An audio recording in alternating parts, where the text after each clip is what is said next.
the center fielder, number 6.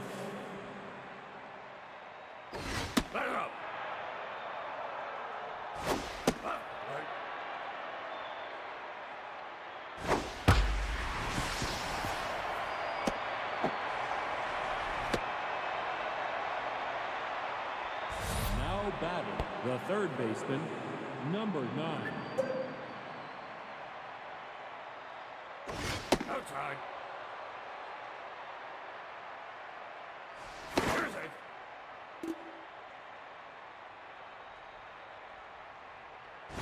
Follow. Hey, hey. Hey, hey. Yeah, throw. Now batting, the shortstop, number 12.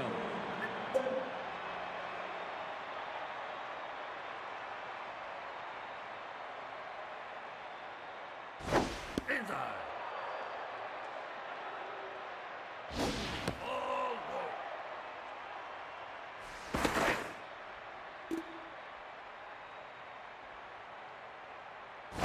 Low. Hey. Hey.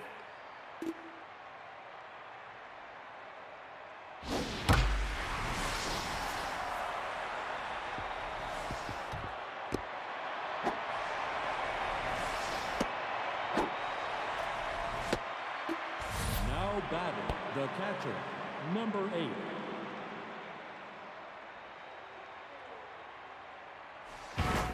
Easy. Here. Hey. Ball high. That's the way. That's fair. Go. Now batting, the designated hitter, number 54. Oh. Follow. Here.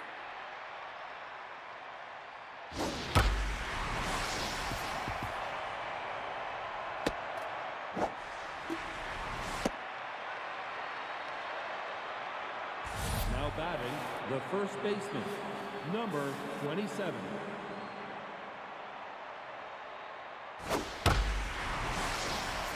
Yeah.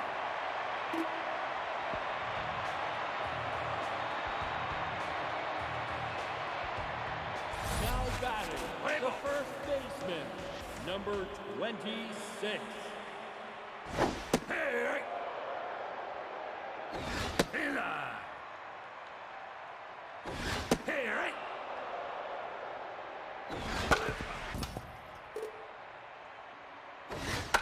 Oh.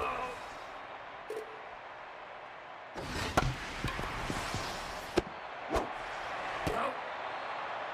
Now batting, the designated hitter, number 39. Here. Outside. Here. Follow. Double. Here. Now batting, the shortstop, number 3.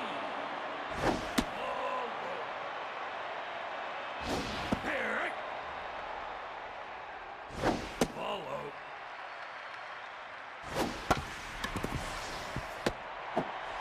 You're out.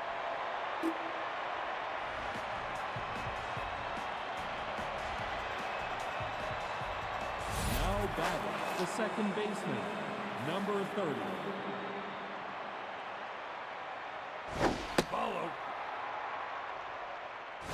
Bullet.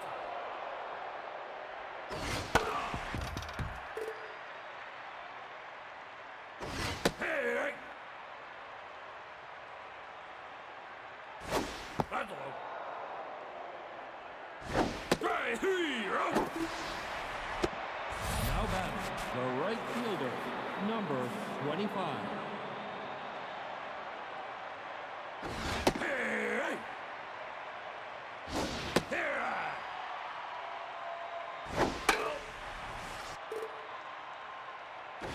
Ball time!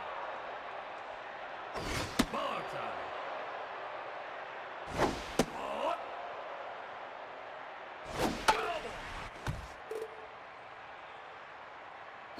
Bubble! Now batting, the left fielder, number 20.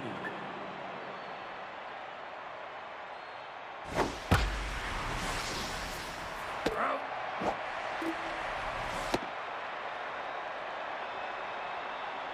Now batting, the center fielder, number 6.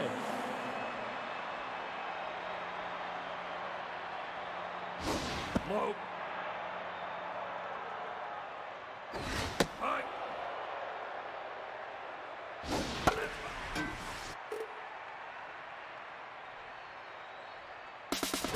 Low! Yeah!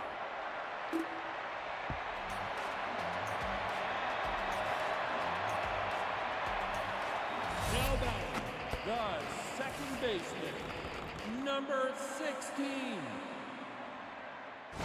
Follow! Follow!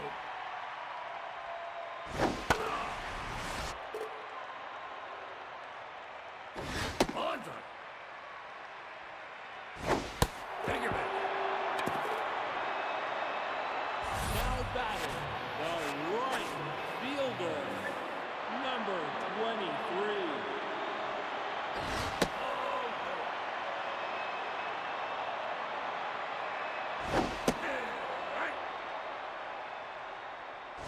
Low.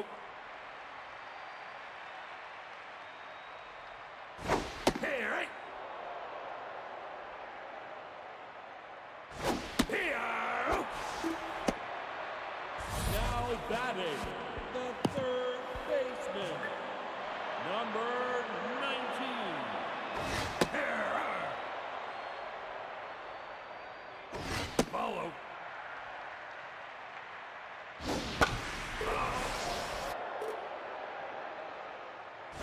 Here I am. Now batting, the catcher, number 11.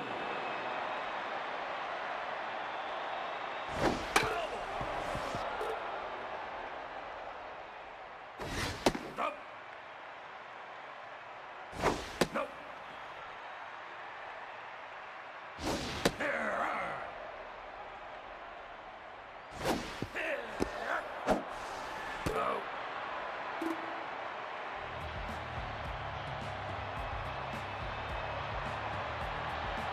Now batting, the center fielder, number 6.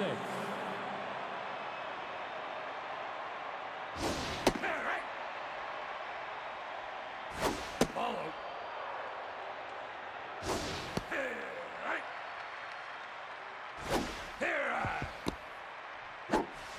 You're out. Now batting, the third baseman, number 9. Here, right. Inside. Nobody. Oh.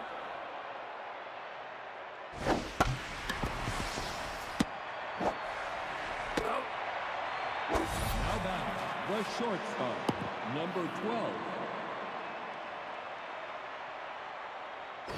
No lie.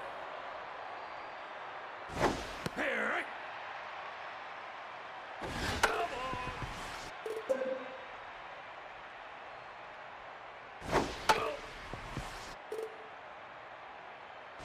Here, right. Throw.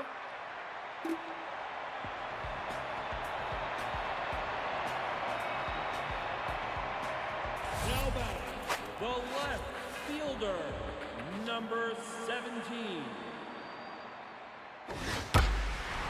Yeah. Now batting, the center fielder, number 35.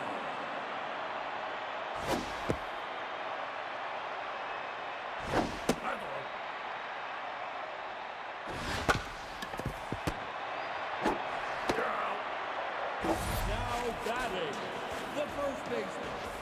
number 26. Ball outside. Here, eh? Ball up. Ball.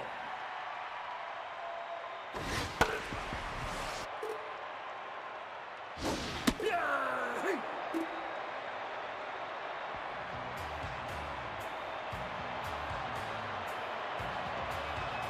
Now batting, the catcher, number 8.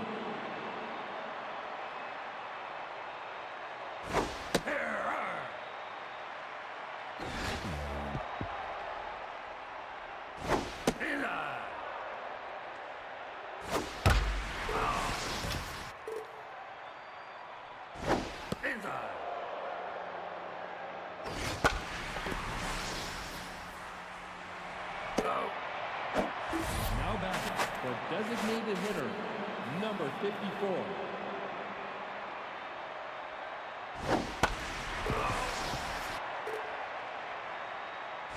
No.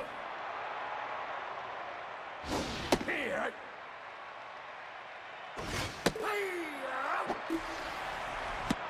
Now batting, the first baseman, number 27.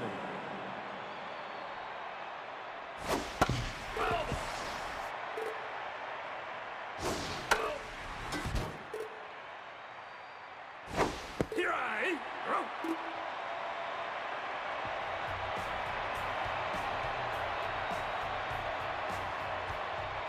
Now batting, the designated hitter, number 39.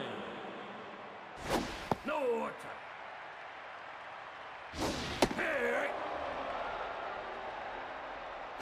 Here. Come on. Here I. Now batting, the shortstop, number 3. Here.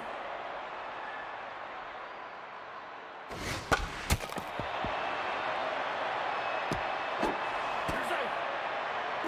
Now batting, the second baseman, number 16. Hi. Follow. Here.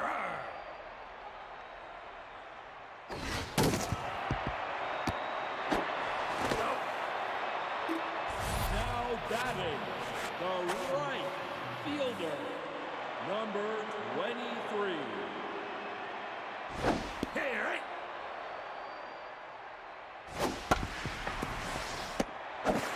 Well,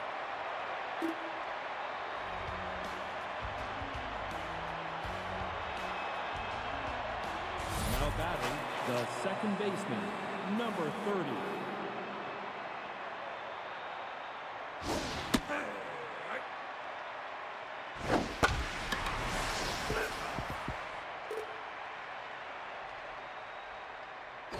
inside. Ball.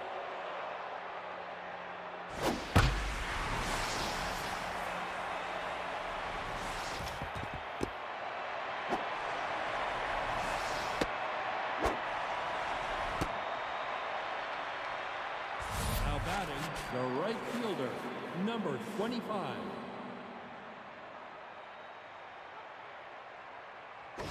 Up. Right.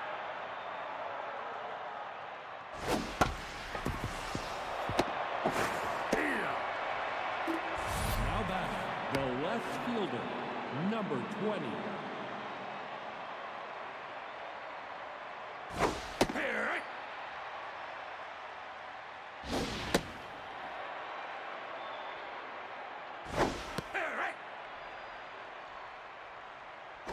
Here.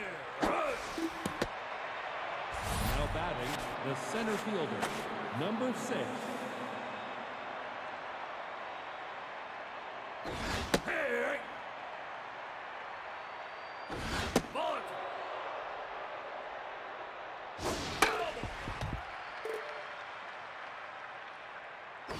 Nova.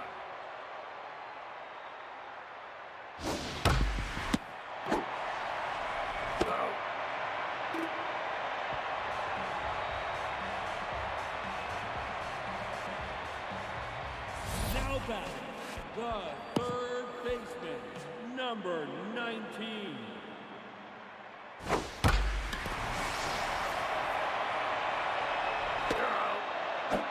Now back, the catcher, number 11. Ball.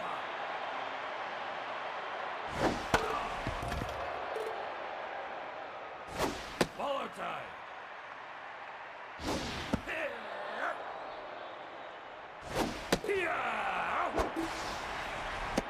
Now batting, the left fielder, number 17. Here. Baller tie.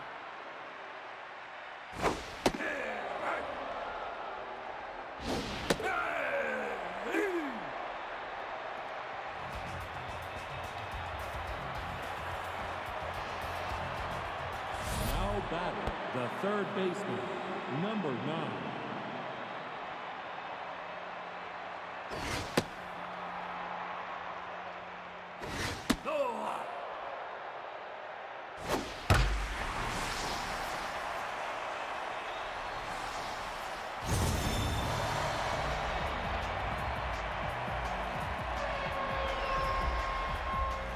And I guess I came back at the proper time. I apologize for all that. That's going to be Greenman's first home run. The shortstop, number 12.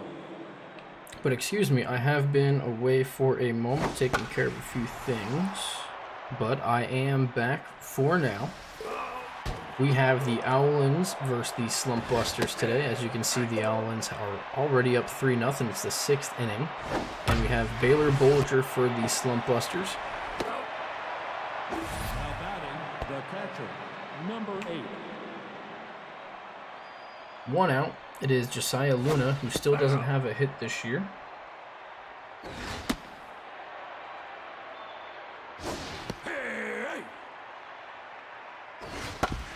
And this ball takes a candy hop, is what we call it in the business.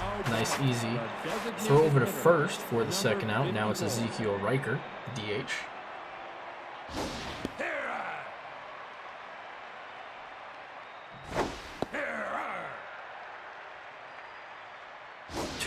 Sorry, 0-2 count. Ball is in the dirt. Bolger's getting up there in pitches, approaching that 100 mark. And this is going to be a line drive, but right at Whitney, who leaps up just a little bit and catches it. Now it's the bottom of the 6th, 9-1-2 due up for the Slumpbusters. The center fielder, number 35. Here's Sabrina Mashington facing Jordan Fields, who's still in the game. Only at 70 pitches. 1-2 count. This ball is lofted to center. Jacobs out there. Out number 1. Now batting, the first baseman, number 26.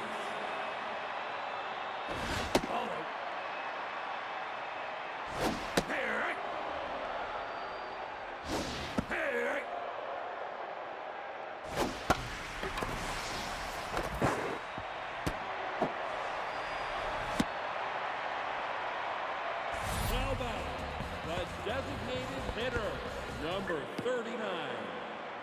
Here's Kamari Crawford. And this ball is hit off of Mr. Revenge's gloves. Going to go to right field. Chung will get it in, so the runner's not going to advance to third. Now batting, the shortstop, number 3. Now it's Harrison Whitney, the shortstop, who's going to lace this one to left field. Chavez is going to get it in quickly as well. So back-to-back hits. Now batting, We'll have the bases loaded for, Evermore Buchanan. That's going to do it for Jordan Fields. It's now Rose Woodward making her first appearance. Same face, different place. Went to 2 different teams last year. 2-0 count to Evermore Buchanan, the RBI leader last year. She's going to hit this one down the line. It's off of Selena's glove, and that is going to score 2. So Buchanan starting where she left off in the RBI position. She now has 2. Here's Branch. He's going to hit this one, but foul.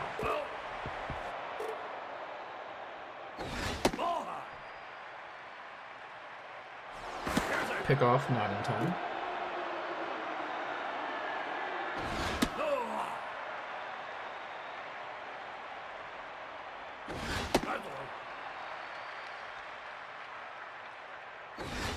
Branch is going to hit this one to short. Should be 2. Vaughn, and no, not in time. Branch beats it out. So, luckily for the Slumpbusters, he was running hard out of the box, and now it's going to tie the game up 3-3 here in the bottom of the 6th. Alex Roberson, the third baseman, looks at a ball inside, 2-1.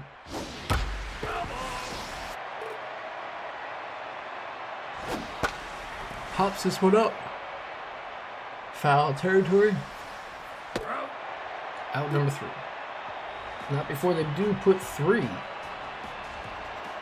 And that's to be a tie game here going to the top of the 7th. Brand new ball game. Aubrey Salinas, the first baseman. Bulger is still in. Not sure why. He's at 100 pitches now, and he's already given up 3 runs. Good for them, I suppose, but this definitely has to be his last batter. He cannot find the strike zone here.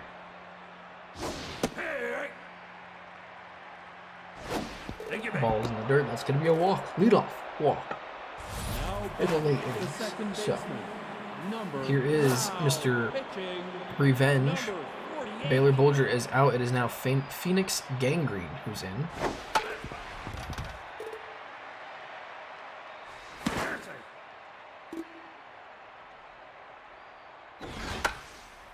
This ball is fouled off. And here's another one that's fouled.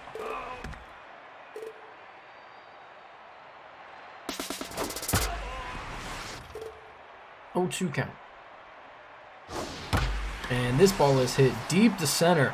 Back is Mashington, still going back at the track, at the wall, and catches it at the 433 mark. Wow. That ball was absolutely crushed. Any other field, any other place, anywhere in this league, that ball was a home run. But here, in this stadium, it is hard to hit home runs. You have 377 down the line and right, 433 dead center, and I believe left is like 360 something. So yeah, you have to get a hold of one, and I mean a hold of one, to get it out of this park. Here's the runner, and that's going to be Salinas, who is thrown out for the final out of the Owlins half inning. Bottom of the 7th is stretch time. Slumpbusters send up 7-8-9. Number 11.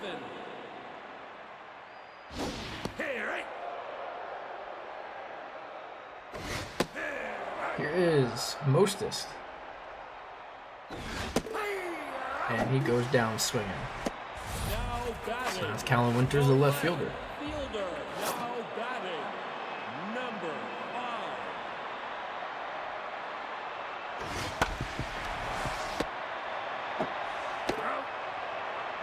Now batting, the center Out number 2, so now it is Sabrina Mashington who made that long catch. 2 outs.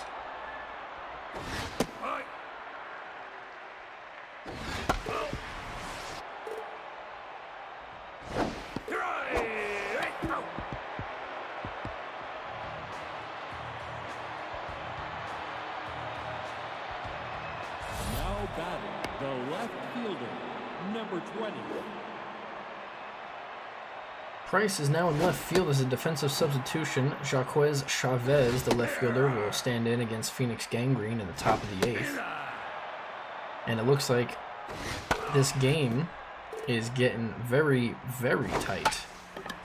Little squibbler to short. Gangrene is off the mound, fields his position, and throws over to first.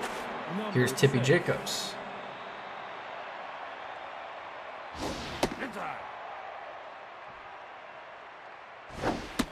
2-0.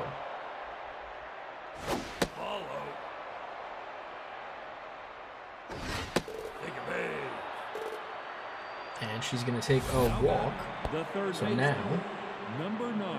it is Austin Greenman who had the solo shot earlier. Jacobs does have very good speed. Let's see if they want to move her here in the late goings.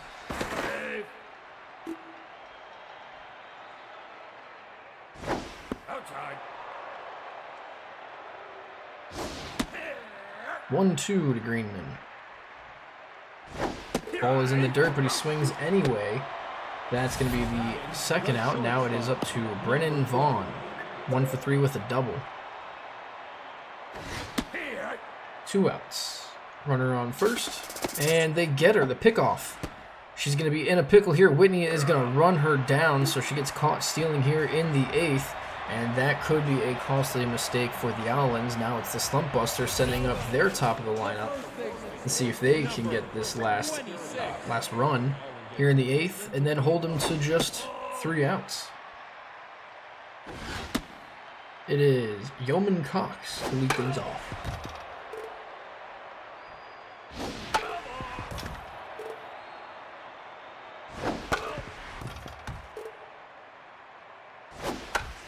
He's going to foul this one off. Now it is 2-2. And a ball hit up the middle is going to get past the diving Revenge. So they have the leadoff man on. Now batting, the designated hitter, number With Kamari Crawford, the DH, to bat here against Woodward. Should not be Woodward, should be Woodward.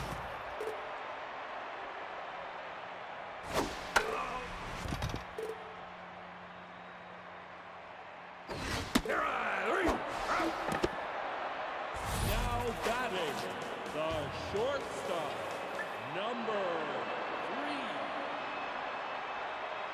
3. Ball time. Here is Whitney.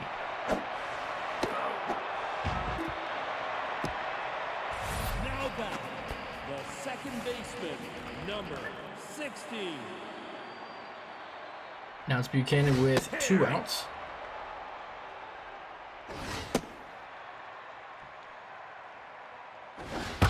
Buchanan's going to hit this one very high, not very far right field.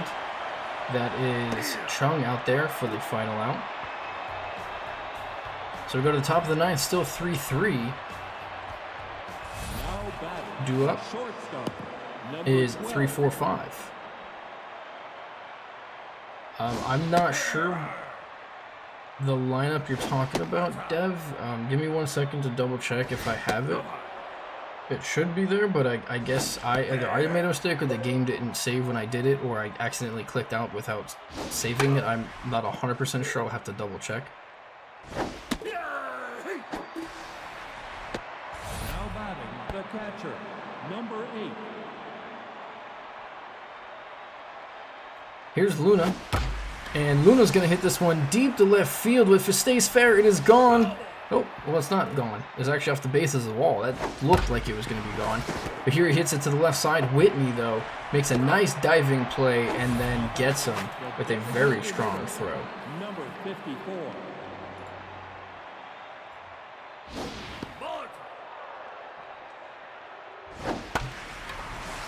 This ball is hit deep to left field. It's by Riker. This ball is caught by Price, so that will do it for the Owlins. We have 3 outs to go before we are in extras, something that we do not want to do, but may have to here. 23.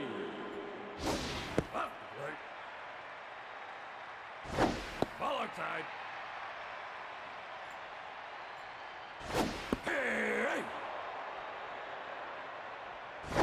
Noel Branch to face Woodward. No, Buffalo. Take a base. Now batting, the third baseman. And he's going to go down, so now it's Alex Roberson. Not to face Woodward, but Albert McFreddy.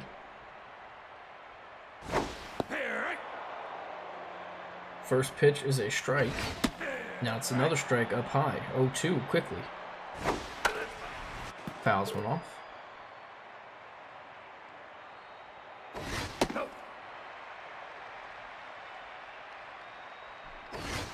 This ball is grounded over to third. Greenman is going to get the out at first, but they do have the winning run on second. And here is one of the better hitters on the team, Auguste Mostist. Batting .286 in these 2 games. 2-1 count. 2-2. And a ground ball right in front of the plate. McFreddy's going to field it, throw it over to first. So that winning run is now at third. So you have to be a brick wall behind the plate in Luna. Here's Rustin Price, who is playing left field now. Great drop and block. 2-0 is the count. Make it 3-0, and at this point you don't even give him a pitch. Just throw him outside or a pie, but instead you're going to throw a curveball on a 3-0 count. Crazy. And now it's full count here. And he gets him to pop it up. And if this is caught by Mr. Revenge, we are going to extras, which indeed we are. Top of the 10th, it is free baseball. Something we hate here, but it must be done. So top of the 10th, it is Aubrey Salinas, the first baseman, to lead it with Gangrene still out there at 3 innings and 33 pitches. Doing a fantastic job coming out of the bullpen. After this game, do not go anywhere. We have another good one in the Bombers versus the Comets, which is one of the worst teams, but beat the Gators. And then the Bombers lost their first game in the league, but not by much. It's going to be a good game with those two. Now it is Mr. Jericho. And he's going to hit this over to second for the second. Now batting, the right fielder, number 25.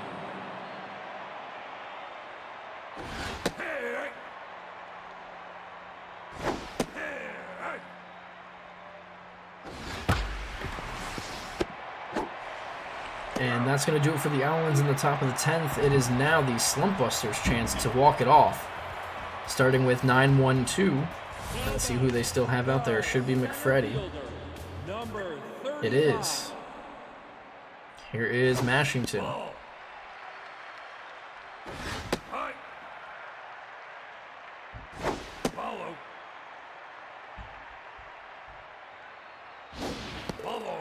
And she is going to walk, so the winning run is on first, and she has speed.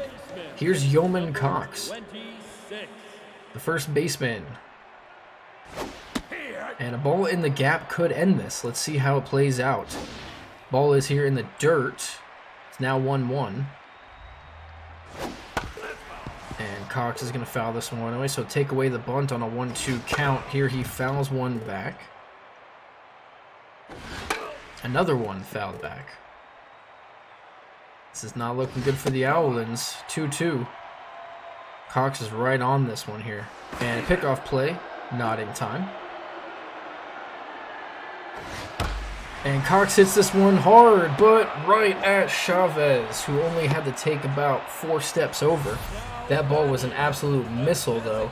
Anywhere else in the gap, that ball would have been the winning hit. They're going to check on Sabrina over at first again. Now it's Kamari Crawford, the DH. And this ball is hit foul to the right side.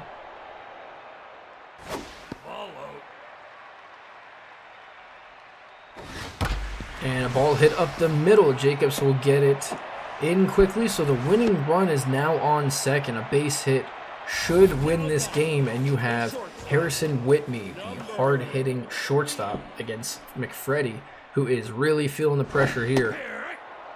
A ground ball could end it. A base hit can end it. Let's see what happens here. A ground ball, I mean like a double play can end the inning. 2-2 count. This ball is in, so full count. The runners are not going to go. And walks him. Great at-bat there by Whitney. And none other than Evermore Buchanan. Bases loaded, 1 out. Tied game in the bottom of the 10th. And she hits this to the right side. It's going to get through for a base hit. And that is it, folks. That is a walk-off infield single by the RBI leader of last year. And she's going to have herself the 3rd RBI of this game. Your final score is 4-3. Slumpbusters beat the Owlins in a very close game. Buchanan with the 3 RBIs. Going to try to start her record early. 36 is the one to beat. Gangrene will take the win. McCready will take the loss. And that is the first game in the books. The second game, like I said, is going to be the Bombers versus the Comets. It's going to be another good game. And we'll start that right away because we are already behind with going into extras. So stand by one moment.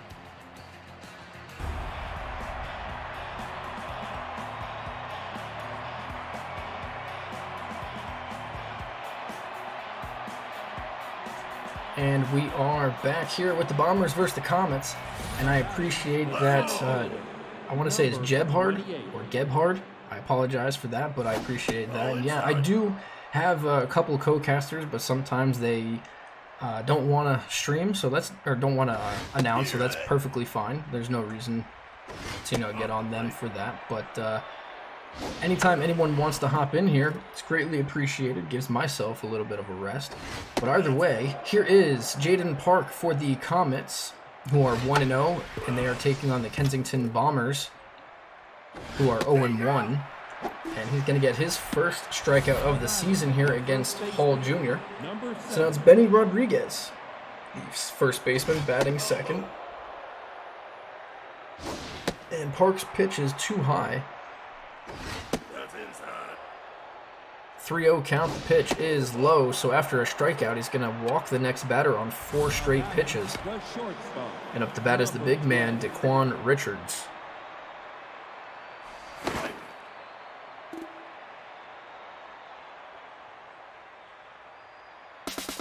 Runner's going to take off at first, and Rodriguez, or Benny, is going to swipe second for his first stolen base of the season. Whenever you want to hop in, Milk, by any means, I can always use somebody to help out or wants to do it. This ball's over to hit the butts for the second out. Now batting, the catcher, number 15.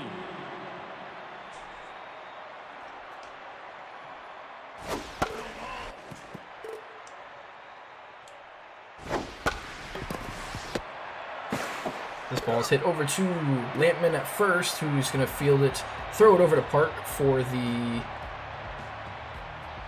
PFP out. So that's going to do it for the Bombers. Now it's the Comets' turn. It's going to be Colton Witness, the starting pitcher for the Bombers, and it's now Justin Gleaves who are leading things off. 3 straight balls, and now a strike in there.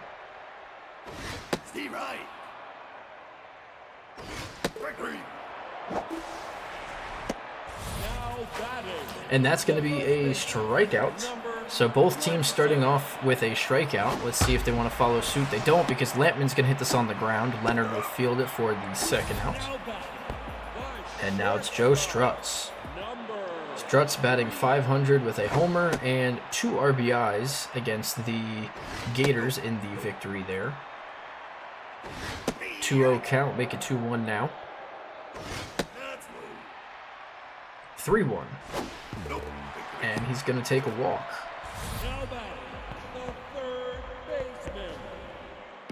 So now it's Plover Rhodes, the third baseman, batting fourth, and tremendous speed on first. Let's see if he wants to take off.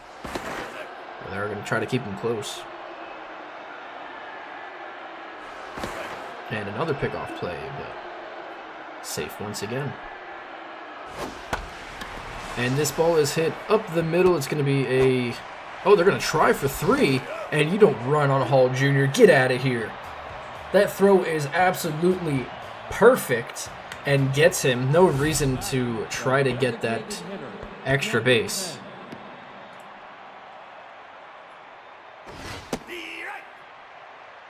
So, nothing doing for either team, and I do have a special guest. If you give me one moment, I can do this. And I, ladies and gentlemen, have Milk here in the booth with me. He decided to join. And this ball is hit to right field. Hurst could not field it, so they're going to have a 1-out double here. The Bombers are. Now batting, the third baseman. And now it's Lily Trampleson.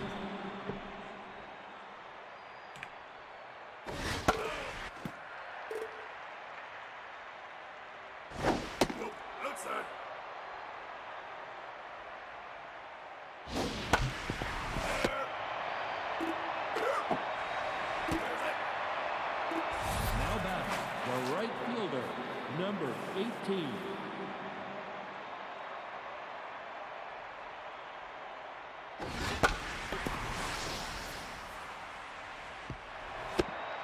And this ball is hit up the middle, and this time the Bombers will go to third.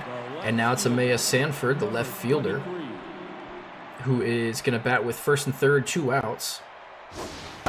And this ball is hit up the middle. Sanford's going to have herself an RBI single. They're not going to test the arm of Gleaves. And now it's 1-0 Bombers. And just like that, we have ourselves a 1-0 lead here in the second from the team who just came in to this league. This ball is going to hit off of Park's glove. Strutz is going to field it, and with a cannon of an arm, will throw it quickly over to first. And that'll be the final out. So 1-0 here. Bombers going to the bottom of the second. The Comets will send up their big men, 5, 6, 7. Number 53. Alrighty, ladies and gentlemen, here is my co-caster. It is Milk. Milk, how are you? Doing good. Doing much better after Saturday night games. Saturday night's games. Indeed, that was opening night where there was quite a few shockers, and there was some good games as well. Your team ended up coming out victorious. I think it was 11 to 5. Yes, it was 11 to 5. And you were winning. I think it was like 11 to 2 at one point, and then your bullpen decided to. I think it finished 11 to 8. Yeah. I think. Yeah, it was something along those lines. But hey, you got the victory, right? That's all that matters.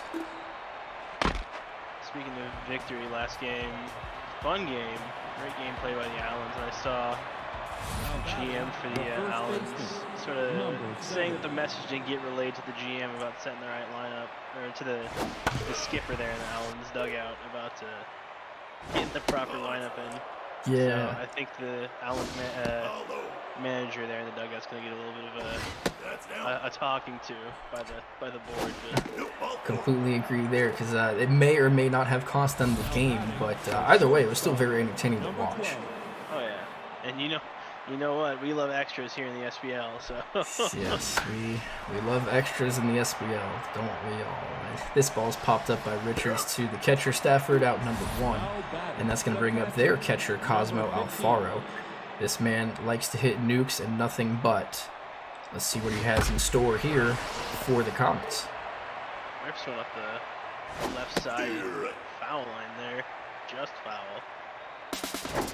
And the Bombers have been really fun to watch. He pops into one right over the third baseman's head into shallow left field, and that's going to be another time. Third, no, he's thrown out. Now batting, the designated Third. hitter, Right, number two. 10. So Paid the price. I'm not sure what is going on with these runners. They should not be getting thrown out at third, because you can easily score from second on a base hit. So the aggressive base running is not paying off for either team thus far. I mean, it's only the third inning, but this ball's going to be hit over to Strutz, and if you can't run on Strutz or anything in the hole, this man is just going to throw it out easily. He makes it look so effortlessly. Strutz, I believe, actually has the strongest arm of any infielder in the entire league right now. I would have to agree with that. But definitely not the strongest arm. That belongs to Tanaka on the Gators. He with I think he's 98 arm at the moment. Really? Yeah, he worked up in the offseason. Oh, wow. This ball is going to be hit up the middle and off of the diving Leonard. That's going to be an infield single for the Comets. The catcher, number 11. Yeah, Ichiro Tanaka with a 98 arm, you're right. Biggest in the league. Early 2-0 count. See the catcher Carter Stafford here. One on first, no outs, and it's going to be 4 straight balls. Now batting, the center fielder, Stafford, as he number advances to first. 70. 2 men on. Count to a chance to take a 3-run lead here if they get a home run, but the tying run. Bunt here. Sacrifice bunt, advancing the runners to second and third. Smart play with no outs. And here comes Gilbert Lampman, the power hitting speedster. One out, runners on second and third. A base hit here can score 2, and that's right on the right side of that foul line, and that's going to get 2 runs in for the Comets. As Lampman tries for 2, and he gets it. So a double with 2 RBIs for Lampman. And here comes Struts, another power hitter, trying to drive in Lampman. Can he do it? First pitch swing by Struts. Almost gets him on the slider there. 2-1 count here. Surprised they're not checking in on Lampman on second as Struts pops this one way up into the air. That's going up into the second deck. Foul ball right side. And a ball in the dirt as Struts goes to first. And Booth, you just missed it. Gilbert Lampman smacked one right to the right side of that left foul line. Drove in 2 runs. After a sacrifice bunt, brought the runners to second and third. And there's a double steal, and it's actually going to pay off. So we were just talking about how the aggressive base running was not paying off, and that one it does. But with the ball in the dirt, that was the only reason why. But I mean, even with both those runners, they have phenomenal speed. And now Rhodes is going to hit this one to center. That's going to get 1 run in for sure. Hall's going to throw it to third, but they wisely hold up at second, as last time they got thrown out at third. Not testing that arm. No, not again. I gotta check those rosters so I make sure I get the name right. That's Hall Jr. in center. Reyna Hall Jr. Yes. Okay. Now it's McGahee with a pickoff attempt at second. And not a crazy arm on Reyna Hall either. 60 arm. Yeah, so nothing too crazy. I think that accuracy of Witness might be a killer here. He's 3 base on balls, 3 hits, 3 earned runs, and we're in the 3rd inning. Yeah, it's not the strongest show. Shaping out 3s, and that's the 3rd out. As the Bombers get out of that soul-sucking half of an inning. I think I know what number I'm playing on the lotto next time, if you know what I'm saying. Here is Park, and if we could take a moment and just appreciate Park as this ball is hit to Gleaves out in center for the first out. Park is not the greatest, he is not the youngest, but he was so good for the Comets last year, even though they were technically the worst team in the league. He had a sub-3 ERA for, I'm going to say, every part of all of last year except for the last game. I think they got to him and it put his ERA just over 3. I could be wrong, but I believe even at his age and his stats, he did not do the worst in the league. There were better players that did way worse than Park. Especially as a 40-year-old, you know, he's rapidly regressing at this point, but this may be his final season in the SBL. As that's a quick, what was that, a 1-2-3 inning for the Bombers there. The Comets are right back up to bat. No time to rest for the Bombers defense here. And I'll tell you, in these games, in personal experience, when you have like 100-degree heat, man, it is hard. And there's that accuracy again by Witness as he drills the first batter. Now he's rattled. That accuracy is probably in the negatives. Runner goes and makes it. That's a stolen base. I don't know who's batting 6 for the Comets. 6 for the Comets. Rake Winkleson, I think that was. Okay. Oh, drops 3rd strike, but it's going to be an out. As Rodriguez has no trouble fielding that one. Here comes Miles Hurst, the right fielder. Another steal, high pitch, and that's safe again. Winkleson already to 3rd base. And rips one right up the middle. That's a run for the Comets. RBI single for Mr. Miles. And Judd Portillo is coming in after Witness just having a rough game as that one's popped right over the 3rd baseman's head. Not enough air to get up to that one. Single. Runners on 2nd and 1st. Now they just turn the lineup over and it's going to be Justin Gleaves, leadoff man. And that's not what you want to see if you're a Bomber fan. Not at all. But So far, no, go ahead. I apologize. I was gonna say, so far Gleaves hasn't done much this season. Granted, it's only 2 games in as he grounds into a double play here. No, never mind. He just beats out the throw back to first. That's what happens when you have blazing speed in the 90s. Speaking of speed, here is the big man. Every time I look at Lampman, I think of Mike Allstott. If anybody is an old football fan. Yep. Yeah. He's so big, but yet he's so fast. It's crazy. As he's going to pop this one up behind second base. Multiple people are going to call for it, but eventually it is Daquan Richards who catches it. So they do score one more, making it a 3-run deficit for the Bombers, who will send up 9-1-2 here in the 6th, or 5th. And it's Sanford who had an RBI single last time. He's hitting 500, but this is going to lower that average by just a bit. As that one's struts to Lampman. Not going to beat out that kind of throw. Here comes Reyna Hall Jr.,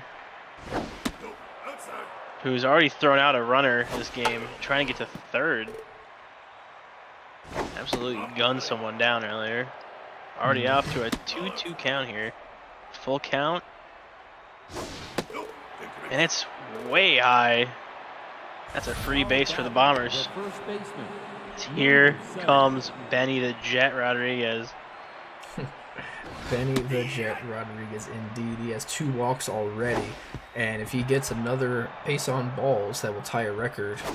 Nope, I believe 4 is the record, but here he's going to ground into a double play. Oh, no, because Butts decided to take his sweet time and throw it over to first. They don't call him the Jet for nothing. Yeah, but here we go. He's on first now with 2 outs. Might as well get him moving. Instead, it's going to be a pop-up from Richards to shallow left. It is Struts who catches it behind the back. Just kidding, normally.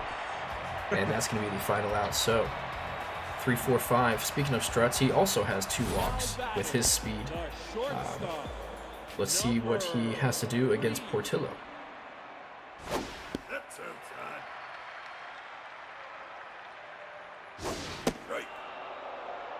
1-1 count now. Let's see what Portillo wants to do to work with. This year he almost gets drilled by a comebacker. Right through his legs though, as Struts is on base with a single. Number 29. Here comes Plover Roads, excuse me. I almost called them Plower Roads. Well, the way he hits, he definitely plows the ball. Shallow outfield, basically just the infield grass. The designated hitter. And that's going to be out number 1 for the Comets. Here's the designated hitter, Harper McGahee, who looks like has yet to get a hit, and that is an errant throw by the catcher. All the way out to center field where Hall gets it. Not going to try for that extra base though. They already did that earlier and paid the price. They're holding a second. He steals again. Oh, man. Struts is just... Struts is just playing with his food out there on the base path. He really is. As this ball's lined to right field, it's going to get into the corner. This could be 3 for McGahee. Floral's going to get it in, and nope, they're going to stay safe at 2. And it's a 5-1 game now after the RBI double. So here's that Ray Winkelson. Not quite fast enough to go for 3 there. No, but with 1 out and you're up by 4, you could always push it. But instead, you play it safe, very conservative, and get another hit. And they're going to send him home anyway. And that's why you stay at second instead of pushing it, because this base hit will score you 90% of the time. So now it's Butts with a man on second. That man on second has a lot of speed, so you can just get a shallow one out there. Maybe shallow right field, and maybe you can get the runner to third base here. He's already down to 0-2. Low ball from Portillo, and the steal. He's out and made it to third. This is the Comets game. When they steal, this is how they play their games. You get up, you get on, you get over, you get in. That is how the Comets play their game. Unfortunately, the pitching is a little lackluster, but their offense makes up for it in many different ways. It's easier to score from third than from first, and they live by that. Absolutely. And yeah, indeed, the Bombers do need to tighten it up. I mean, the pitching, it's the first time that these pitchers are seeing any of these batters.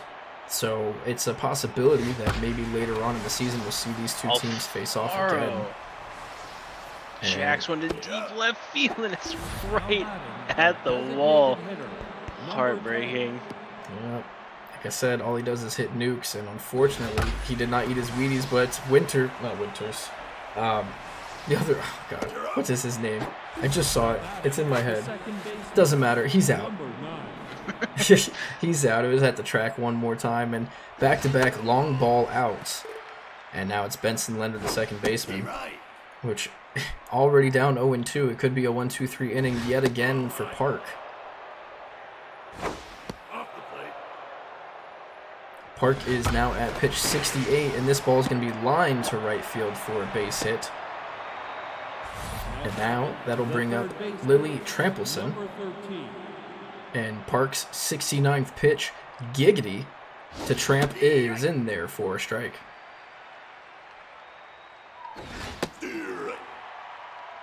Got her swing on the fastball there, down 0-2. Just gets under it. Sends it straight back into the backstop. Low ball, 1-2 here with 2 outs. And another low ball. And that one's right on the third baseline. And the throw is there, out at first. The Bombers just have not been able to get anything going. They've just been harassed. They've been just bottlenecked at every inroad they've tried. Comets defense is just too good right now, and they haven't been able to get their bats on anything good. Here's Carter Stafford, down 1-2 now. Pops this one up to left field. Is it going to be foul? Yes, just foul. Unplayable for the left fielder out there. And that's a strikeout. Got him to reach. An outside pitch. You hate to see it, but here comes Justin Gleaves. He's looking to get another hit here, as that's a great curveball. I didn't think that was a strike at all. Pops this one up to left of the foul line. But Trampleson is there. No problem for her. So we have a couple tweets coming in from the fans. Jeb Hard 001 says Park's pitching is too nice, and Stash says that it's like a desert out here, kind of like my ex-girlfriend. Huh, sad Giggity. Face. Oh, Giggity, no, sad face. It's a sad face. Either way, they are both correct. Here's Joe Struts with the man on first, with 2 outs. Yes, real try. Don't make me relive the past. It hurts. Anyway, here is a pickoff to first, not in time, so 2-1 count the Struts, make it 3-1, and he's going to look for hits a drive, and right here, watch this.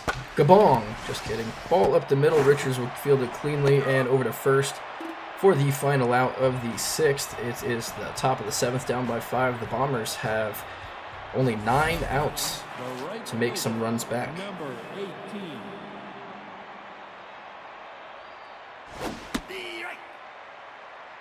This game is flying by. The Comets are just, they have the Bombers in a stranglehold right now, and they do not look like they're going to be letting go anytime soon.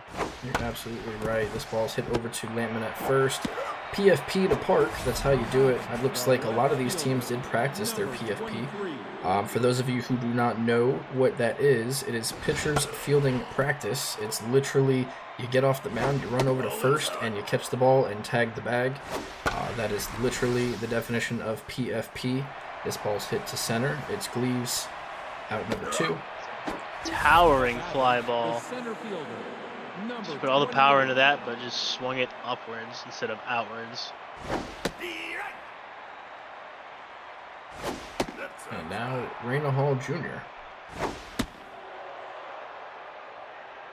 Up 2-1. 2-2 with 2 outs. Drives this one right over to Lampman. He barely even had to move for that one. He covered the ground pretty fast, so I wouldn't try to hit it near him at all. if you can help it. As here comes Clover Rhodes, and he's out here with a menace. He wants to get a home run before this game is over, which I'm surprised there hasn't been a single home run with the score. But as he lines one through the gap, it's on first there. Yeah, the Comets aren't necessarily the home run hitting team. The Bombers have a little bit of power, but like we said before, the Comets they get on, get over, and get in every single game. It's pretty good to watch. It's actually how baseball, in my opinion, should be played. You get on by getting on with a single or a walk, a hit by pitch, you down and dirty. You try to steal second or bunt them over, then you get a base hit and they're in. That's baseball to me. That's old school baseball, not the showmanship of just hitting home runs that we see nowadays. True. However, doesn't hurt to have one every now and then. As Ray Winkleson goes down swinging for out number 2.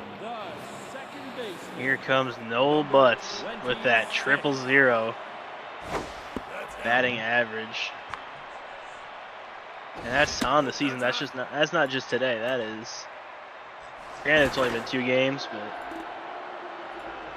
no hits on probably 8 at bats so far. Give or take, yeah.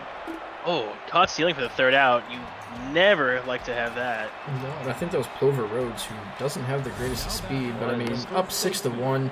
I'm just trying to get something going for you. I'm not mad at it, but at the same time, it wasn't needed, you know. I think they'd rather have Noel Butts I think they'd rather have him in a situation where it's either the 1st out and not the last out, because you can have more guys after him to try and clean up the mess. Yeah, that would make sense depending on how they look at it. But here's the big man, Richards. And he's going to line this one boat right at Lampman once again. And quickly, 2 outs. And here's Mr. Nuke, Cosmo Alfaro.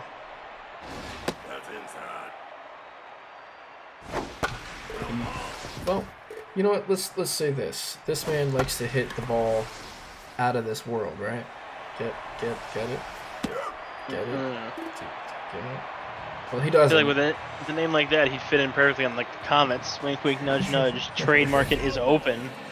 That is true. And now we have Noel Butts to lead things off against Dave Murphy, and the Bombers just can't get anything going. I mean, they do have 5 or 6 hits, but just couldn't pile it together. It's hard when the other teams have magnets in their gloves, you know. That's true. And speed kills in this game. It really, really does. So here's the right fielder, Miles Hurst, 2 for 3 with an RBI as well.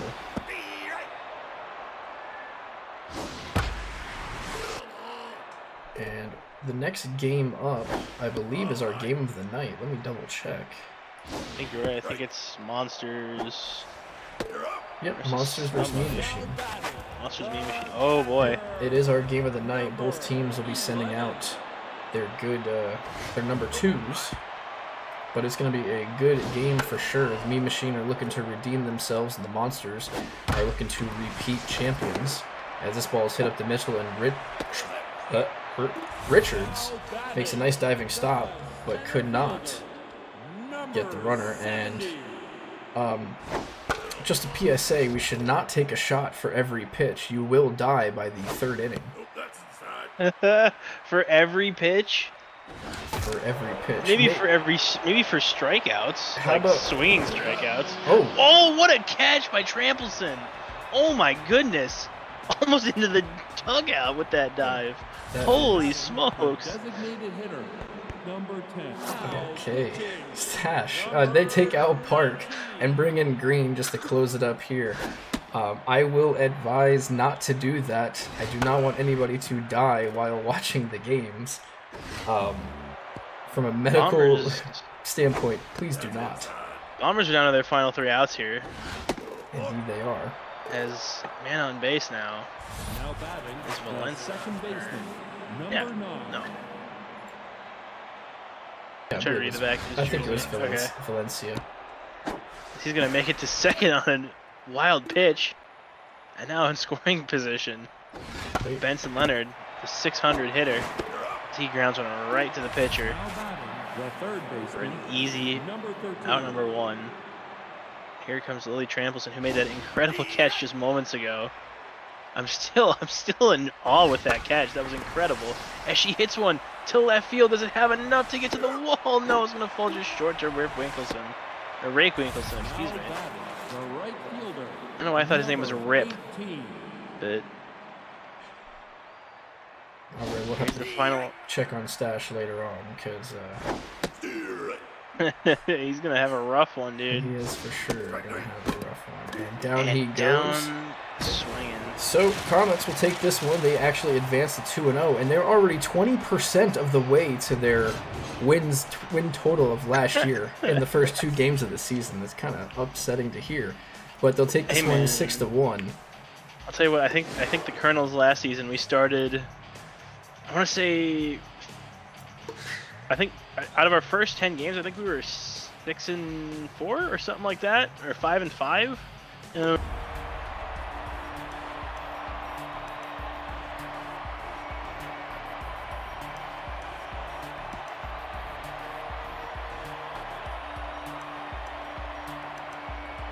batting, the right fielder, And we are number back, folks. It 77. is the game of the night. It is the Swamp Monsters taking on Mean Machine.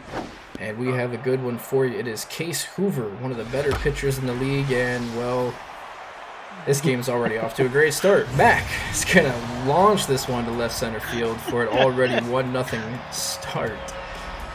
And the Monsters are showing why they were not only champions, but the hosts of this year's All-Star game. Yeah. With plays like that from their leadoff hitters, it makes it hard for many opponents to dig themselves out of the hole. As the Monsters jump out to a 1-0 lead on the second pitch of the game. Well, here's George Armhorn, who is going to hit this one to the right side. It is a Greek goddess out there who catches it. And now it is Mackenzie Bochy, the catcher, batting third. She's going to take a strike on the first pitch.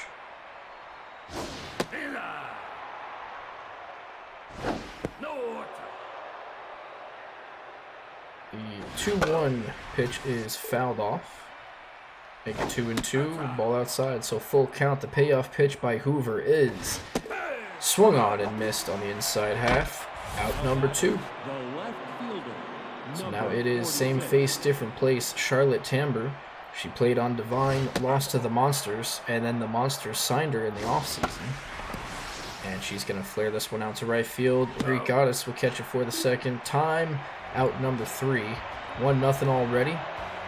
Mean Machine send up their 1-2-3, starting off with Gad Lawrence, the left fielder. 15. And Gad Lawrence is going to put a charge into this one deep to center field. Butterman goes back and catches it on the track. And that'll bring up Noel Ahmed, the shortstop.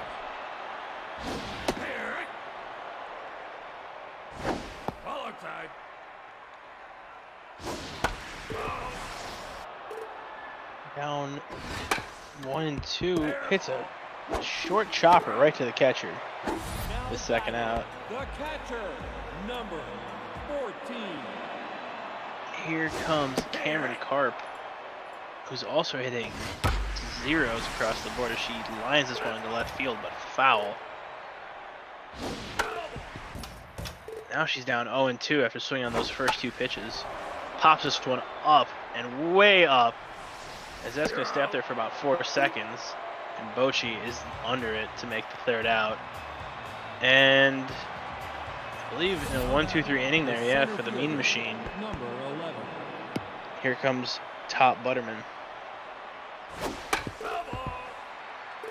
As he ricochets this one foul. 1-1 now. Follow. Ball 2. Butterman waiting for a good pitch. Thinks he saw one that he liked, but it's 2-2 now. And swings just underneath that one for the third strike. Down he goes. Here comes Clayton Hornblower. And that one's inside, brushing him off the plate. Case Hoover says, "Get away from my plate." Knocks that one foul. That ball here, so 2-1 count. And swings through that one, 2-2. Lines one out, foul left field. And caught swinging on a high pitch. 2 outs now for the Monsters. Here comes Valeria Grace, the second basewoman, I should say. That one's in the dirt for the first ball. Just gets the end of that one, drives it foul. 2-1 now. Hoover going with a lot of these jump pitches early. And gets her with a low inside pitch. Full count here. And that's a walk. So, batter on now for the Monsters. And here comes Vern Price, the third baseman. And I don't think we'll be seeing any stolen bases here for the Monsters, at least not in this part of the lineup. Has 2 strikes early for Price. Just gets his bat on that one and deflects it foul. Another foul ball. He's fighting for his left up there, down 0-2. Swings through it, and that's just immediately picked up by the catcher and hurled to first. And that's 3 outs. Monsters come away with nothing that inning. And it remains a 1-0 ball game. So here comes Better Macias, right fielder. She had a very good season last season, and she's starting off on a good note here with 750. And she drills this one right through the pitch, right through Kemp's legs. That's going to be a single. The Mean Machine looking to get ahead here, or at least tie it up. So here comes Spray Hugh. Pitch inside strike for the first. Foul ball here, and now it's 0-2, very fast. This one's dribbled off the left side, but foul. And Spray Hugh just looks at that one. That's strike 3. He is out. So 1 out, 1 on first, and here comes Carter Renette. 1 RBI so far this season. And a 2-0 count to start for him. He's looking for something good here. He knows Kemp has to pitch to him. As he gets a hold of that one and drills it into right field. But foul. And another one, he gets a hold of that one too. Deep to right field, going back to the wall. And it's a tough jump, and it's a home run. That ball, off the glove. Yeah, bounced off of the right fielder's glove and over the wall. And that's a home run for the Mean Machine as they're up 2-1 now. Wow. I believe that's Mac in right. Nope. Is it Mac? I believe it might be Mac in right field, actually. I will look at the rosters real quick and let you know. Because she hit a home run and she tries to take it away. And this ball right is hit to Grace. Is Ophelia Mack, yeah. Yeah, so a little bit of a Jose Canseco situation there, maybe. Yeah, looks like it. So now it's Ernie Painter, the DH. After the 2-run homer, we are now quickly 0-2, and he's going to foul this one off. And down he goes on strikes. So Kemp does come back after the 2-run shot and strikes out the next batter. And now it is a 1-run game with Mean Machine leading, top of the 3rd. Kemp has a little bit of elbow pain, we're being told. So we'll have to watch that into going into this game and the future. That's definitely not what you want to see for your number 2 starter, especially in a team like the Monsters that's got a really great rotation and bullpen. But yeah, that's just this early in the season is could be a killer. So now here's Ophelia Mack, who had the solo shot in the first inning, and then the ball off of her glove or head, whatever it was, she gave that 2-run homer to Renette, and now quickly down 1-2, foul this one off. And she'll put another one very high, but not very deep. It is the center fielder Copeland, now number 2. The shortstop, number 33. So here's George Armhorn, the shortstop. Doesn't have a hit yet in either game played. hit this one to Hugh at second, out number 3. So nothing for the Monsters. They do not answer back. It's Mean Machine who are going to try to win this inning yet again. It's going to be Copeland to lead things off. Kemp is out and Hartman is in. It is going to be a bullpen game for the Monsters. Kemp is being told it might be a UCL injury in the elbow, which is never good. No. May we see our first instance of quick repair or quick heal Tommy John as they're taking her back to the locker room. There's some scary looking porches back there. I don't know what they're going to be doing with that, but Butterman's going to field this one in semi-deep center field. Gets it into the second baseman to prevent any extra bases. This one's popped up behind the plate, but over the backstop, over the netting. Another foul ball. Nomads trying to get a hang of this one. Might have just ended the Mean Machine's inning here, and he has GIDP. And that is the end of the Mean Machine's third inning. Indeed it was. Now it is Bochy, the catcher, a former All-Star. All-Star last year. She's going to hit this one up the middle for a leadoff single against Hoover. And now that'll bring up Tamber, who has the power to put them ahead here against Hoover. 55th pitch coming in. It's down low for a ball.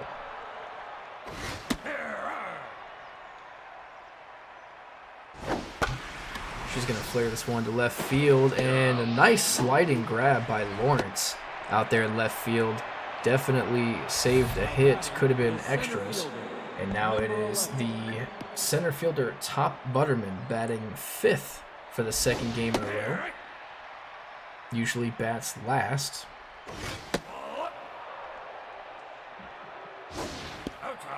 2-1 is your count. And he's going to put a charge in this one deep to left field. 394, just over.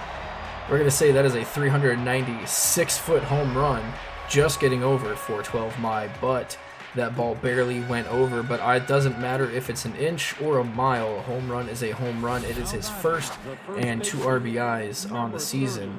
So now it is Clayton Hornblower after the 2-run shot. The Monsters now lead by 1. It is your score 3-2.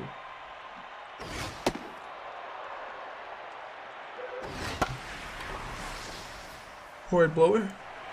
Center field is Copeland. Out number 2. Now batting, the second baseman, number 21. Now it's Valeria Grace. Takes a strike. And takes a strike too. That ball looked a little low. And she's swinging for her life. Ground ball to Hugh, out number 3. So the Monsters do get back on top. Let's see if Mean Machine want to answer back here in the bottom of the 4th. Still 3-2. Now batting, the catcher, number 14.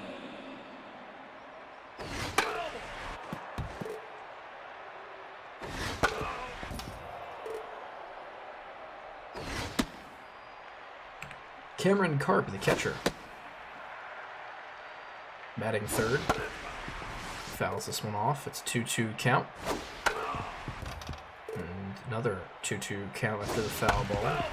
Yet another foul ball.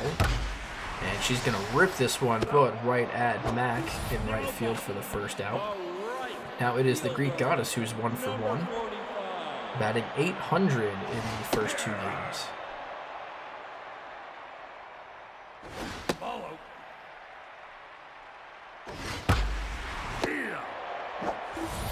And that is a line drive to short for the second out, which will bring up the second baseman, Spray Hugh.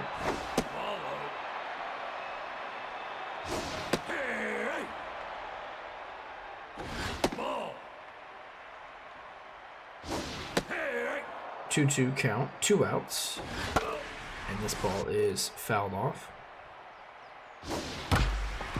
Ground ball over to second. It is Grace. Out number 3. So nothing for them. Top 5. 8-9-1 due up for the Monsters.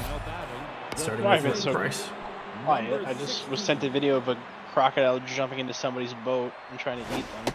That was something.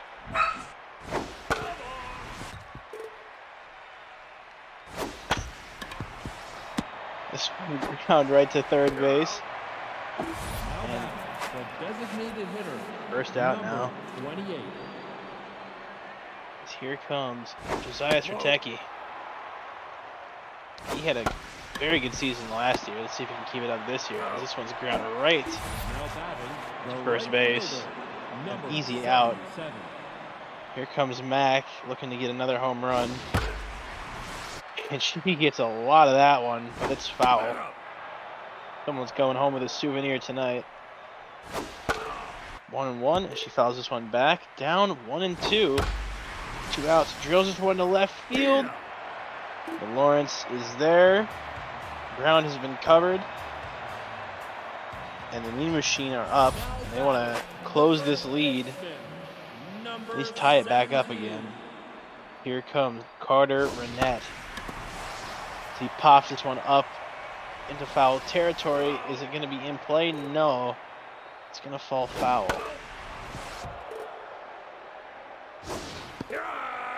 And checks his swing on a high curveball. And that's going to be a strike, the third one. And he's out. Here comes Khalil Peters, the third baseman.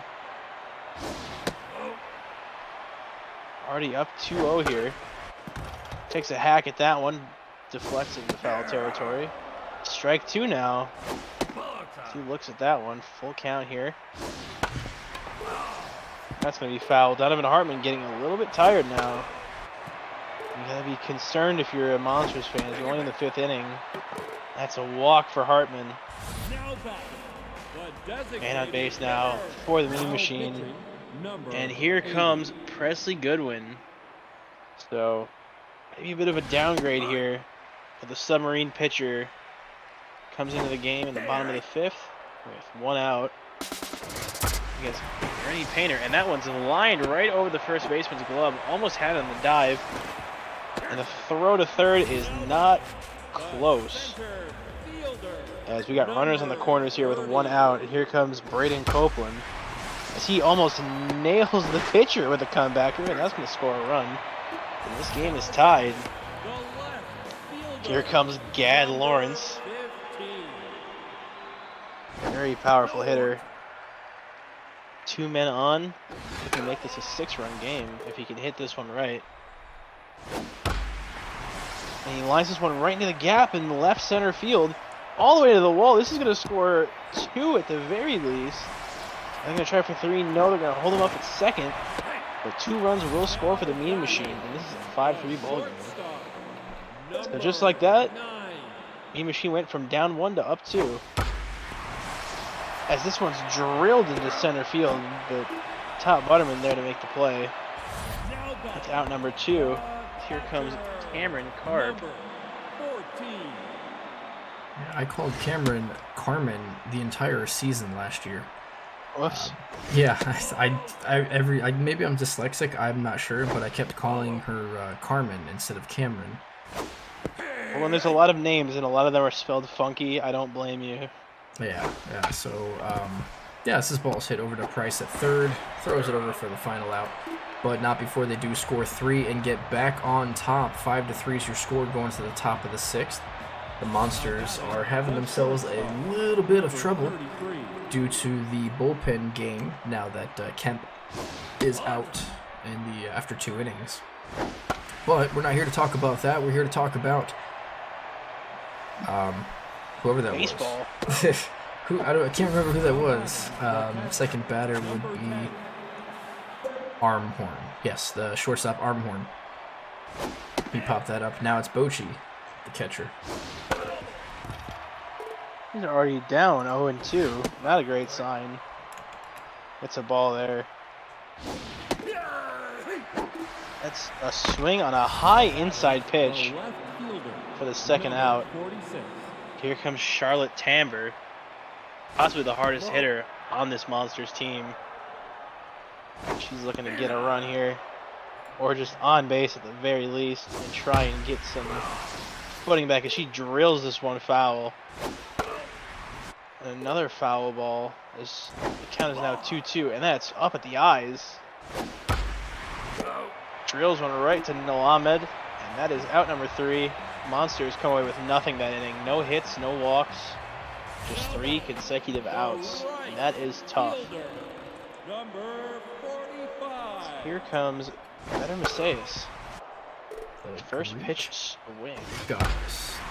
She is going to drill this one to deep left field, over the bullpen, into the Zen Garden. That is an absolute crush job. Let's see, 441 feet, her first of the season, and that's going to put them up by 3. Your score is 6-3 now. That was a certain commentator I know would sometimes say you can forget about that one. Yes, that was an absolute crush job by the Greek goddess. So now Spray Hugh will try to follow up with, I mean, how can you? Like, you absolutely hit a 500-foot homer pretty much to follow it up, right? Here he lines this one hard, but right at Tamber. I think he heard you and he tried it, but yeah, didn't get quite enough on it. Just looks like he got off the end of the bat or something there. But either way, the first out, and it's Carter Runette who has the other 2-run home run.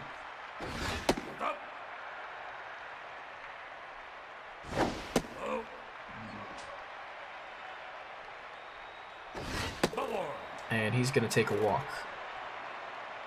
Goodwin is not making the best impression on his brand new team. And now it's Peters, the third baseman, who looks to be locked in there. And Goodwin seems to find himself struggling. This ball's hit to the right side. That's going to get through. And they are not going to test the arm of Mac. Why would you? With I think one if they out. weren't playing for the double play there, that would have, or if they were playing for the double play, I think they would have had that one. But there was not a man in that gap. First baseman had to dive for it, missed it, and he got 2 runners on with 1 out. And now it's Painter. Painter, I believe, had a hit to the right side his last at-bat. And now he's going to walk. So we will have the bases juiced for Braden Copeland, who has a single and an RBI. There's only 1 out. And Goodwin is finding himself in a heap of trouble here. I think you gotta give him a little bit of forgiveness, because I don't think he was expecting to come into the game this early or in this kind of situation. Which, no, I get that, but at the same time, this is why you're here. You're supposed to be professional. Yeah. And that has got to be the dumbest play in the history of baseball. He 2-strike bunt with 1 out, bases loaded, and it results in an out. Yeah. What? Bunts is foul with 2 strikes. Doing? Like, a bunt doesn't help anybody. Like, you're not going to get runs on that because it's so short, and it's going to cost him the inning. As the umpire goes on a song and dance. I am so flabbergasted right now. I can't even. No, that's something. I don't think that's happened so far in the history of this league, and I hope it's the only time, because that's unbelievable. I wish we could upgrade the IQ of the players. So Dank, in baseball, with 2 strikes, if you bunt with 2 strikes and it goes foul, it's considered a strikeout. It's just how the game works, because bunting is like, all you have to do is just touch the ball with the bat, and that's easy to do. So if you hit it foul with 2 strikes, it's an automatic strikeout, and everybody goes back. The second baseman, number 21. Yeah, no, she bunted it foul, or he bunted it foul. But yeah, I don't understand the concept. There's no reason for anyone to ever bunt with 2 strikes, let alone bases loaded, 1 out, and you're a power hitter. It just didn't make any sense. I'm shocked.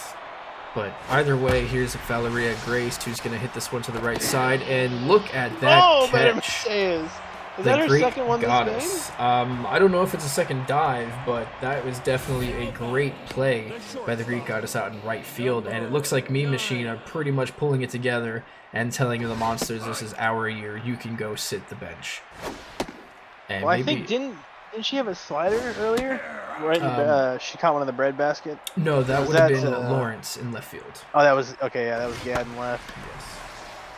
This one's towered into deep right foul territory, and the first baseman makes the trek all the way out there to bring that one in. Looks on a mission to get that one. Gina Tanner in now. She came in the last inning, I believe, to cover up for the mistakes of, I don't even remember his name now. He just blundered that badly. Presley Goodwin was the pitcher. Liner right to short. Out number 2. Here comes Benner Macias. In for another home run maybe, as she pops this one up and up to right field. Foul territory. And Ophelia Mack is there. This time doesn't punch it out of the up and over the wall. But the third baseman, the Monsters are here. 16. And they got to get their runs back as they're down to their final 6 outs.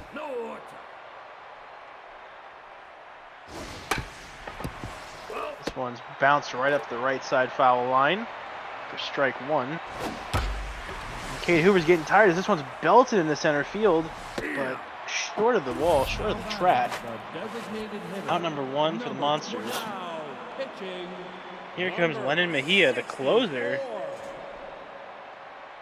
He's got pinpoint accuracy, but the ball comes in a little bit slow. As I say that, he throws a 98-mile-an-hour fastball. We're all wrong sometimes. 2-2 count here to Riteki, and he goes down swinging. The right fielder, number 77. And here's Mac, return of the Mac, with 2 outs. It's a 1-1 count, down by 3, and Mac's going to get herself a 2-out single up the middle. So the Monsters might have a little bit of a rally here, depending on what happens here with Armhorn, who's 0 for 3.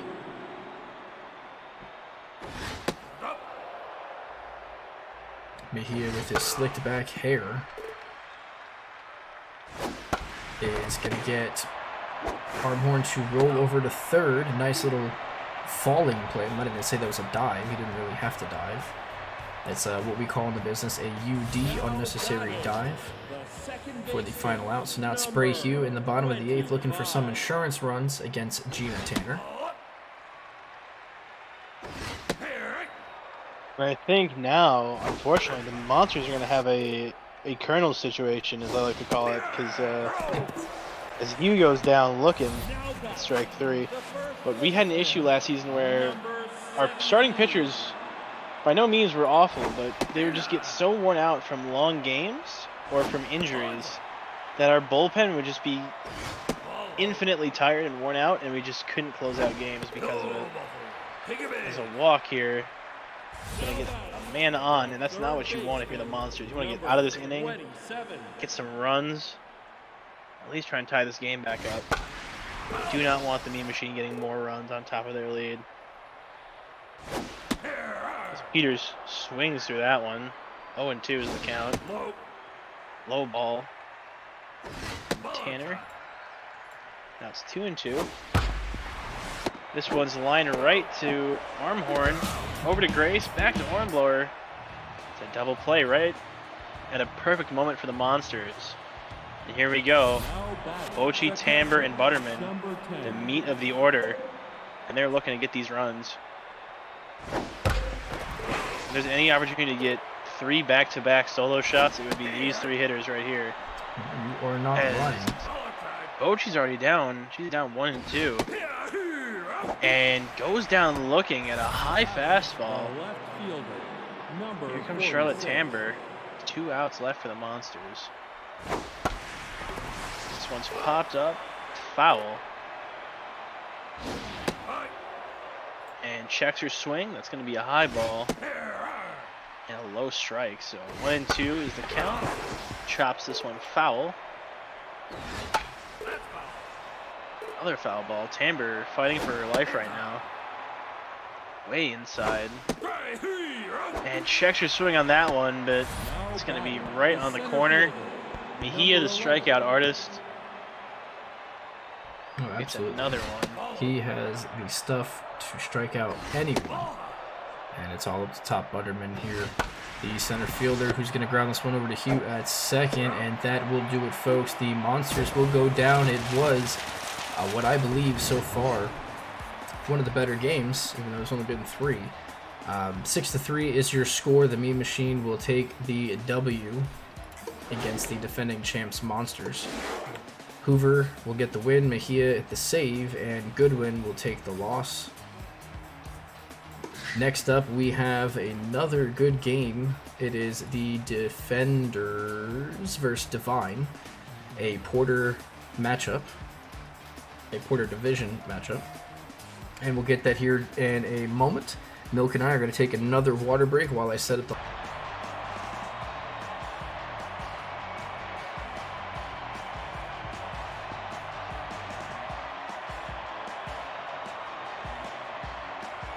Now batting, the shortstop, number 29. Ball low. Ball inside. Out. Now batting, the first baseman, number 7.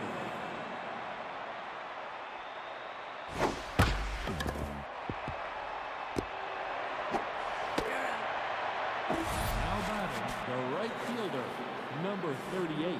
And we are back, folks. We have another good game, Defenders versus Divine. We have one of the Olympus twins. It is Coil this time, not Blaze. As the Defenders went 1-2-3 quickly there, it's Stevie Watts to lead things off. These two faced off quite a few times last season, as they are in the same division. And they also faced off in the playoffs, where the Defenders ended up winning 1 game, and Divine ended up winning 3, and advanced to the Chug Fest. As this ball is ripped to the right center field, splitting both the outfielders. Watts is going to have herself a double to lead things off here in the bottom of the first. Now batting, And here is your former MVP, Hemming Fields, 22. batting second, playing right field, and they will be taking on Will Ham of the Defenders. And quickly down on strikes in 3 straight pitches. Now it's KK, the second baseman. 35. Nope, that's outside. And this ball is hit foul. That's outside.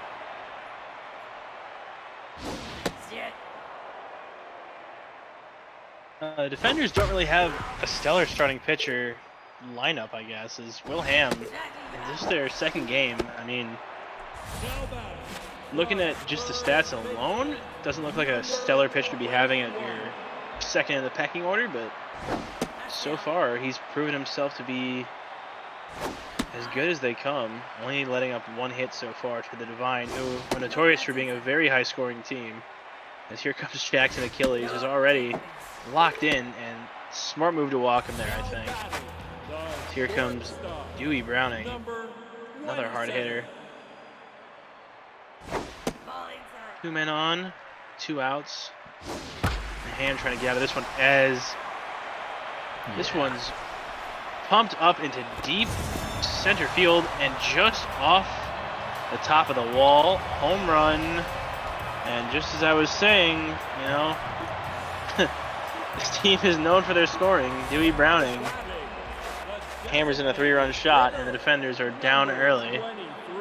Ham not having a good one. And that's what happens with Divine. They swing for the fence every pitch. It doesn't matter the count. They just want to hit home runs. And it pays off every once in a while. So right there it did pay off. But let's see how the pitching takes on takes on their opponent in the defenders. As yet, it is only 3-0, but it's the first inning. And Ham has a long way to go to help out his team as Durant hits this to the right side. Q will field it, PFP to Ham, out number 3. Top of the second, 3-0's your score already. I mean, depending on how you look at it, him having a long way to go is both a blessing and a curse because he's not done yet. He could do some great things, but also, you know, just based on this first inning, and I'm a Defenders fan, I'm kind of scared for what might happen next as, Defenders answering back right away. Disregard what I just said. A towering shot into deep center field, 435 feet. And Herrera gets on the board. First RBI and first home run of the season for her. As it comes at a great time. Cuts the lead in thirds. Now it's 1-2, or 1-3, excuse me. Here comes Phineas Vo after that ground to the shortstop. Route number 1. And Vo is a contact hitter, no spectacular power, but he will get the ball in play. As 1-2 is the count. He hammers this one to shallow center, or mid-depth center, I should say. Gonna get 1 for that. Here comes Navy Mathis. Mathis was huge in the playoffs, and was critical in the win against Devine. He had 2 home runs, but it didn't help out much after that. As this is a stolen base and almost an error. I'd say that catcher constitutes an error. Well, yeah, it's an error, but it's not an error on the books. So the runner would have to advance. Yeah, it makes sense. Yeah, in order to get the error, as that is strikeout for Mathis. Number 2. And now it is Ren Manning, the third baseman, to face Olympus. You are right, Catalina Skater. I do not want the smoke in SMB3. I don't necessarily play this game online or really that much. I play more MLB The Show or Out of the Park, because this ball is hit to left field and it gets past Velez, the left fielder, excuse me, and that'll be an RBI double. So defenders are starting to come back. And as of right now, Catalina, we do not have an online league, but eventually we will. We have plenty of players that are interested in this game. This is 50 ergo for everything, so it's pretty much dead in the middle for all players. Although I don't know how much ego affects CPU players.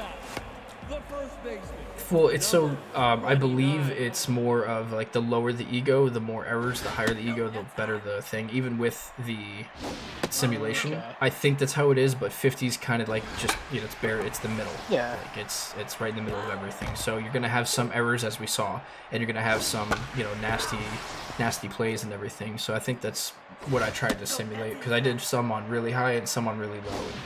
And, that's how we came to the middle ground of 50. As Athena is going to take a walk here, and now it's Eden. We'll say Eden. Rookie, yes. Yes, he is a rookie, and he's going to hit this one down the left field line off the wall. That short porch there, Correa will get it in quickly. So now we have runners at first and second, and here is another rookie, Lewis Jacobson, the catcher here. Well, that would explain that errant throw earlier. I didn't realize he was a rookie. Excuse me. Yes, he is. And he was There's a way showing to bunt. he's showing bunt, and not a bad idea to bunt, being as the 9-hitter, and you have 1, 2, 3 coming up. It'll move both the runners over. He wants it badly. There it is, right back to the pitcher. Ham will field it and throw it to first for the first out. And now it is the top of the lineup, starting with Watts, who had a leadoff double in the first inning, with runners in scoring position.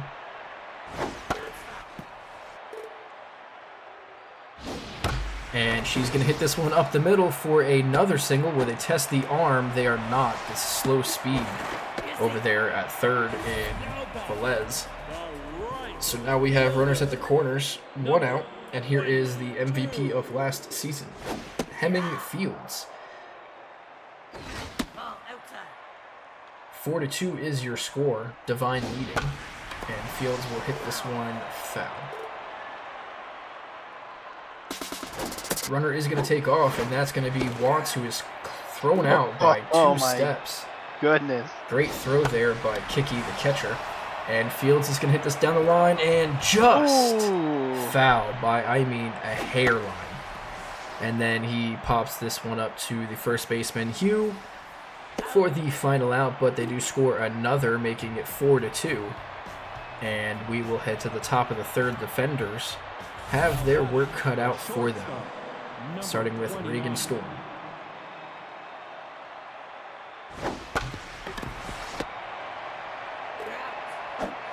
Chopper right to Diana Athena. That's an easy first out. Here comes Levi Hugh. 2 RBIs so far this season. Looking at an all ones count. Down 2 runs. And now 3-1 count. And he's on base. So here comes Braxton Pennington. The tying run, I should say, as a very low strike. I don't know about that one. 1-1 now. Just gets the very tip of his bat on that one as it dribbles back and foul.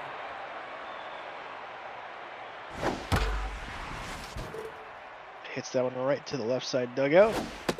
Still 2-2, and he absolutely swings out of his shoes. Goes down swinging. Strike 3. 2 outs now, and here comes Pansy Herrera, the designated hitter. 1 home run already for her in this game. Can she make it 2? I don't think so, as this one's popped up and way up. Shallow, right center. Kai Kirk is there. That's 3 outs. So the defenders unable to get anything else going that inning, but they did get a man on. Here comes the man who made that catch just now, Kai Kirk. Drills one, almost hits the pitcher square in the chest as it rolls to Phineas Vo in center. And that's going to be a single. As here comes the big man, Jackson Achilles. Struck out his last at bat. I believe. He walked. No, he walked. That's right. It looks like they might walk him again. He blasts this one to right field. Pennington is there, gets the ball in, keeps the man on first, and that's 1 out. And now it is the shortstop, Dewey Browning, who has 3 of the 4 runs for Divine. Hit that 3-run homer in the first inning to dead center. Oof, and that was his pitch to do it again. Ham is cautiously throwing to him as this ball is going to be hit down the line. Wren will stop it with a dive, but with his speed, there's no way to throw him out, and that's going to bring up 1/2 of the Duran brothers. Bryson, the DH. Better you... Oh, sorry. No, I cut you off there. Say, better you block that and just keep him at second and first than to let that roll past and get runners second and third. Absolutely. And he's going to walk on 4 straight pitches, so now it is bases loaded for none other than the first baseman, Diana Athena. And she looks like she wants a piece of this ball. Oh, yeah. She went off in the postseason for the Monsters, and I mean off. She had like 5 home runs. Speaking of, this ball is destroyed to the right side, and that ball is gone. A grand salami. She is taking Divine to the deli. Make it a 8-2 score. And now this game is definitely out of hand. It is Velez to face not Ham, but Alexander. Alexander will come in and pitch in his first game. And Velez, who had a double last time, is quickly down 0-2, and he strikes out. So now it's the other rookie, Jacobson, who had a sacrifice bunt with 2 outs. That ball was absolutely demolished. Athena, man, she's been on a tear. since, let's say, week 10 of last season. She had really good, she pushed the Monsters into the playoffs, that #1 seed, pushed them through the playoffs to the Chug Fest, and in the Chug Fest against this team, Divine. And she's continuing that trend here in the early goings of Season 2. Bronson Correa is now in against Coil Olympus, and I know it's only the 4th, but we got to move this game along. There are other games to be played. We are already about 30 minutes off course, thanks to the extra innings to start things off. I'm not trying to sit here till 2 a.m., you know? I can sit here and babysit the games if we need. Here's Phineas Vo. And he's going to hit this one over the second baseman's head into the gap, all the way to the wall. Easy double. Fields will get his strong throw in and hold him at second for a 1-out double. Now it'll bring up Navy Mathis. 0 for 1 today.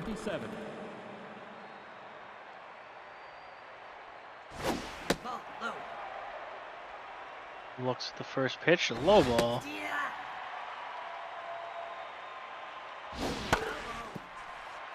Pops that one right back to the backstop. And swings through that one.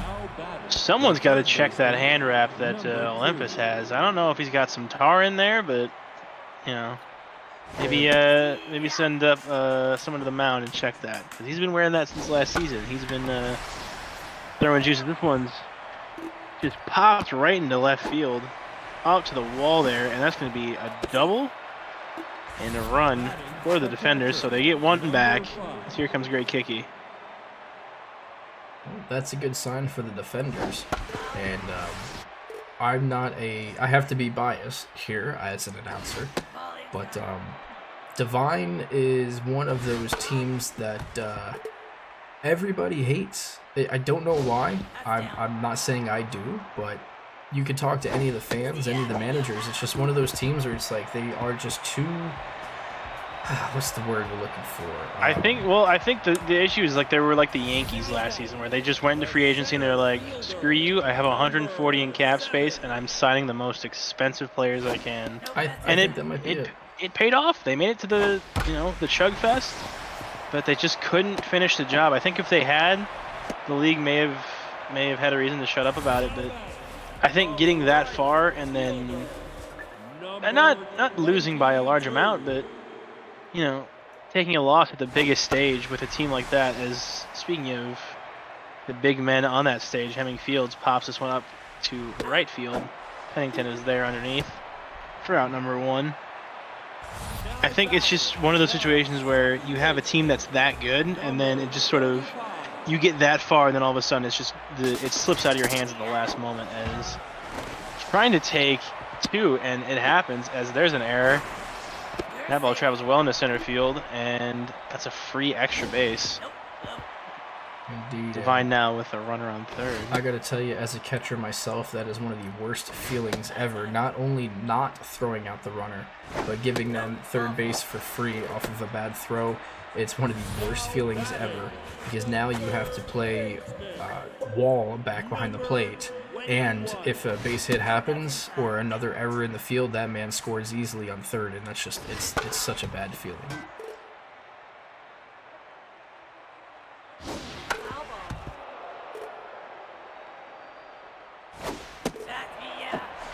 Strike 3. Jackson Achilles having a rough night. I think this is what? An out, a single, and a strikeout.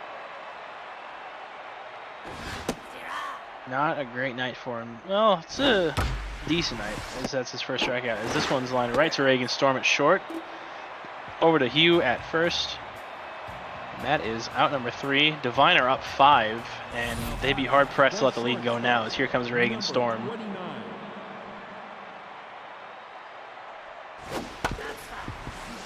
Skips it right foul. Ball in the dirt here from Coil Olympus. Oh my. That one's low. Ball is dropped on the strike, picked up, and thrown out at first. number 7. There's Regenstorm. There he goes. Here's Levi Hugh. Looks at one right down the middle. Pops this one way up, and that's going to be fielded by Olympus, it looks like. Now batting the right fielder. And that's out number 2. Defender is looking down the barrel of a 1-2-3 inning here. So here comes Braxton Pennington, right fielder. He's made a couple of good catches so far this game. Good plays out there. He's hitting .429 on the season, so really good to start. 1 RBI as he rockets this one up into the third deck, but foul. Pops this one down the right line, also foul. 2-2 count. Low in the dirt, full count, 2 outs. Chops this one, and Kai Kirk is there to make the play, not getting past him. 3 outs, and the defenders with another scoreless inning. Here comes Bryson Duran. He is hungry like the wolf, and he is going to show you why. Although I think I have a nickname now for Coil Olympias. The Wizard of Gauze. The Wizard of With that hand wrap he's got. Yeah, no, I definitely think he might be holding something there. His pitches are nasty, and nastier than anyone else in the league. It's not something we see normally. Those curveballs are breaking quite a bit, so might have to check something out. I'm sure it's nothing. Yeah, we shall see. Here's Velez, the left fielder, with 2 outs. Maybe it's like Allen Iverson. Everyone starts wearing shooter sleeves and the league transforms. Maybe Quick that's 1-2-3 inning though. I think that's what the defenders needed, and they needed it badly. Now batting the designated hitter, number 17. Defenders just needed an inning where they got off the field quick. The hitters could stay fresh. Here's Pansy Herrera, the designated hitter, as she swings through that second pitch. 1-2 the count, no outs.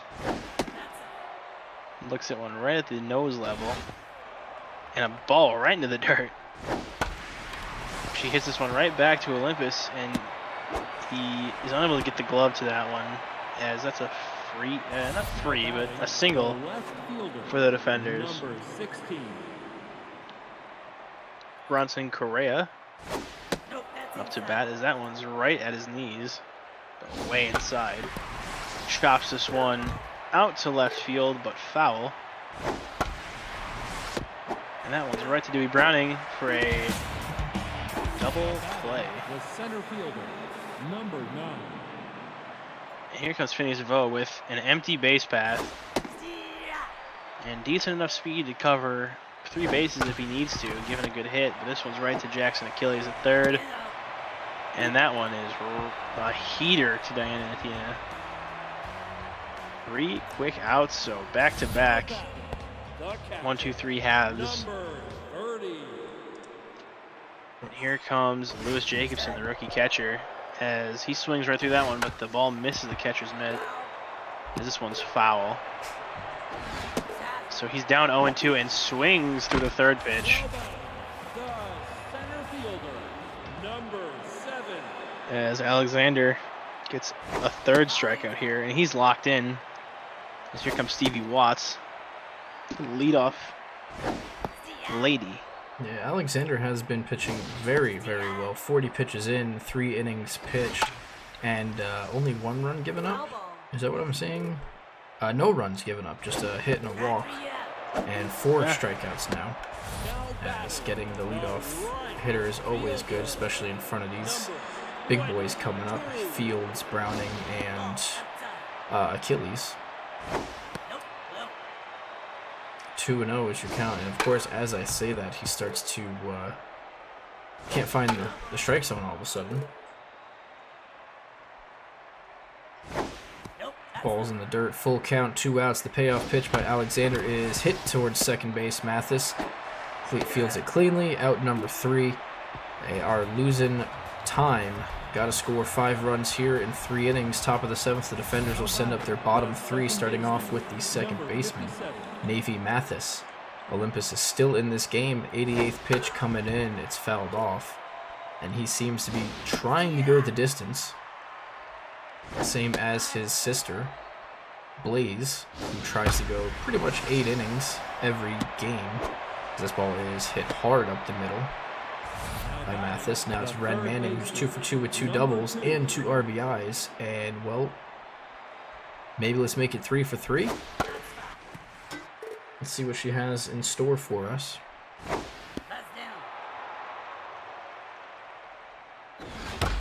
This ball is hit to Browning. That's 6-4-3 double play. That's going to be quick 2 outs. Now it's the 9th batter, Gray Kicky. The 95th pitch is outside for a ball.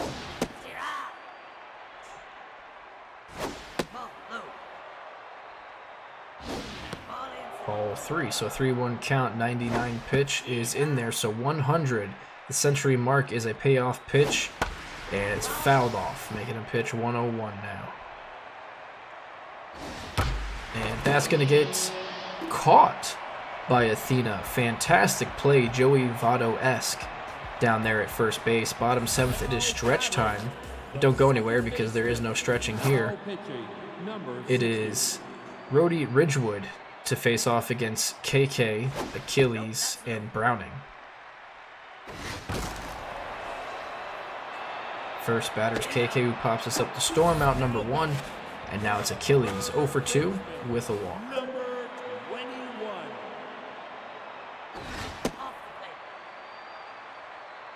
And Achilles thrives against right-handed pitchers. He gets a big boost to his ego and that power whenever there's a righty. So be careful. Don't throw it down the middle. 3-1 count, and Achilles, another walk. I don't think he'll get a chance to hit a home run anytime soon. Some of these pitchers just love to let him walk. As he's on base now. No outs. And 2-0 is the count now to Debbie Browning, as Ridgewood off to a rocky start. 3-1. This one's just over the dugout there on the right side. Ball 4 to Dewey Browning. No, sorry, excuse me. Designated hitter. Now pitching, number 3. And Roddy Ridgewood is out already, as here comes Cambry Cutter. Cutter pitched in the first game with these two teams with a 129 whip, 0 ERA, and 2 strikeouts.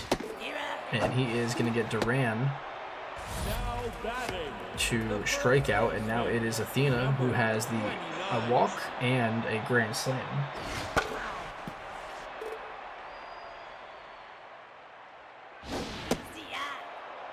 and 2 with 2 on and 2 out. The ball is in, and she's going to go down swinging, smashes her bat because she is absolutely pissed at herself for doing so. Top of the 8th, down by 5, 6 outs to go. Leading things off for defenders is Storm, and Coyle is still out there, and that's good for Storm because he hits this one off the top of the right field wall. Fields misplays it, but it doesn't matter. Storm is just going to jog into second with a leadoff double, and that should do it for Coyle. Let's see how they want to do it. No, wow. Okay, Coyle is still in this game. Levi Hugh is going to face him with a man on second. I'd be surprised if he had a Max Scherzer moment and yelled at his manager. He said, "No, I want to finish this game. I got it. I got this." Well, I'm sure that's what he's doing, but there is just a RBI single, so he's still in this game. Whew. And this ball is off the catcher's glove. Runner will advance 90 feet. That's not his fault, though. That's going to be just a rookie catcher trying to catch a high pitch that he was not ready for. Bouncing off the glove. Low ball.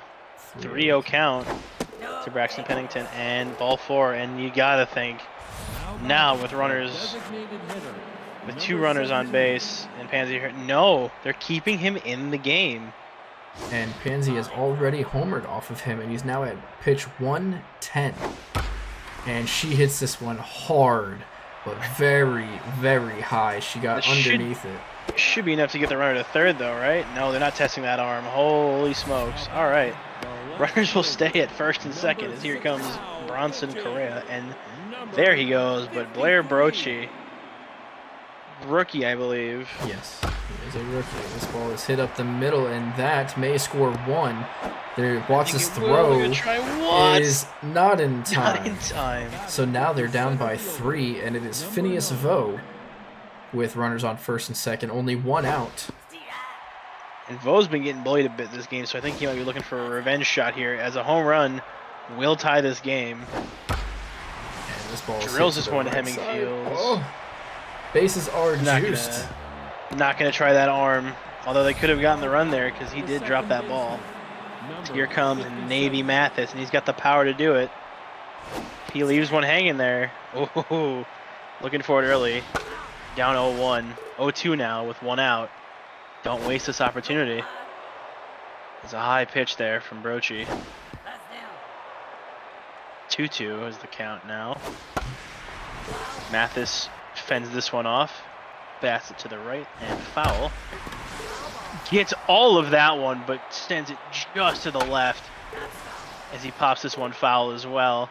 That would have been absolutely smoked and just crushed, but he hit it foul. And that's I think 5 fouls in a row now as he flares this one right to Fields again. Fields trying to get this one home, not in time. And now Ren Manning locked in. She wants it. Out is Brochi, and here comes Burpee von Krum. This one's hit right up the middle, and that's a double play. So able to staunch the bleeding, but 3 runs in. Rookie pitcher having a rough outing as they bring in Von Krum to clean it up.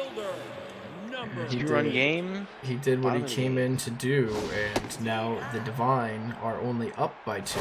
And here is the chance to get some insurance runs, starting with the left fielder Velez, who's going to look at strike 3. Take a picture next time. I'm kind of with him on that one. It looked outside, but you know. No, probably. Perspective is a bit skewed, I think, with the angle here. So 2 quick outs, and now, excuse me, it is the #1 batter, Stevie Watts, to face Cutter. Nope, that's inside. Scratches his backside, maybe for a little slime, but instead, Watts is going to slap this to the left side for a single, and now it's Hemming Fields. 0 for 4 today.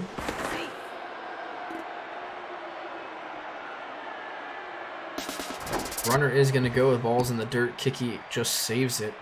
And now you have an insurance run at second base. 1 duck on the pond, as we would say. 3 straight balls to Fields. Make it 4. Not a bad decision, as you're already down 2-0. So now it is KK. 1 for 3 today. Oh boy. And Cutter is out. It is now Felipe Bravo, the lefty. I think it's a smart move to bring your closer in now, as towering fly ball to center, but this is going to be, should be the 3rd out as it is. Braxton Pennington camping under it. So, I mean, the defenders are out hitting the Divine, but the Divine have just had more power. And they've been taking advantage of these walks that they've been given. Just out of fear. Here comes a great Kiki. Trying to get on base here and alleviate some of this pressure as this one's hit right to Dewey Browning it short. Lobbed over to Diana Athena for the 1st out of the last 3 for the defenders. Is that one almost hits Reagan Storm and foul? And you know what? He shouldn't have moved. I know it's going to hurt for a second, or even if it's a little up and in, just move your shoulder into it and get on base. Like, yeah, you just got a base hit, but, you know, if you were out, that was 2 outs. You got to get on, because you have to get the tying runner at bat, which is Levi Hugh now, and Hugh has some power. He's got some juice in his bat, so let him do what he does best. What you gotta do is just avoid hitting it to Dewey Browning, because he will turn a double play here if you hit it to him. Exactly. Just nothing on the ground, that's all. Full count now. And full count, oh boy. And ground ball to the right side. Athena to Are they Browning. gonna get it? Back to That's Athena. And they do. Divine will squeak this one out. And if I could find my mouse, there we are. Your final score, 8-6. Divine will advance to 2-0 against the defenders, who are now 0-2. Winner will go to Coyle. Save goes to Von Krum. And loss will go to Ham with an ERA of 30. And your MVPs. Next up, we have Gators versus the Kernels. Oh, wow. That's fun. And we will be right back. Let me see if we have to play an ad. This is going to be the most biased commentary ever. We do not have to play an ad, but we'll have to right after this game. So we will be right back.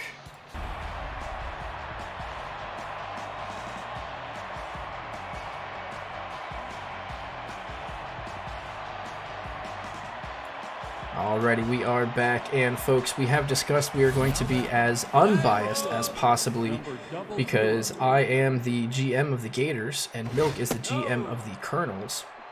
So we are trying to make it as unbiased as possible, like I said, just for the sake of commentating.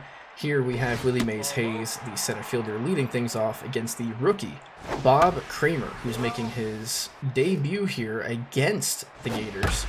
One of the better teams in the league, as this ball is laced to left field, and Hayes is going to have a leadoff single, and that's going to bring up Mr. Az Killington. Where are all my Az fans? Pickoff play over to first, not in time. You cannot get Hayes. I don't know what Kramer's thinking. Welcome to the league, kid. This ball's going to be fouled off. And this ball is hit up the middle. Az gets a single, so now we have the first two batters from the Gators on, and that's going to bring up the catcher, Brick Tamlin. And he is going to try to teach this rookie a lesson.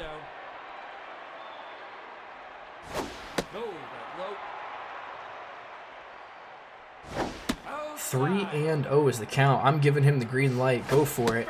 And he decides to take a pitch, so now it's a 3-1 from the rookie, and make it all four.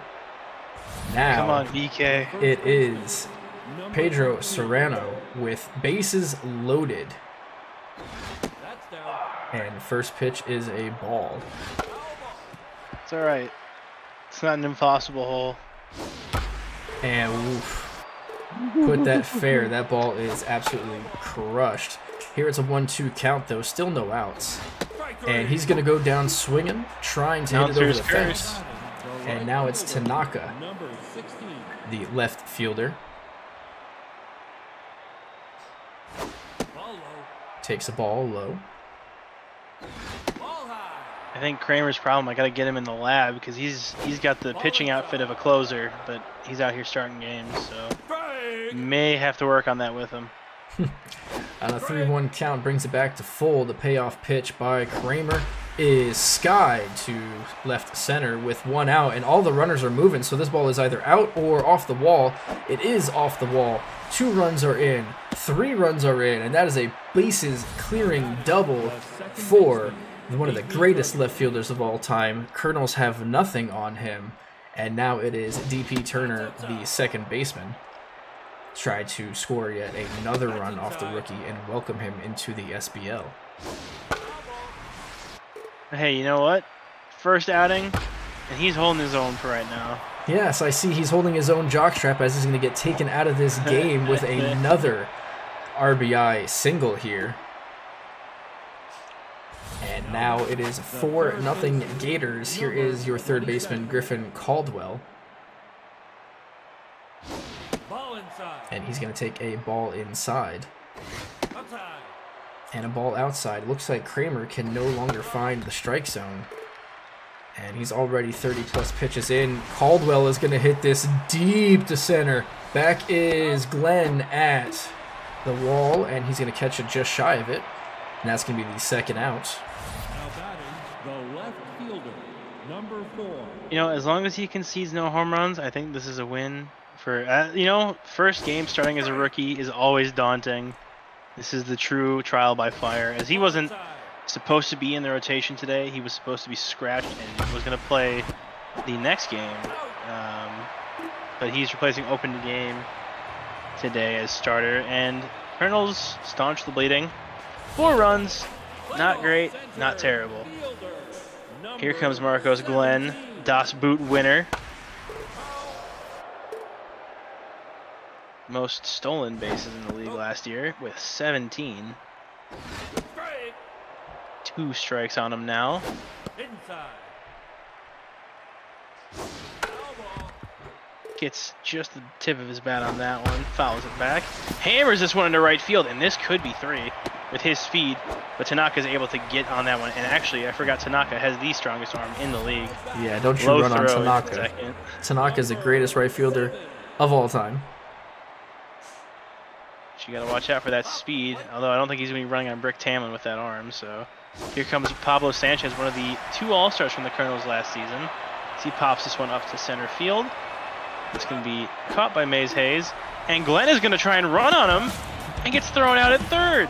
Goodbye. I don't know what that was about, but here comes Braylon Galvin with 2 home runs and 4 RBIs this season already, hitting .750. He's moved up from the 9 spot to the 3 spot today, as I think he's earned it. Last season hit .333, and this is going to be a grounder right to DP Turner, and that is out number 3. So the Kernels down 4-0 after 1. Still very early in this game. Not concerned yet.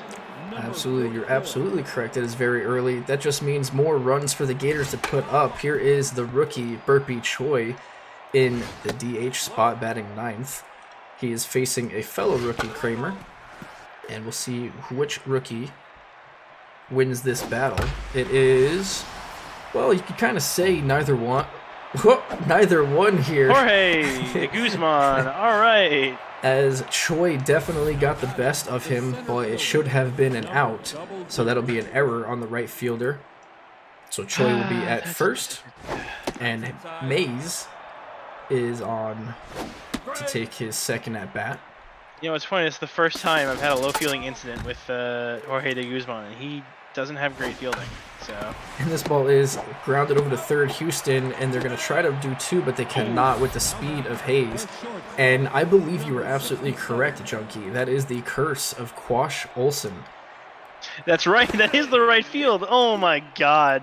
So we're going to go ahead and say anything hits the right field is a curse because of Olson. No.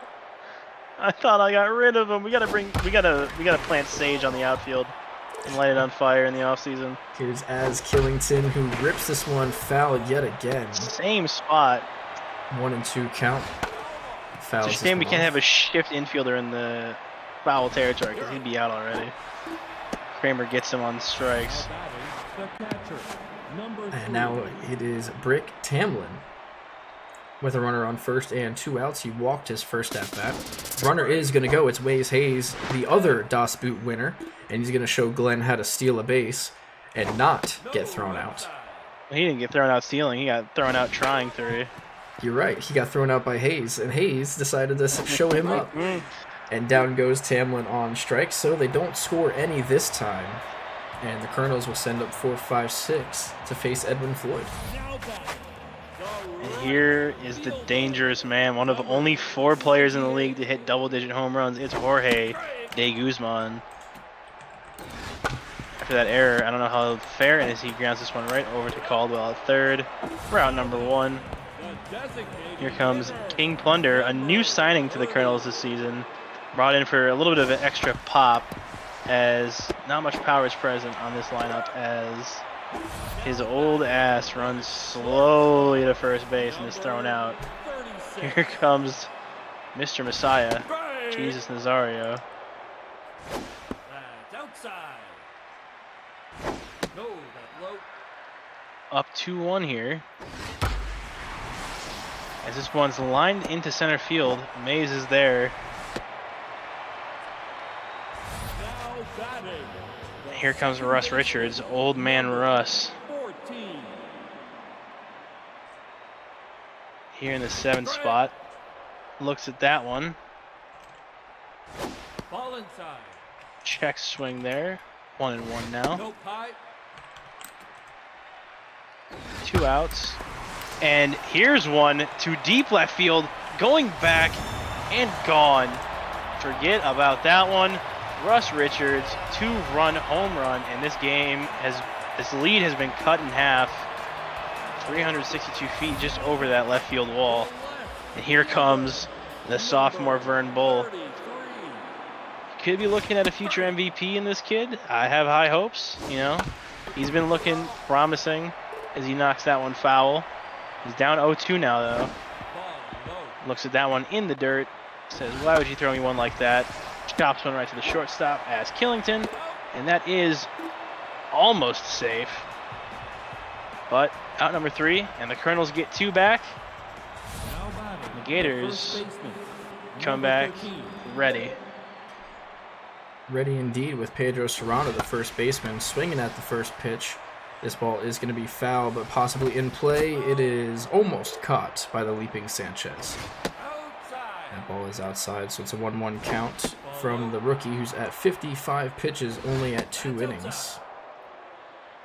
And hard hit ball, but foul. Full count here. Another foul ball. And a ball in the dirt. Serrano, who is known to strike out, strikes out there and a ball in the dirt. Just repeated myself, but you get the point. Here's Tanaka batting 400 for the first 2 games. Low.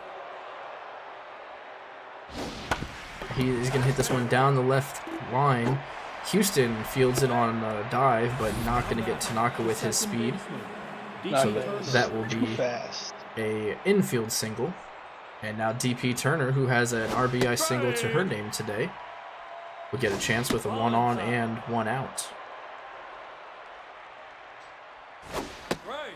Swings and misses at a ball at her chest. Strike 3. And then at a curveball inside. So she's going to go down on strikes. Now it's Caldwell who hit it to deep center. And Kramer approaching that 69 pitch mark. That was a pitch out. They're assuming the runner is going. Now it's a ball in the dirt. Here is number 69. Runner better be going. And that's a ball. Not a ball. It's a pickoff. 69th pitch, Giggity, is fouled back. Caldwell's going to hit this up the middle. It's going to be Nazario, out number 3. So the Gators get nothing. Bottom 3 coming up. Here comes Houston, Glenn, and Sanchez for the Kernels. Houston hitting 500 this season, had a very average season last year, and off to an average start this year as he pops this one right over to the third baseman. Here comes Marcos Glenn, and who I like to believe, we haven't done the ancestry report yet, but I believe him and Russ Richards are cousins to some extent, as he gets on base here with a single. And here comes the man himself, the backyard legend, Pablo Sanchez. And Glenn is going to steal, and he gets there, barely beating out the throw, showing Mays Hayes, everything you can do, I can do just as well.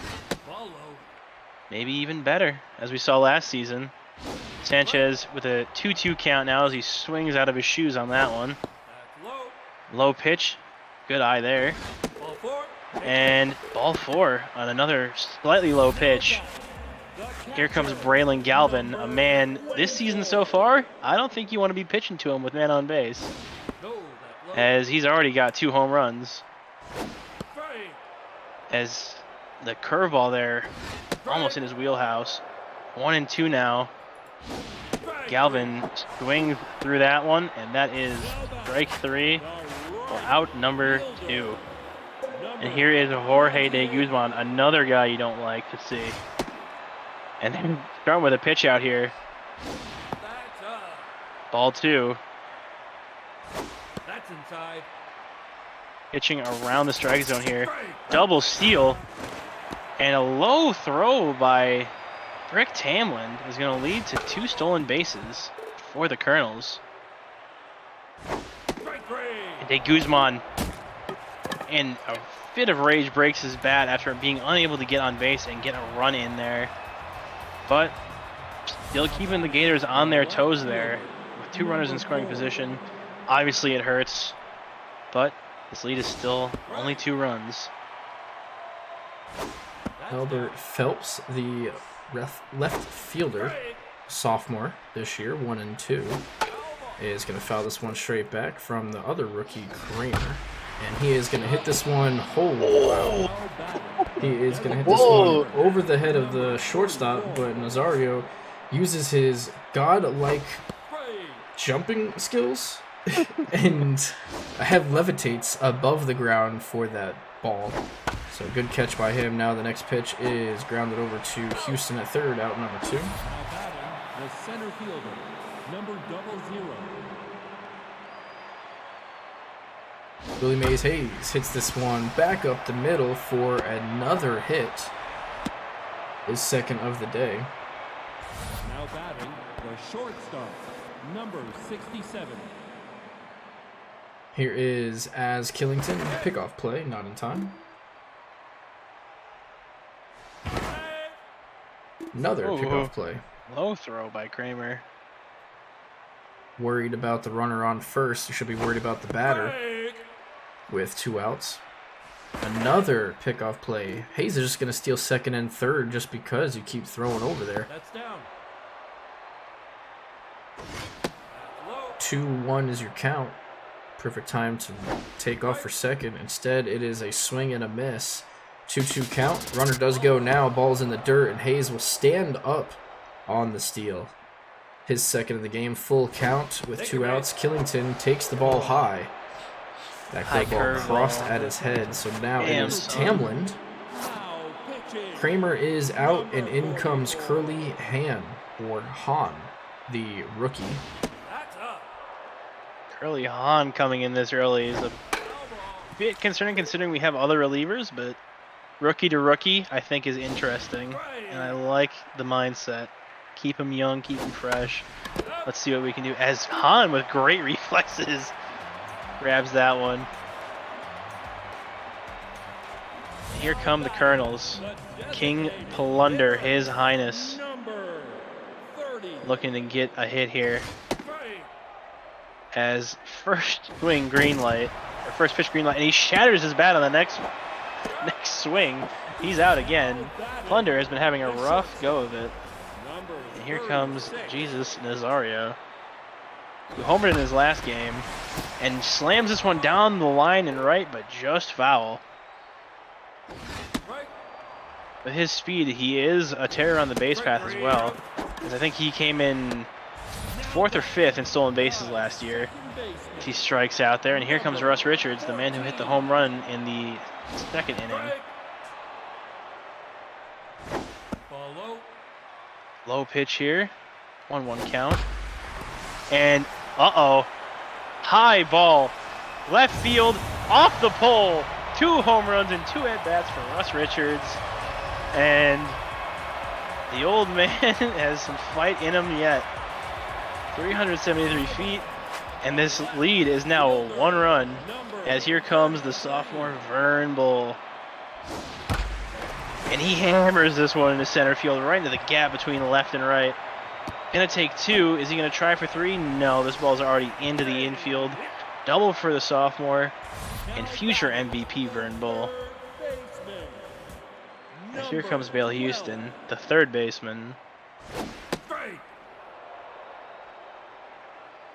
Looks at one for a strike, pops this one way up in the air, and that's going to be the end of the inning as Rick Tamland makes the catch. So, 6 hits apiece, 4-3 ball game. Gators up by 1. Number 13. As I think my co-commentator stepped away for a second. Oh, he's back. I'm back here. Here's Serrano with a 2-0 count. And this ball's hit over to second. Richards out number 1.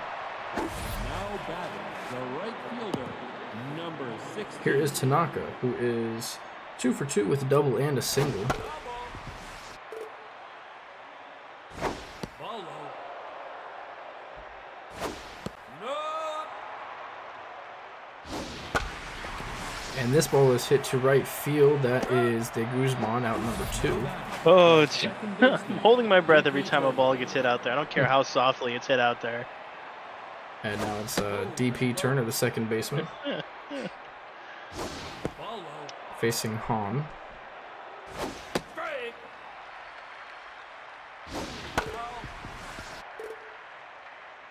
2-2 count with 2 outs. The deuces are wild.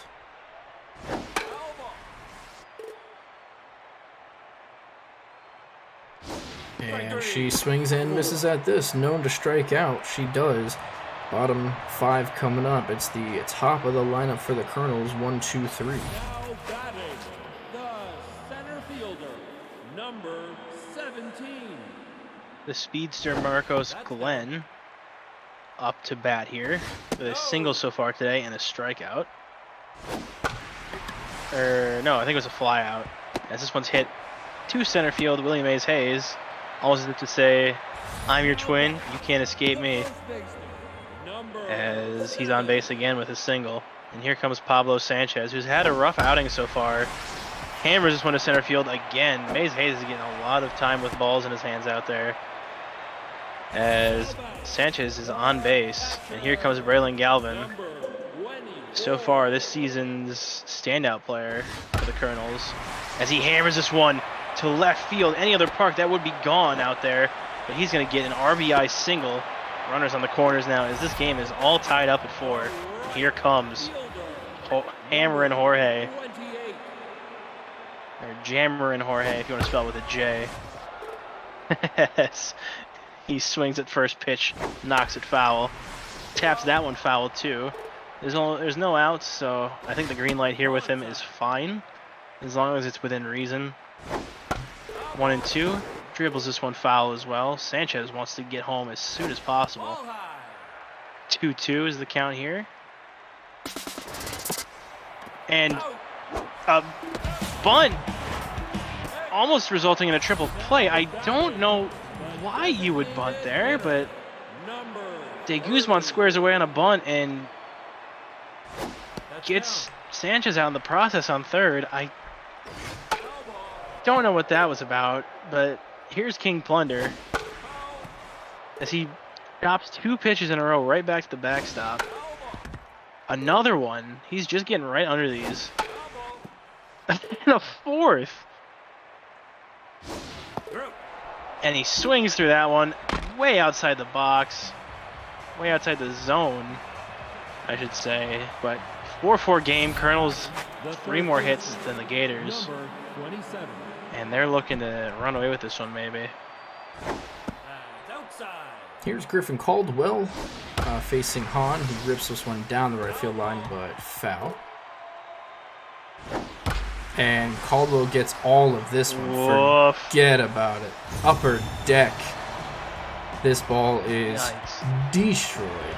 A 455-foot homer. Definitely further, but because it hits up there, that's going to be the number. His solo first of the year. Now it's Albert Phelps to take on Hahn.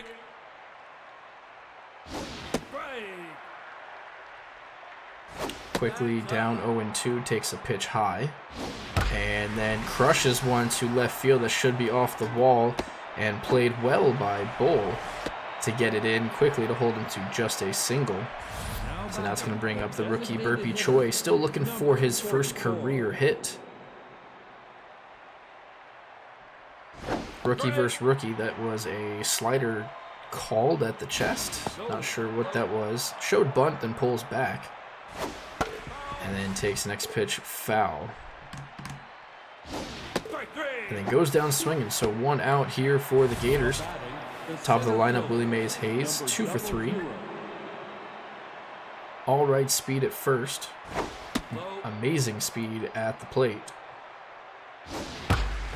And wow.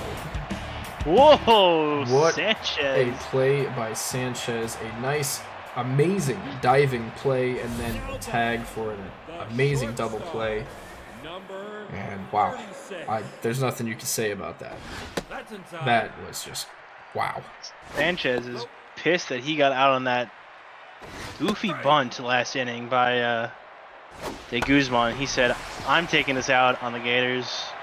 Lays himself out for that catch and gets up and tags the runner at first on his way back.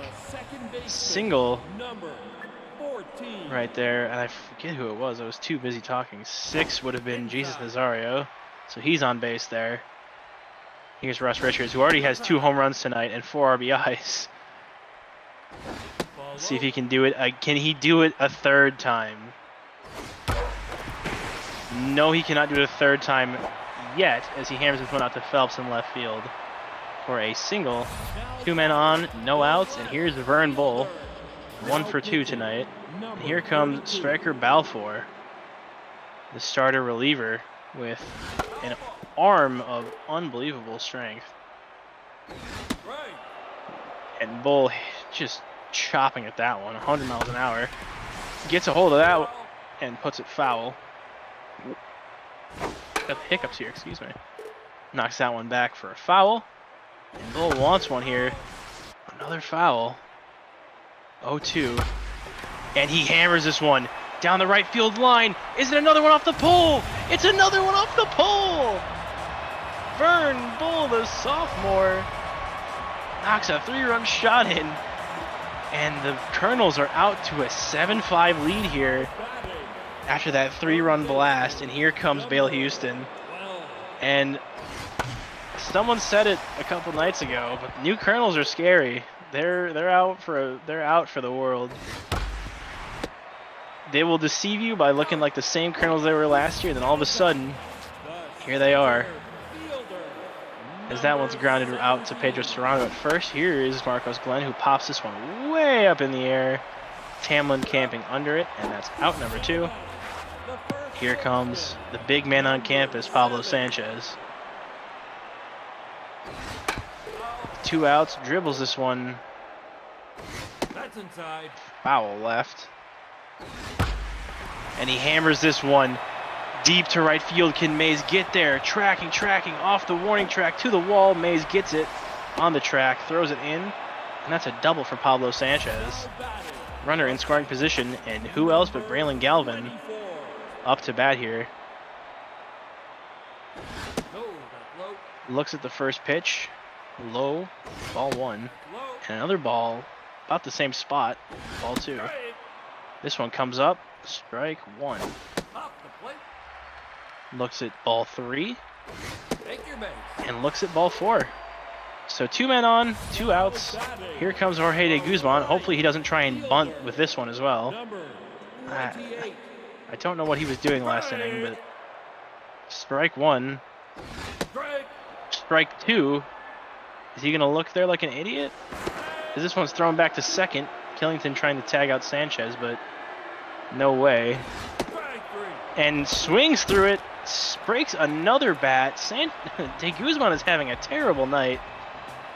But the Kernels are playing around him. And they're up by 2. Going into the 7th.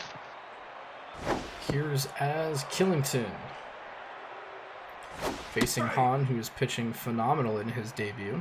And Az is going to hit this one up the middle for a leadoff single. And now it's Britt Tamlin 0 for 2 with a walk. Top of the 7th, your score is 7-5 Kernels. And they could all change with one swing of the bat here. 2-0 count. And this ball is hit up the middle, almost takes off the head of Hahn. Would have been a short-lived career. But now it is Pedro Serrano with 2 on, no outs. And he's looking to hit Hahn deep.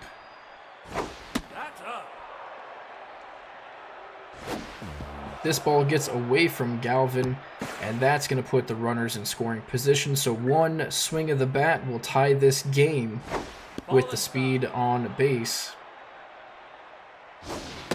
And it's going to be a 4-pitch walk to Serrano. So now you have Isaro Tanaka, the left fielder. I'm sorry, the right fielder. He's not going to face Curly Hahn. He is responsible for all 3 runners, though.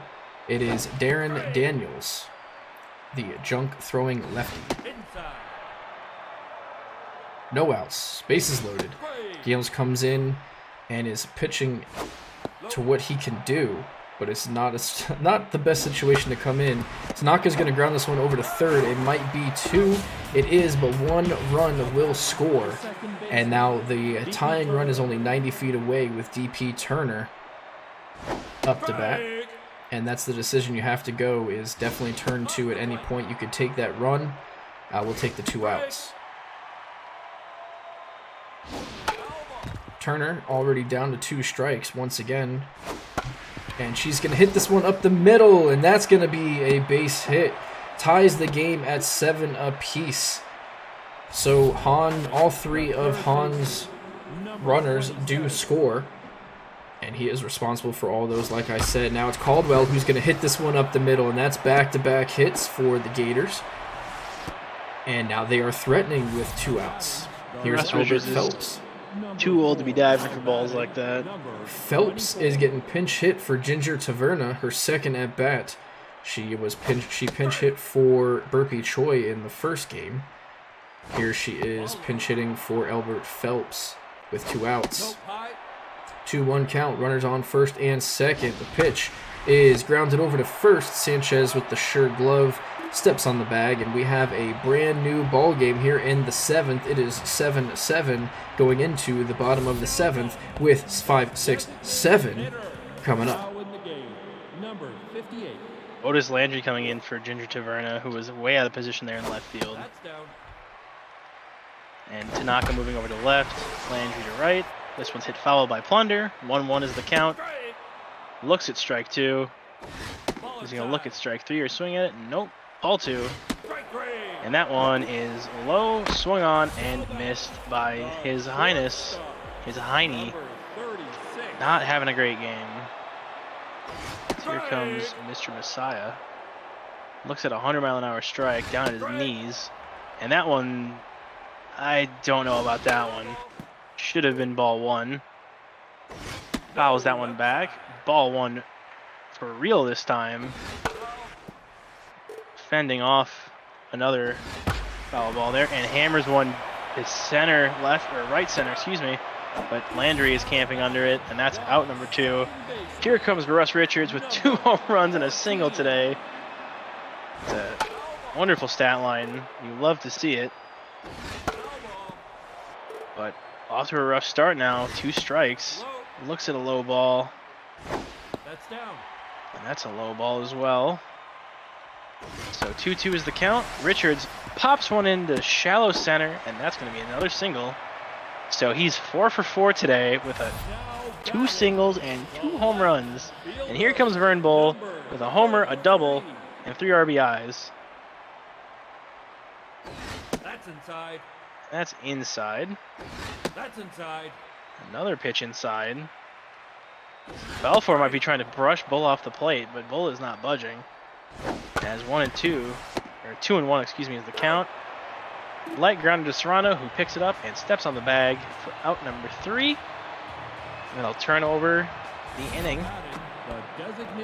Here's Burpee Choi. Burpee's still looking for his first career hit. It's going to be a hard feat against Darren Daniels, the junky lefty. And that ball is going to be grounded over to third for the first out. Now it's top of the lineup, Willie Mays Hayes, the center fielder, who has 2 hits today, along with 2 stolen bases. And now that's a ground ball over to Jesus, who has to throw it quickly, and he does, out number 2. So now it's Az Killington, who's 2 for 3 with the walk. As first pitch swinging, fouls straight back, so he is on it. Just has to make better contact. And now it is 1-2 count with 2 outs here in the top of the 8th. Ball is low.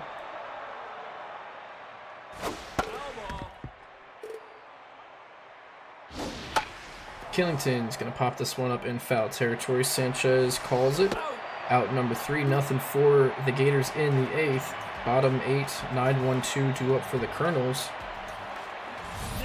I'm going to be honest, I think Darren Daniels has been the best free agency signing this season, maybe in the league. Could, at least on the pitching side of things, as he still has a 0.00 ERA. As Bill Houston looks at 2 strikes here. 2-2 is the count to Mr. Houston. Full count. Riffs 1 to short. Killington is there. Lobs it over the first. And out number 1. Here comes Marcos Glenn, the speedster, with a great hairdo. Strike 1. Swinging early. Swinging hard. Pops 1 foul over the left side dugout. And that's strike 3. Glenn down on three quick pitches. And here comes Pablo Sanchez.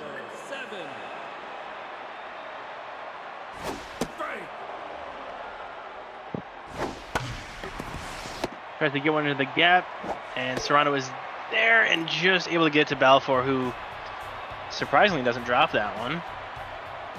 That's 3 quick outs. Now batting, the catcher, number 3. And come here the Gators. is Brick Tamlin, the catcher.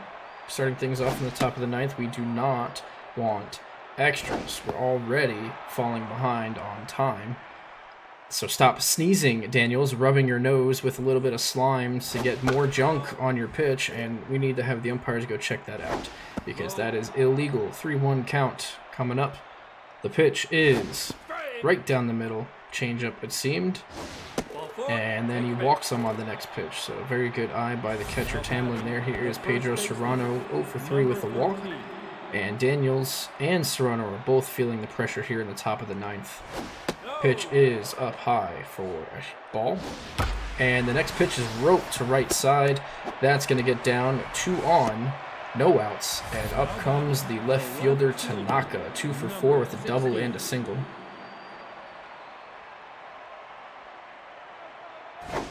And ball is inside.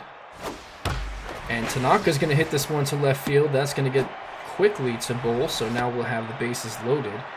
4. DP Turner, 2 for 4, 2 singles, 2 RBIs. Daniels is finding himself in a very bad predicament here. He's already at 36 pitches. This could be his last couple batters. DP is trying to just get it anywhere but the infield. And here she's going to hit this to the right side. That's definitely going to be caught. 1 run should score. And they will score there even with Tamlin's speed. Runner will also advance to second since it was not cut off. So now we have Caldwell, 2 for 4 with a homer, with runners on second and third and 1 out. So a fly ball could get another one in. Should get another one in. And I'm not sure if junkier pitchers pitch or not, or pick their noses or not, as that's going to be a single to the right side. Caldwell has another RBI, and now it's Otis Landry getting his first at-bat of the year. Daniels is out, and in comes Ciro Dill. Ciro Dill is coming off of a bad outing in this first pitching outing last game. Here is Landry on a 1-1 count, almost gets hit. Runners at the corners. Ball's up the middle. Richards is going to field it, and so I guess somehow phantom tagged the runner at second and then turned around and threw to first. But that's a double play, and now the Kernels are down by 2, starting off with Galvin.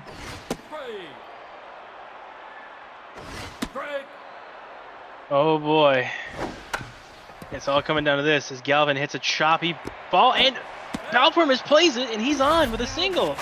Balfour misplays it, and here comes De Guzman with a man on first, tying right at the plate.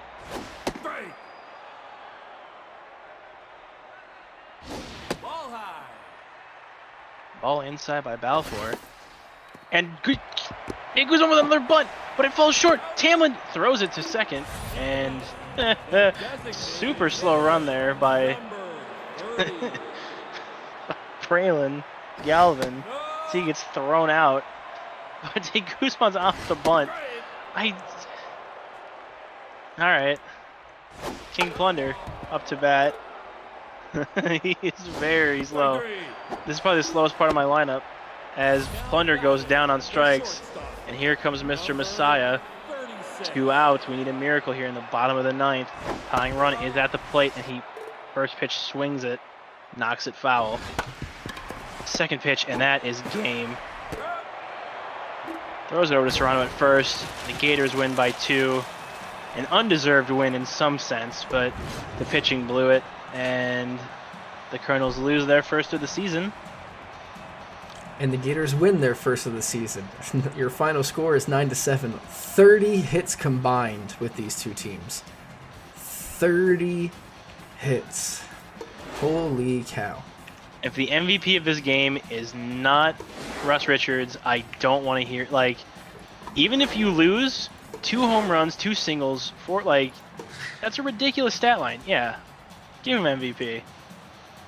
That is MVP. So, next up we have the Beavers versus the Reapers. Finally, the Reapers, who have been in here since pretty much game 1, they finally get to watch their team play. I'm going to have to play a quick 1-minute ad so we don't get any more interruptions for the rest of the 2 to 3 games that are going to be left. So I will be back in just a moment with Milk, and we will get this going.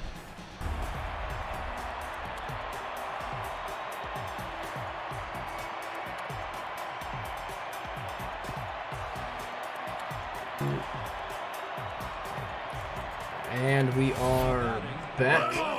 For our next game, we have the Bearded Beavers versus the Minnesota Reapers. Reapers are coming in after a 1-0 loss to the Samurais.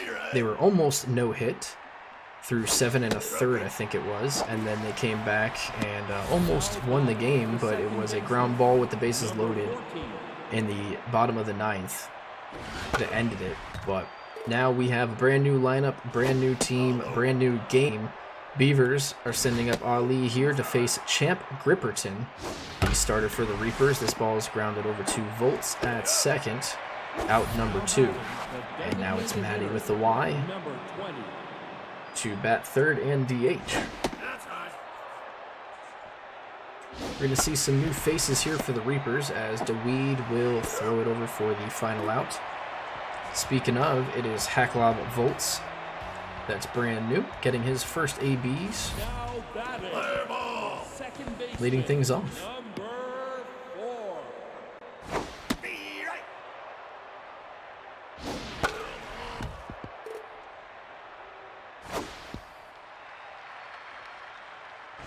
One-two count. Volt is going to pop this one up. Pitcher Frederick, out number 1. And now here's stashing DeWeed. Number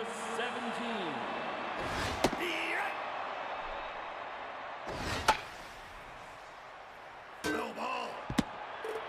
Many of these Reapers will be looking for their first hits of the season and of the career as DeWeed strikes out swinging at a ball way outside. So now it's Big Mac Dankaroo. Dank takes one outside. Off the plate.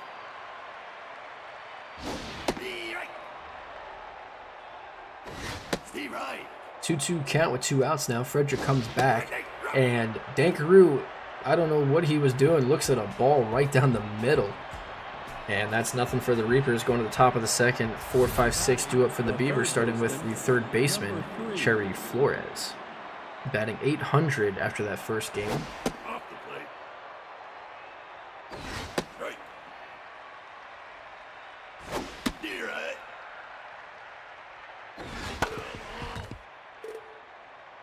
So,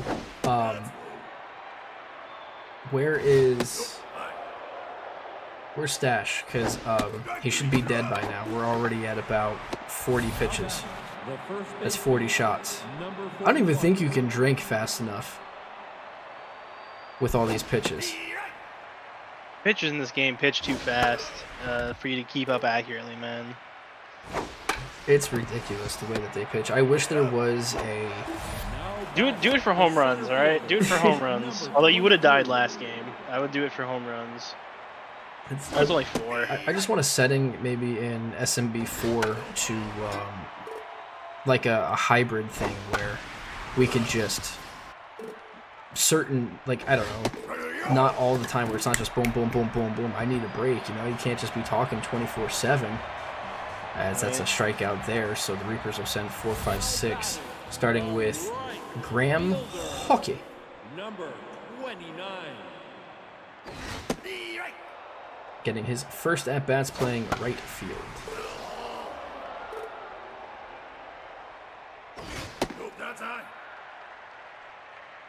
Thicky Grippy, I think. Oh, jeez. And down goes Hokie looking at the third strike, and now it is Dragon on Yamada. Taking his first hacks of the season.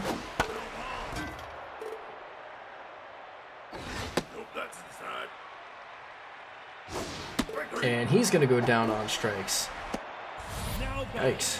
There's a lot of strikeouts on both sides here in the first 2 innings. Now it's seizing Wheezy.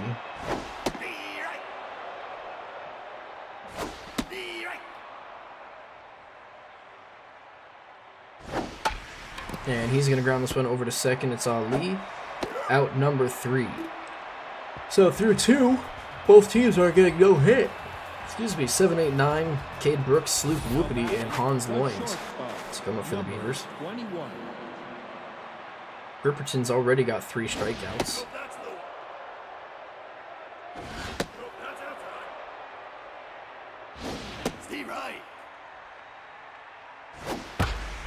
And this ball is hit over to Volts. Makes a nice diving play for out number 1.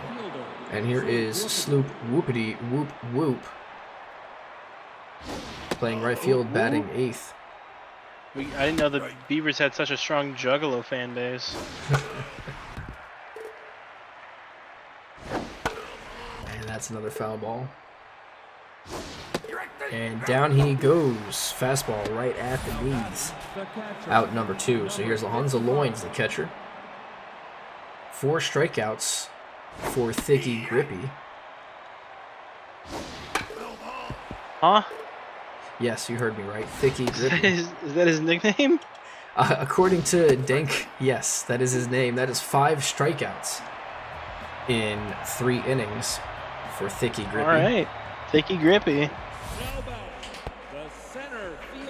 And now it is Nabe LaRuth, the center fielder.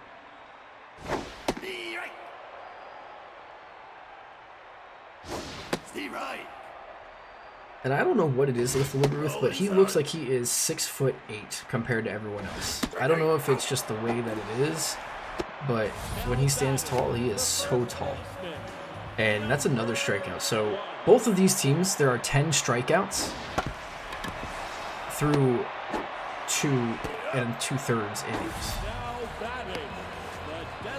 which is crazy. Here's Yip Yip, the DH.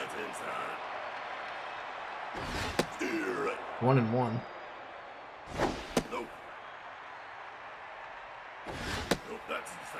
Three and 1 your count now, looking to rip it, and he walks. So we finally have a base runner on for either team. Now it's Volts, who's 0 for 1, and a man on first.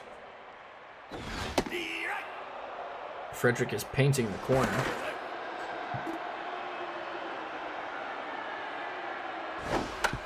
And Volts chops this one just in front of the plate. Loins will field it cleanly, easily. Tosses over to first for the final out. Top 4th, here comes the Beavers. 1, 2, 3. Now batting, the left fielder, number 24.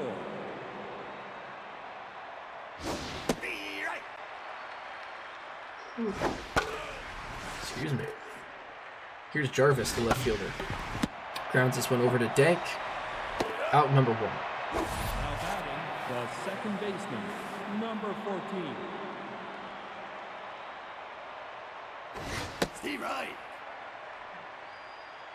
Cripperton is going to give up a hit here to Ali up the middle. So the first hit has been established. It goes to the Beavers. And now it's Maddie with a Y batting.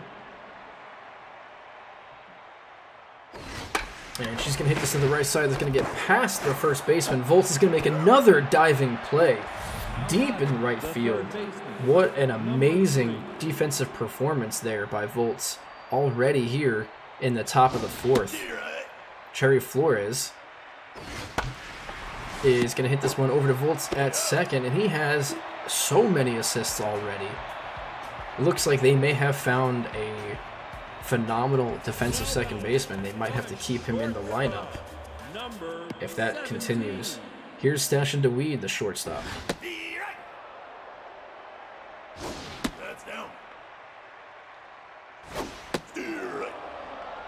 And 1-2. Make it 2-2. And down goes DeWeed, swinging at the ball at his eyes. And now it is Big Mac Dank. Dank is going to hit this first pitch, roll over to the third baseman, Flores, out number 2.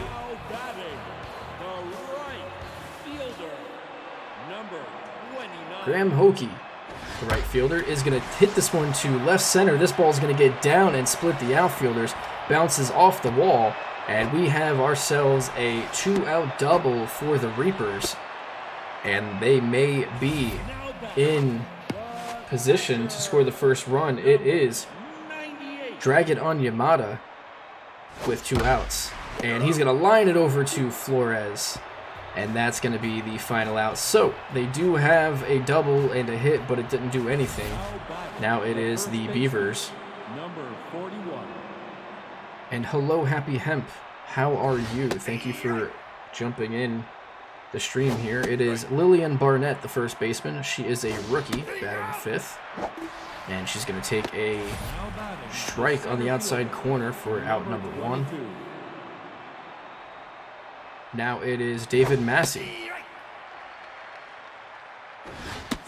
Oh, I am doing fantastic. I am here with the boys. We are watching, announcing. My team beat Milk's team. I am ecstatic. Yeah.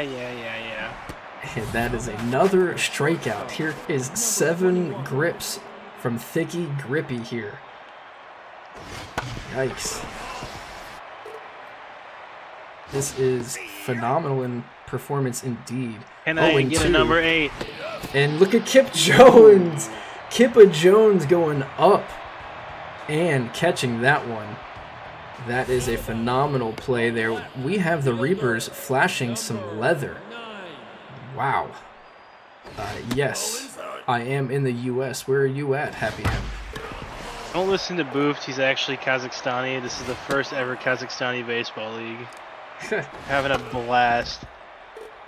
2-2 count to Weezy, and he's going to take a strike inside.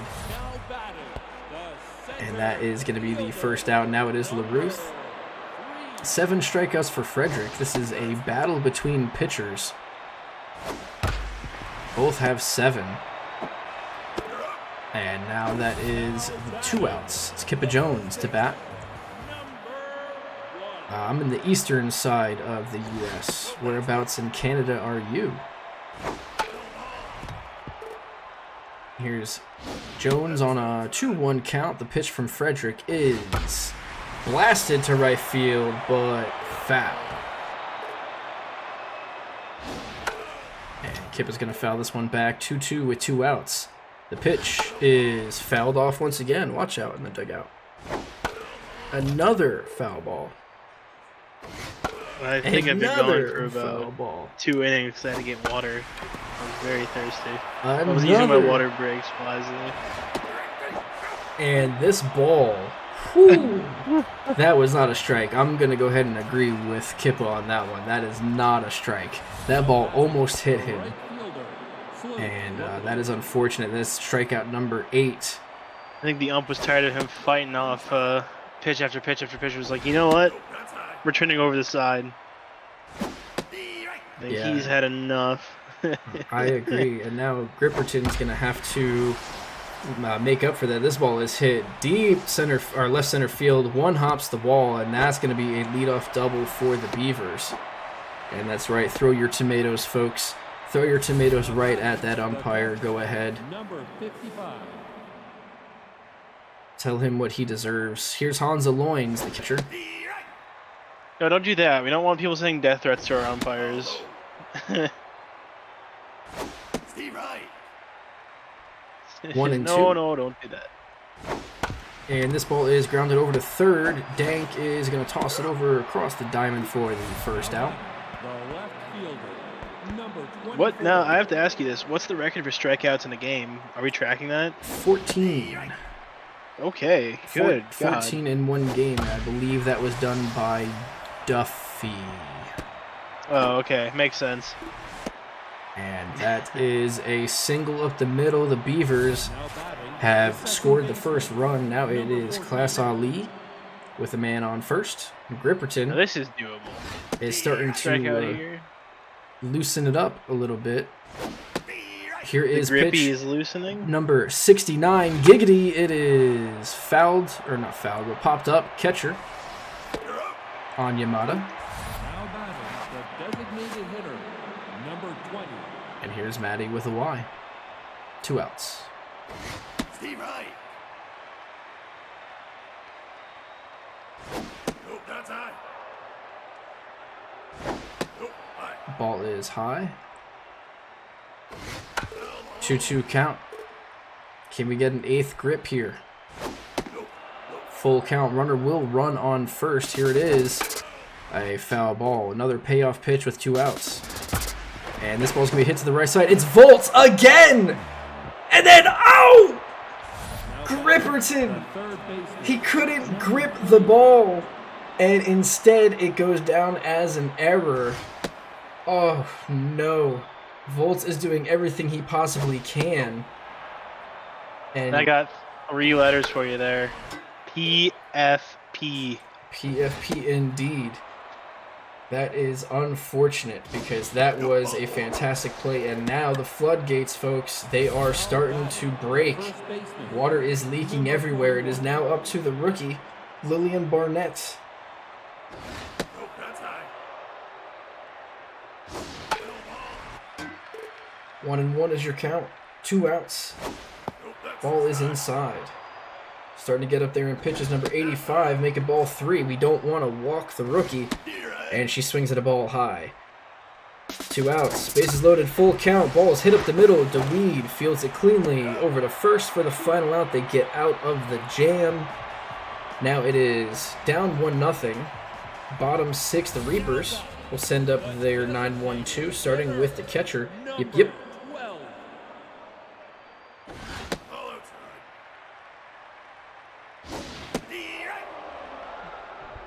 Alrighty. 1-1 count, excuse me. Oh, well, now it's 1-2. I can predict the future. He's going to hit a single here. And yip, a deep fly ball left field, and this ball is gone! It is all tied up. He got at least a base there. That much. Yip with his first home run of the season, 393 feet to left field, and now it is Hacklop Volts flashing the leather. right.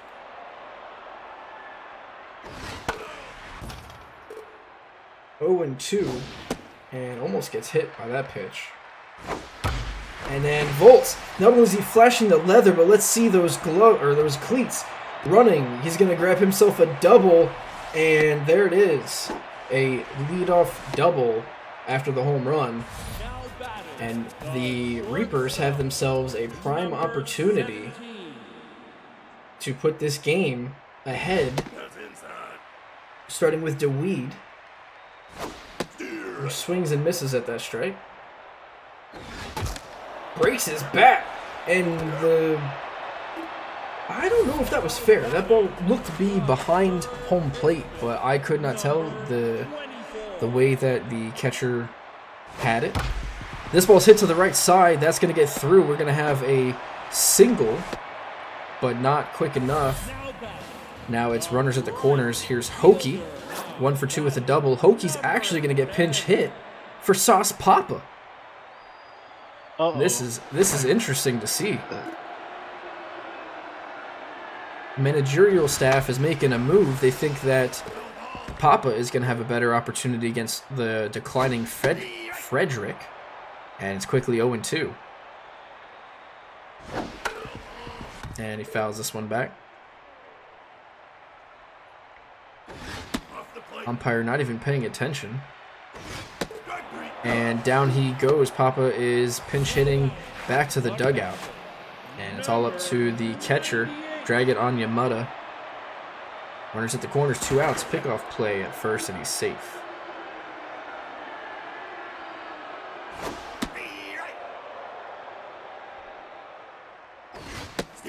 Strike 2.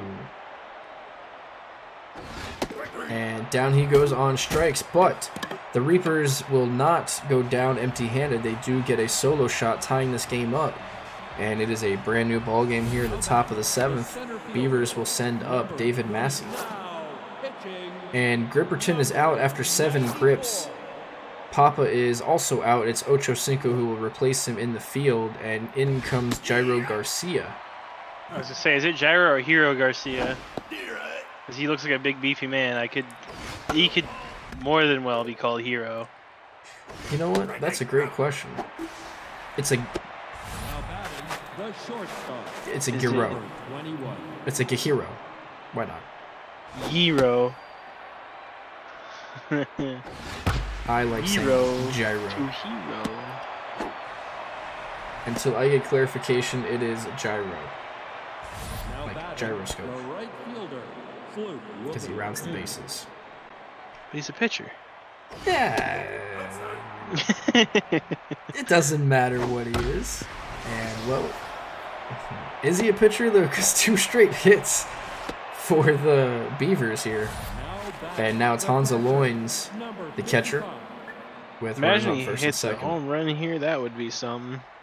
Well, that's not very nice to Would say. he be the first rookie to hit a home? Like, just out of curiosity, have any rookies hit home runs this season? Well, not drafted rookies. But Yip Yip is technically a unofficial rookie because it's his first season. But age-wise, he's not considered a rookie. You have to be 21 and younger. Yeah. Or first season out of the drafted class. That's what I was wondering. Like any of those players. Yeah, so unless they're 21 or under, no, they were not considered a rookie. Full count here, Jarvis, and it's going to be the runners are moving with 2 outs. And that's going to be a drop third strike. Yip Yip throws it over. Not Yip Yip, that was Anyamada as the catcher. Throws it over. So now it is Seizing Wheezy. I don't have control over the relief pitchers, unfortunately. I wish I did. I wish I could put it in like an order. Hopefully that's in the next installment of Super Mega Baseball 4. Whenever that may be. Yeah. They're supposed to have it out this year, but with EA taking over, it could be another 4 years. And it's going to be trash. Anyway, I digress. Here's Frederick still with 10 strikeouts, 90th pitch. It's now LaRuth up the bat. Almost gets hit. LaRuth fouls this one back. And then lines this one hard, but right at the second baseman. And now it's Kippa Jones. 0 for 2.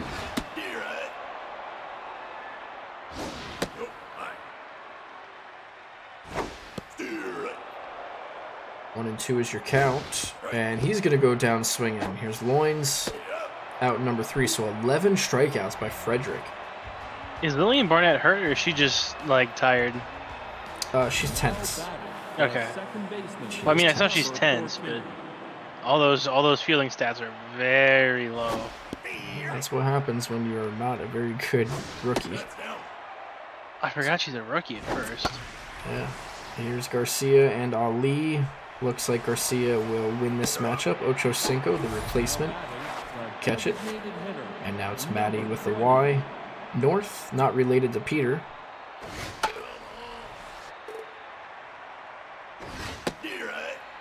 Or at least Or that we know Nolan. of.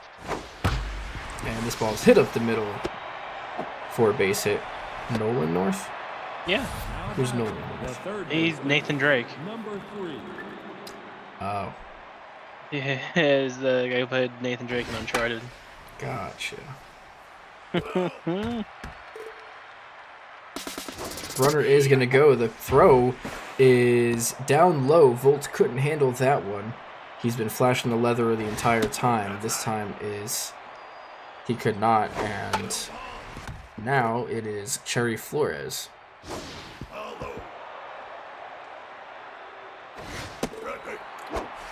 She's going to go down on strikes. Now batting. And now it's William Barnett, the rookie. Number 0 for 3. batting, number No, it's 48. not. It's Gershwin Brownpool. You Googled Peter North? Yikes. Don't Google Peter North, please. This ball is to the right side. It's going to get down. Ocho Cinco's throw is coming home. Got him gunned! The Reapers keep the lead, or keep the score the same with a hose from right field. What a throw by Ocho Cinco. That is phenomenal. What a play indeed. This is Yip Yip, who had the solo shot his last at bat. Here he's going to pop up. And now it's Volts, who had a double.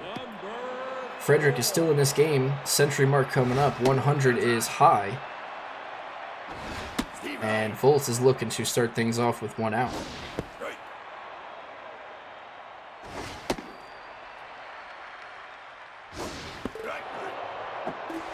Volts is down, and Frederick has his 12th strikeout, and they're gonna take him out. They are gonna take him out here. Here is Yoshida.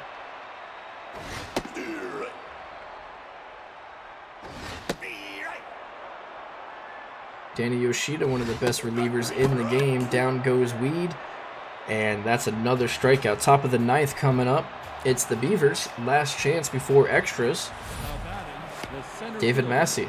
number 22. Garcia gets a ball outside. Ground ball over to short. DeWeed with a strong arm. Out number 1. The shortstop, number 21. Cade Brooks. And look at this. It's Volts with yet another dive and another out. Holy smokes. All right, folks. I know it's only game 2. And I know it's his first game playing ever. But he's getting the gold glove. I don't give a shit. He's getting gold glove. Like, it's already done. He's already got gold glove. Like, there is no if, ands, or buts about it. It's already. Isn't it position by position, or are we doing just the best fielder? It's position by position, so he's already got the Okay. gold glove for second base. Sorry, whoever else is a second baseman, I don't care. This game alone proved that he is a gold glove. So we just had a couple replacements here. Coach comes in as the closer. Lokadoke. He's back. Men with the unpronounceable name. Yeah, Coach Aladaka Kalakalaka. Kala hala hala. Anyway, ground or pop fly into foul territory. It is Dank catches it out, number 3. And here we go, Reapers. Kakalakadaka. Aloche Doche. Aloche Doche. Coach Aloche Doche. Coach Doche. Let's focus on the game, guys. The Reapers. You can walk it off here. You can walk it off here. Here's Jimmy Ocho Cinco. I was saying Reaper's GM just said it's Coach Aloche Doche. Aloche Doche. Loche. Yeah. Here's Ocho Cinco, who is a defensive replacement, now getting his time to hit. I might have to check your laptop case for a flask next time we do this. Oh, yeah. Nah, he goes down on strikes. Now it is Dragon on Yamada. who batting 5th, 0 for 3 today. Ball's in the dirt. And come on, no, we might go into extras. Indeed we do. So, extras! We love extras. the Reapers, in 2 games played, they will be 1-0 game going to the bottom of the 9th and lost it on a double play, and then now we're going into extras. So, and the first pitch here by Piper Tattersall is all the way to the wall. It short hops it. LaRuth is going to make a nice dive, but cannot catch it. And now the go-ahead run is at second. Here's Class Ali.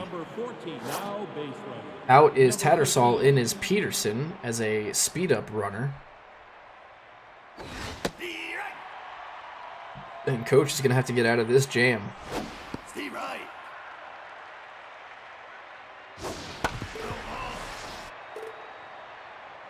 0-2 count to Ali. Ali's going to hit this over to Volt, who makes yet another diving play. Gold glove!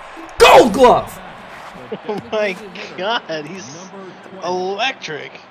Literally electric. Oh my god. But now we have the infield in with a man on third, and it is Peter North's non-sister. She does have a hit already. 1-2 count, strikeout would be beautiful. And we're all voting for the Reapers right now, right? We're all rooting for them. We want the Reapers to win this game. I don't think there's any I mean, I think deep down we're all Beaver fans in some sense of the word, but right now we're all Reapers fans. We're all fans of Beaver every once in a while, but I think the Reapers. Coach gets the strikeout there. Now it's Cherry Flores. 2 outs. And 0-2 count. Here's the pitch. Looked to be a strike to me, but it looks like, I guess it was outside. And now another foul ball. And now a ground ball to Dank at third, and they prevented the run from scoring. So now, bottom 10th, it is a way to walk it off. 6, 7, 8, starting with Seizing Wheezy. 0 for 3 today. And nope, Wheezy is out. It is Slap Heaters who's in. Managerial changes.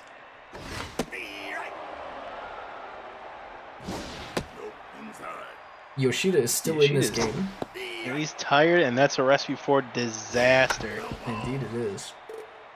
But as a Beavers, who else do you want out there? You want Yoshida out there. And that's the reason why. Heaters takes a slider right down the middle. Fooled him there, and now it's all up to LaRuth.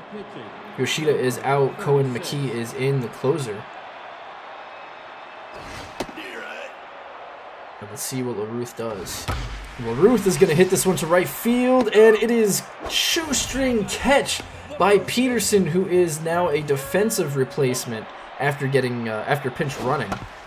And then this ball is hit by Kippa Jones up the middle, and he's safe. Even though he has cement in his shoes, he still somehow got out of there as a infield single. And now it is Yip Yip.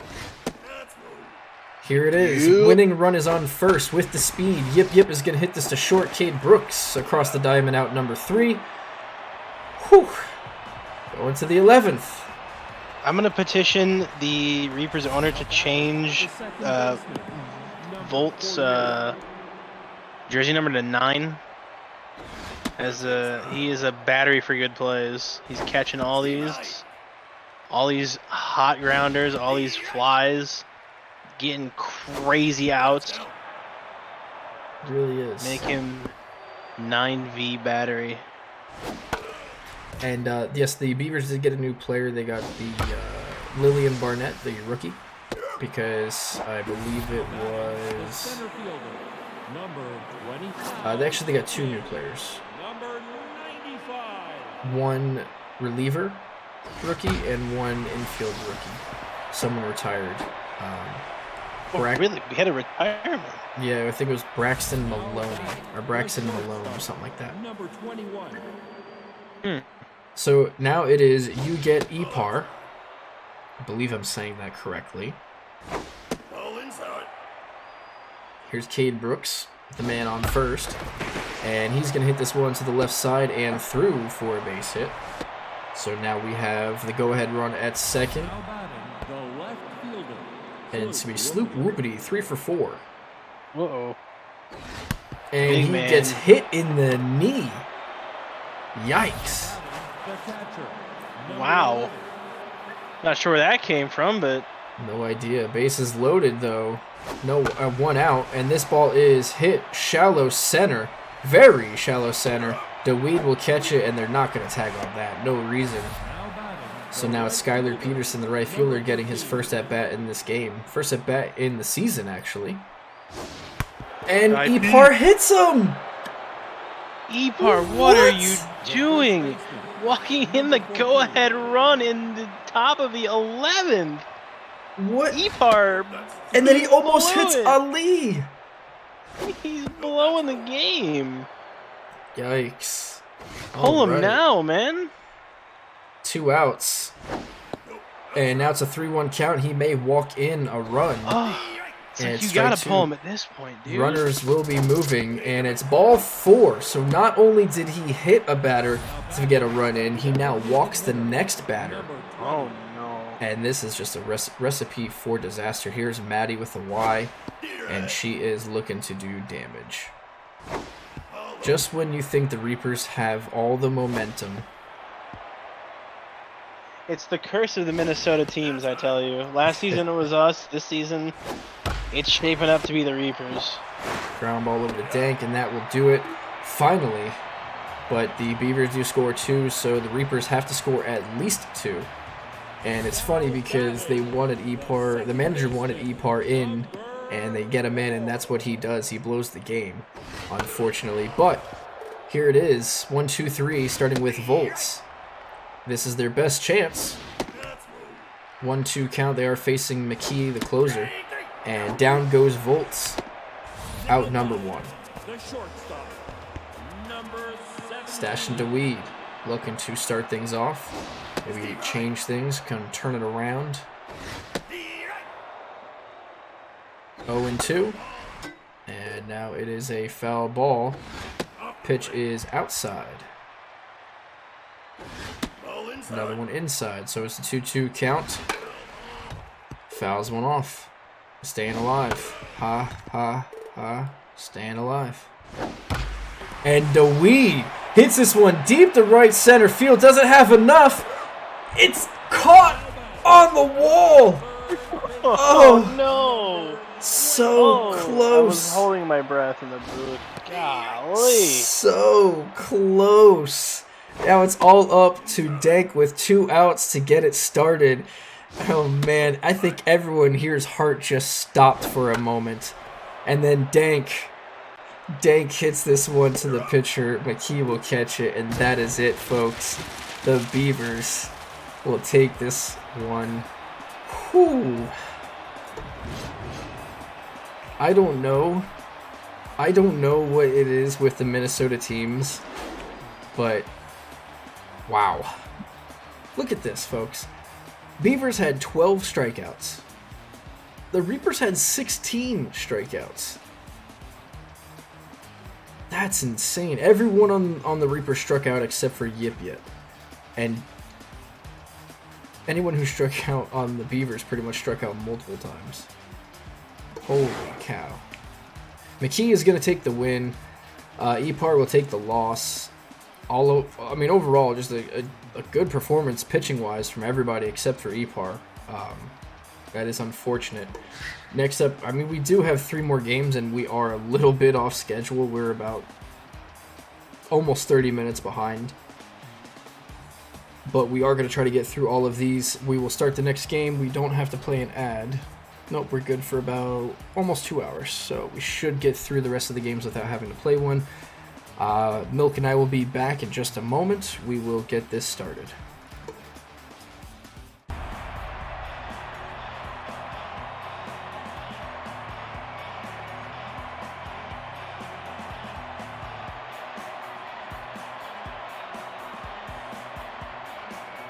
Now batting, the third baseman, number 5. Strike.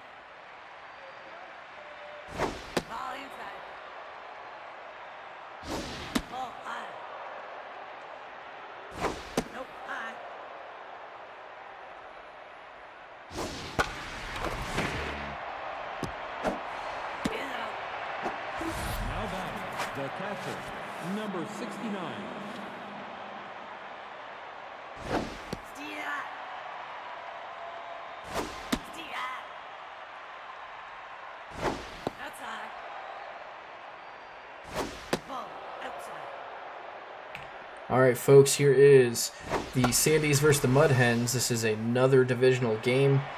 Both teams score often, score a lot, and we'll see how this one plays out. I am going to step away for a moment. I am going to get some food, some drink, and check on my loved ones, make sure everybody is good, and then I will be back in a little bit. But I am leaving you in capable and wonderful hands in Milk, and if he fucks up, it's all his fault. So I'll be back. You guys enjoy. Thanks for putting no pressure on me at all whatsoever, Boof. As the Pecan Sandies get nothing going on their first outing here, as the Mud Hens are ready to go. Here comes Casey at the bat, who I believe is the first player owner, as the team bears his name, as the Mudville Mud Hens with Casey at the bat stamped onto the bat as he grounds out. Here's Jimmy Blake, a power hitter. He's down 1 and 2 here. Looks at one, maybe could have been a strike there. 2-2, lines one up the middle here. Gets on base for the first hit of the game for the Mud Hens today. Here's Tiago Cortez, third baseman, as that one's in the dirt. Case Murray trying to find the strike zone here. And there goes Blake, but foul. He gets nothing there. Inside, down at the knees. 2-1 is the count. Swing and a miss by Cortez. Full count here. 2 outs. Blake's gonna go. It's fouled back. Fouled back again. Can we get a third? No, but he swings and misses, and that is out number 3. Man left on base. And here come the Sandies. Lachlan Ortiz is up to bat. 3 RBIs on the season, 750 average. He is a power hitter, so he has the ability to just jack balls deep at will if he wants, but we'll see if he'll do it now. He's up 3-1, so he has a green light here essentially as he floats one to shallow outfield, and that's no trouble for the shortstop. Out number 1. Here's the right-hander Top Flan as he belts this one to left field, but foul. That had some heat on it. Swings out of his shoes on that one. Strike 2. And a nasty curveball as he looks back at the umpires and just say, what the hell is that? But crossed the plate above his knees and inside the strike zone. Great pitch by Kieran Webb. As here's Brew Douglas. This one's fouled back. 1-2 is the count to Douglas. As that one's in the dirt for ball 2. Almost in the dirt there for ball 3. And Douglas is going to take a free base here. Here comes Nathan March.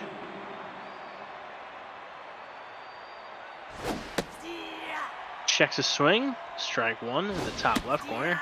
Strike 2 in the bottom right corner. Already down 0-2. Looks at one inside.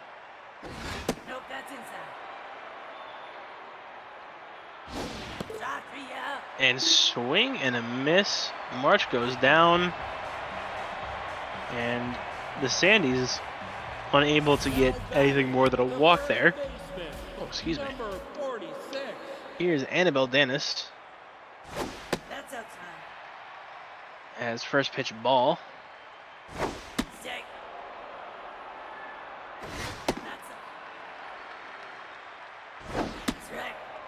Swings out a low pitch, 2-2.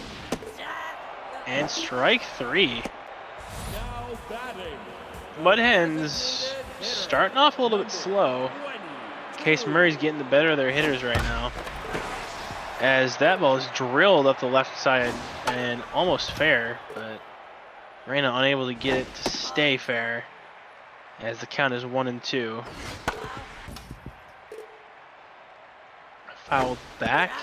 And swing and a miss as Murray strikes out another Mud Hen. I think that's 3 on the day. Yeah, 3 strikeouts for Murray. And here's Jaylene Montoya, the catcher. Ball inside. Strike. Looks at the first 2 pitches go by, but that's strike 1. And strike 2. Full count here.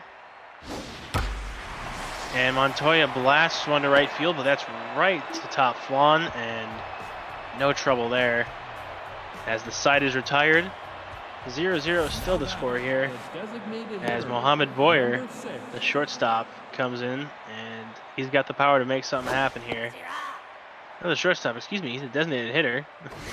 Shortstop is listed on his card. And strikes out as fast as he came to the plate. He's gone. And Ronald McDonald, the clown man himself, bottom of the batting order, but first in our hearts. He's up 2-0, but decides to swing at a low pitch and rolls it right to Annabelle Dennis at first. That's out number 2. Here comes Dennis Reynolds. Looks at one high and tight. Another one inside, brushing him off the plate. Kieran Webb is telling him not to crowd the plate, or else that's going to happen. Fouls it off. Pops this one just over the head of the second baseman, and he's on for a single. So the first hit of the day, I believe, for the Sandies. And here comes Papa Frank. Ball inside. Strike. Strike. He's just taking a hacks at this ball. Oh, 1-2 is the count. Roller right to third, over to first, and that will retire the side. Sandy's able to get a hit, but nothing more, as Kevin West is up to bat here for the Mud Hens.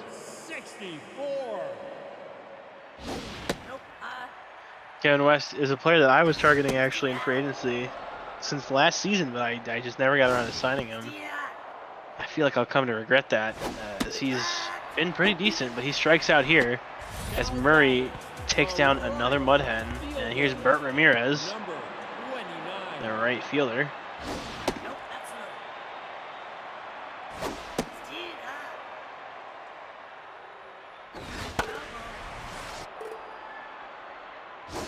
That's outside. 2-2 is the count here, and another strikeout for Murray. Line to bases is up. Nope. Outside. Nope. High. Early 2-0 count. Strike. Takes a swing, but that's all right. He's still got 2 strikes to play with, and he pops this one right to Dennis Reynolds at third for out number 3. And the Mud Hens this time are unable to do anything. And Murray is just absolutely strangling their bats right now. It's just, usually the Mud Hens are one of the stronger teams in the league. They have great power, great contact, but Murray has just neutralized their power, as that ball is knocked back by Charlie Kelly. Full count here, Take your base. and it's in the dirt, so a walk here, and the Sandies are on base. As here comes Lachlan Ortiz. Not a man you want to face with somebody on base. Strike. As he takes a bad hack at that one. Strike. 0-1, 0-2 now, as he's down tremendously. Just fights this one off, looking for a pitch that he wants. There's one, as he rails it right past the second baseman, and that'll be a single. Runners will advance. And here comes Top Flan. 2 on base, 1 on first, 1 on second. And he pops this one to right field. It's gonna be fair. Into the corner. Can this score 2? Are they gonna test Dion Ramirez? No, they're not. They're gonna just get 1 run, but that is the first run of the game. The RBI by Top Flan, and the Sandies are up by 1 here in the 4th. Here is Brew Douglas to try and capitalize. 2 runners in scoring position here.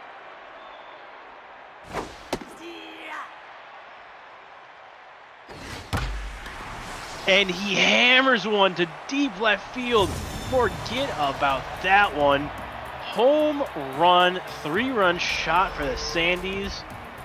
And they might be running away with this one now as that lead balloons to 4-0. Now batting, the center fielder. Monster shot Number by 13. Brew Douglas. And here comes Nathan March. Strike. Kieran Webb hasn't had a terrible game so far, but that might be grounds to get him taken out soon. Let's see how he recovers. As this one gets belted into center field, but flying to bases has no trouble covering that ground. Hitter, number 6. But that's just the first out of the inning, so you got to be careful here. As here comes the designated hitter, Boyer, who looks ready to do some damage. This one's grounded up the middle to the bases. Now batting, the second baseman, number 26.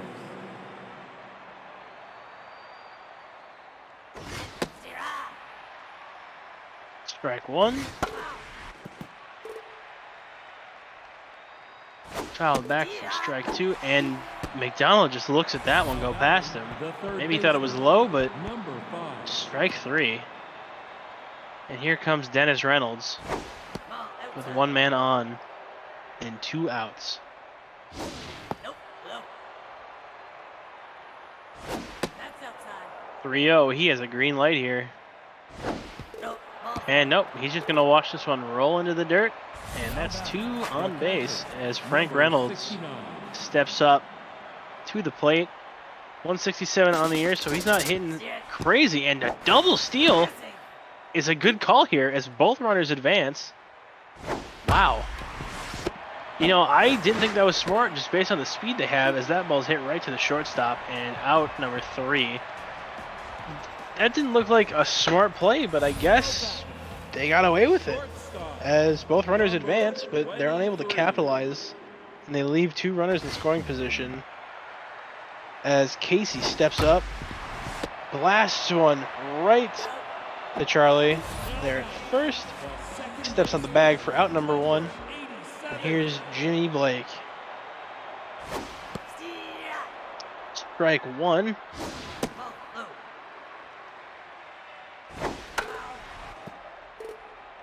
A 1-2 count as Murray is picking for something back there. Someone get this man some powder. As Jimmy Blake lines this one right over the shortstop's head. I don't know what Lachlan Ortiz was doing. He could have jumped for that one, but he just decided he didn't want to jump. That should have been an out. But Lachlan Ortiz refusing to jump. And it ends up in a single for Jimmy Blake. Diego Cortez, another one that Lachlan Ortiz does not jump for. And they're going to try for 3, and the low throw ensures that Jimmy Blake is safe at 3. The first baseman, number 40. Runners on the corners here with Annabelle Dennis up to bat. She's feeling tense as she hits a chopper right to the pitcher, and he turns around and guns it to second. So they're saying, screw the safe play at first. We want that runner out at second. So a run will score on that single. So an RBI single for... Oh my goodness. I'm forgetting names. It's getting late. Here is Wally Reyna, the designated hitter, as he pops this one way up in the air. Frank is calling for it, and that's out number 3. So 1 run will score. The Mud Hens are trying to slowly claw their way back into this game, but First baseman, if the Sandies keep up their scoring pace and their momentum, this game might get out of reach fast, but we'll see. As Charlie Kelly just takes a lazy swing at that one, and now he lines one over to Casey at short for out number 1 as he throws it back to first. Here comes Lachlan Ortiz. That's outside. Nope. Outside. Foul. So 2-2 is the count here. And he blasts this one out to left field, and it's just foul. Hitting the wrong side of the foul line. This one's popped up. Is it going to be out of play? Barely. almost reined in by the third baseman as he hammers this one in deep center, but right at flying to bases. That's about as easy as it gets. Here comes Top Flan, who had that home run earlier in the game, and this one's right over the head of the second baseman. He's going to go for two here. This one bounces off the wall in right center. He's going to slide in for a double. I think, folks, he's just a triple away from the cycle, I believe. Unless he struck out in his first outing, which I think he might have. He doesn't have a home run and a double. This one's popped up into foul territory by Brew Douglas. Oh no, Brew Douglas had the home run. I'm sorry. My mistake. Douglas had the home run. Ortiz had the single. Or Flan had the single. My goodness. I'm getting all the names mixed up. And Teresa Holloway is coming in for Kieran Webb. And Holloway's already rattled coming into this game. So not a great sign for the Mud Hens, as Nathan March is looking to take advantage of this situation as he hammers one to right field. Going back to the wall is Ramirez, and he plays it well off the wall, but it's going to be 2 RBIs. And a great play in the outfield to field it properly and not give up any extra bases, but it will still allow 2 runs to score. Here's Mohamed Boyer, the designated hitter.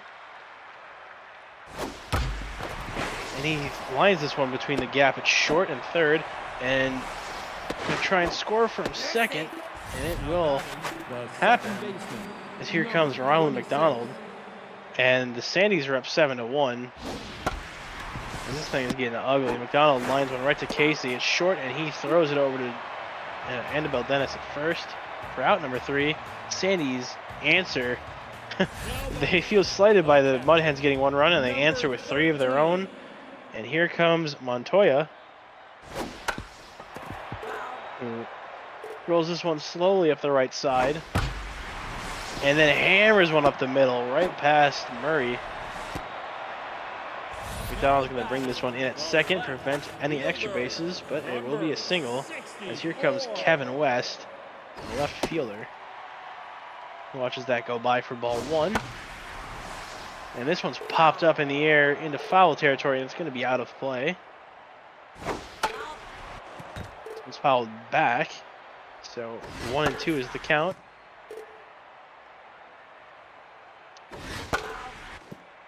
And he's just fighting for his life out there as Murray is playing with his food, and he whizzes one right by him.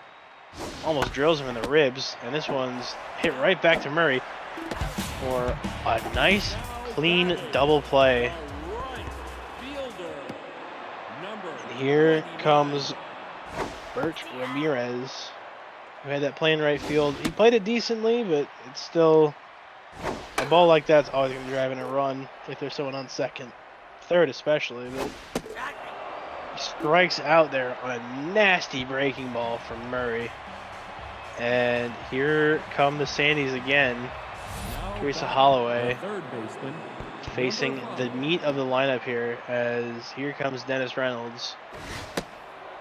And that ball is high. Catcher's got to stand up for that one. I think you're throwing it a little bit too high, as this one's lined by Dennis out to left field. Kevin West out there to field it, throws it in. Cutoff man is there, but it's going to be a single for Dennis. And here comes Frank. Big Papa Frank.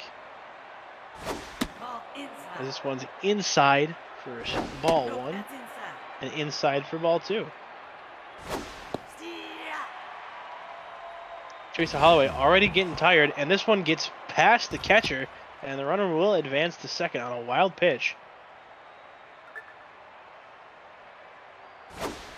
More of a pass ball than a wild pitch, and Frank lines this one right over the second baseman's head, and the runner will try and score from second, and he does. Dennis able to leg it out from second, as Teresa Holloway cuts off the pitch, and she's out of the game now, because here comes Woody Sanford, who was also a little bit tired, I believe, from the last game that the Mud Hens played. So not a great sign as well, as this one's lined foul by Charlie. Strike 2. Foul ball. So 1 and 2 is the count here. Payoff pitch Foul ball. is fouled back.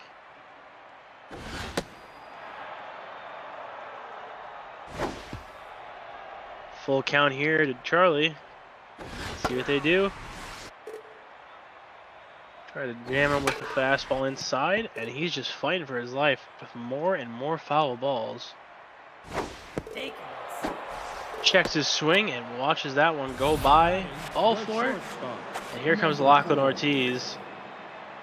And this is a dangerous man when you got 1 runner on base, let alone 2. Nope, that's outside. Sandies with a commanding 8-1 lead, looking to just pad that Ball high. as we're here in the top of the 6th. No outs.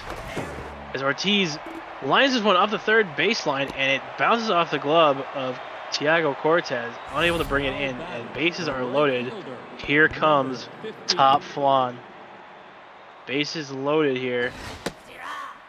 Right down the pipe, he watches that one go. Ball inside. Ball outside. And he jacks one. It's high. It's deep. It is gone. Top Flan with a grand slam.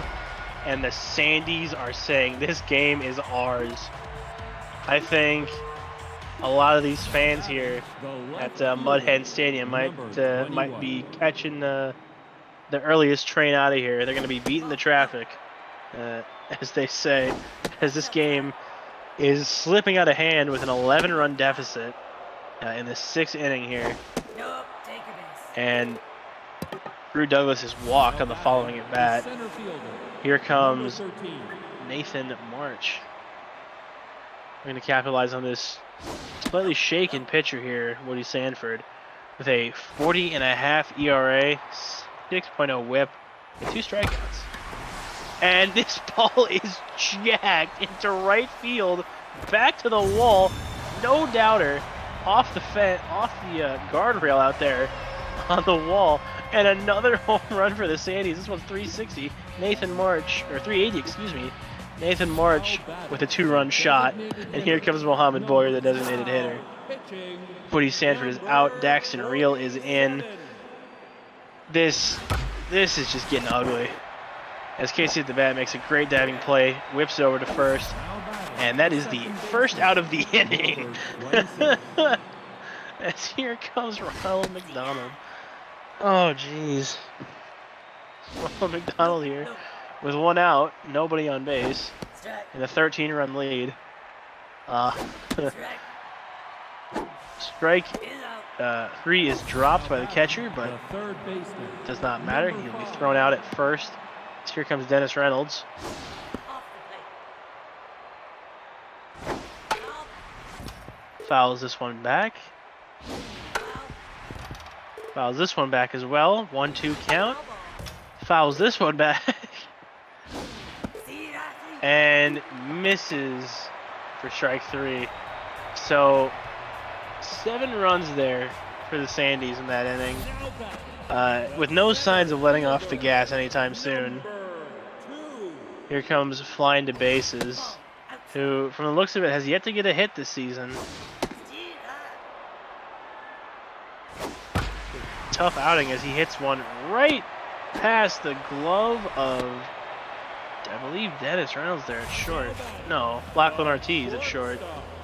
number 23. And here comes Casey at the bat, looking to get at least a few runs back in this, as that one blows by him for strike 1. And Murray's been in the game for a while now, and he's been lighting them up. 6 strikeouts so far. See that? And make that 7 as he strikes out arguably one of the better hitters in the league. Here comes Jimmy Blake. 87. 1 out, 1 man on base. Could be potential for a double play here, That's outside. as the count is 1-1 to Blake. Hits this one up the line, and that's fair. Off of Charlie's torso, and it rolls out fair past the first baseline, or first base bag. Number And 27. Case Murray is going to be pulled for Brinley Shasberry. So Murray having an amazing game, 7 strikeouts. And immediately Tiago Cortez is hit by a pitch. Wow. Number 46. She's bringing the new pitcher, Shasberry, and she immediately drills a hitter. I don't know what kind of message you're going to send there, but it's probably not a good one, as 1-1 to Annabelle Dennis now as she hammers this one to the left side, but foul. Ball 2. Ball 3, full count now to Dennis. And she swings at a pitch almost in the dirt for strike 3. And Shasberry with her first strikeout of the game. Here comes Wally Reyna. Strike 1, swinging at that one. Bounces one to Dennis at third, throws it over to Charlie, and that's out number 3. And the Mud Hens are held scoreless, even though they had bases loaded for the majority of that inning. Just unable to score anything. Here comes Frank Reynolds. Nope, that's outside. Looks at ball 1. Off the plate. Looks at ball 2. That's down. Daxton Real having a little bit of a tough time as he walks Frank Reynolds on 3 straight balls. Or, I'm sorry, 4 straight balls. Oh my goodness. Here comes Charlie Kelly. That's outside. First pitch is a ball. Nope, that's Second pitch is a low ball, and Frank is going to get a free bag here as that gets past the catcher. And that one's hammered into right field. Is Frank going to try for a home? No, they're going to hold him up at third. And a single is going to be the play there. Real is being pulled for Quash Fry, whose accuracy may be a problem here. Ball 1 to Lachlan Ortiz, who's locked in and ready. He wants it, and he wants it bad. nope, that's outside. The Sandies want to enforce their authority here. Just keep getting runs. This one's got out to right field. Ramirez plays it well, but that's going to be an RBI single for Lachlan Ortiz. And here comes Top Flan, the man with the grand slam. And here we go. Hits a soft grounder right to Cortez at third. Over to Blake. Back to Dennis for a double play. Runner on third, though. And here's Brew Douglas with 3 walks and a home run. Nope, My goodness. strike. That's outside. Nope, outside.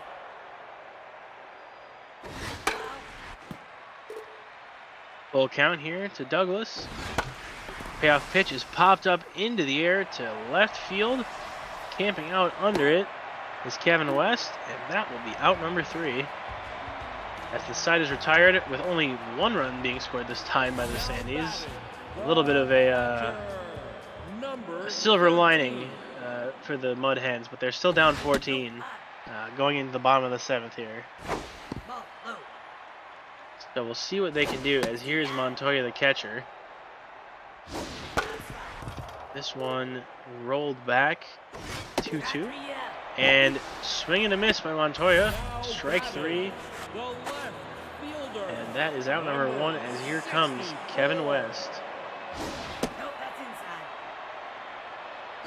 Ball outside. West hitting 600 on the season with 2 RBIs. Strike 1 there. 2-1 is the count as he hits this one right to Charlie at first. Steps on the bag for out number 2. Here's Bert Ramirez. Number 29. This one swung on and hit foul.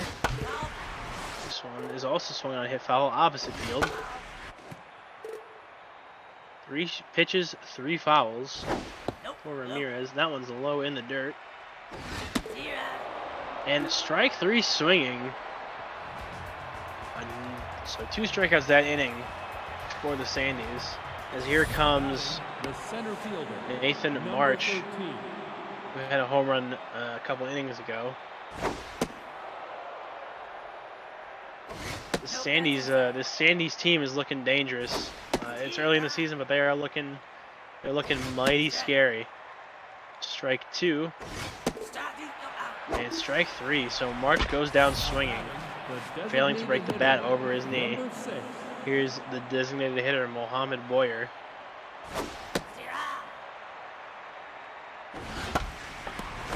This one's off of Tiago Cortez, and that's going to be fair. Single for the Sandies. And here's Ronald McDonald, 0 for 4 tonight. Let's see if he can get his first hit. He wants it. First pitch swinging. Nope, that's low. That's low. Ball 2. Strike.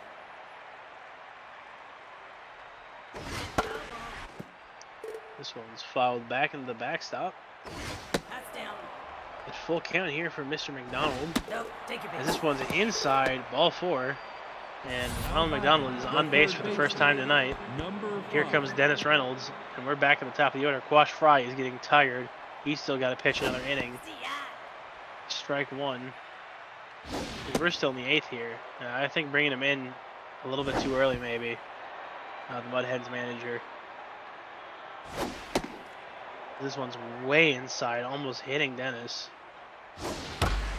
Dennis lines this one right up the middle. Are they going to try for home? No, they're not testing flying the bases arm. Probably a smart decision. As here comes Frank Reynolds with the bases loaded, 1 out, and here comes Madison Arroyo, the rookie starting pitcher.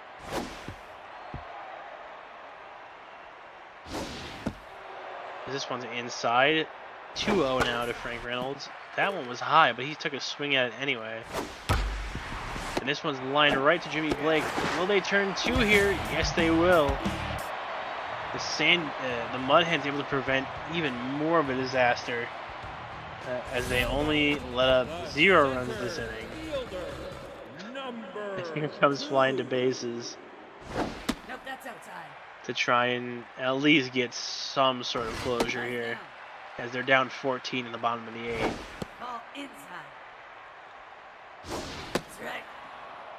And 3-1 now to Blake, or to bases, excuse me, as he is walked here. Here comes Casey, the man himself,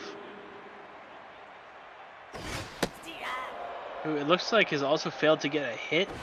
He's been on base because people do walk him, but Ball high. just no hits so far. Ball Mr. inside. Casey at the bat. Speaking of walks, he's up 3-1 here, and there's ball 4, as he will get another base on balls. Here's Jimmy Blake. Number 87. Foul ball. 2 men on, no outs. Strike 1 off the foul. Strike. And Blake hammers this one deep to center field. Is it in the trees? It's in the trees. Home run, 3-run shot for Jimmy Blake, his first of the season, I believe. 492 feet, first home run of the season, and 3 RBIs, all off of 1 swing of the bat. Here comes Tiago Cortez, and that home run Number 44. will take Shasbury out of the game and bring in Urkel Bonventure, as this one is smashed to center field as well, but Nathan Marsh is there to track it down. That 3-run shot actually brings the Mud Hens within 11, so all hope is not lost yet, but they got to start scoring soon. As ball 2 is thrown by Urkel Bonventure, and this one is blasted. Forget about it. That's a home run for the Mud Hens. A solo shot. 428 feet for Annabelle Dennis, her second RBI of the season. And here comes Wally Reyna. Number 22. So within 10 now, the Mud Hens trying to make us maybe a little bit too late to try and make a comeback, but never say never. 1 out, and Reyna rolls one to Dennis Reynolds at third. Back to Charlie at first, and that's out number 2, as here comes Jaylene Montoya.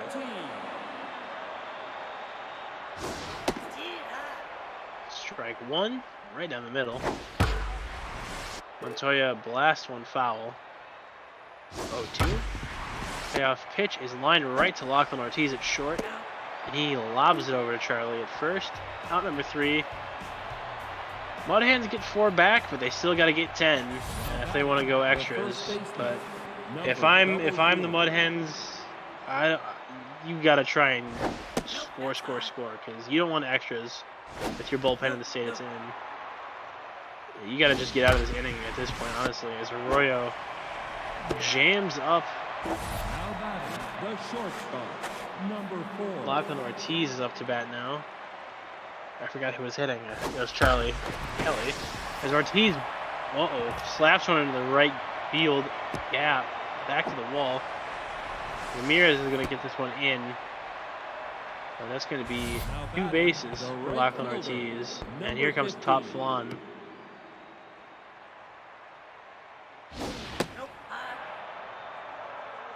Ball 1.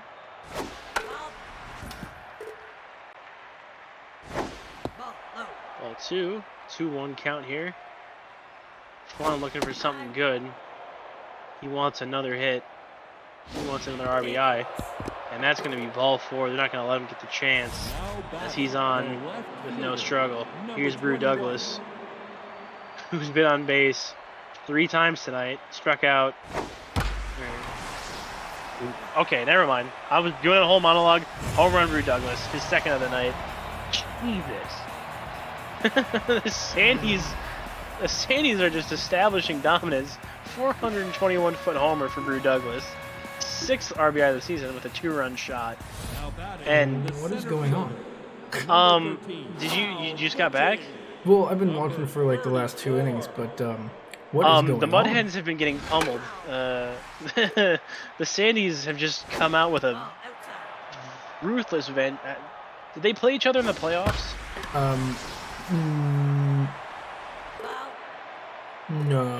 No. They didn't. Okay, No, so but they are in the same division rivals. division. Yeah, I thought they were divisional rivals. Yeah, no, the the Mud Hens have just been getting killed. There's been at least 2 2-run homers. There was a grand slam.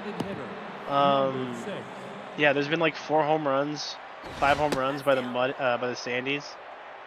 The Mud Hens scored 4 runs in the 8th to bring it back within 11, and then the Sandies were like, "Fuck that, we're not having any of that here," and proceeded to hang another 3 runs on them. Jesus. Well, fantastic. Because that doesn't. Boyer's everything. walked. Hey man, this is probably the most fun I've had commentating a game, because it's just been unreal. As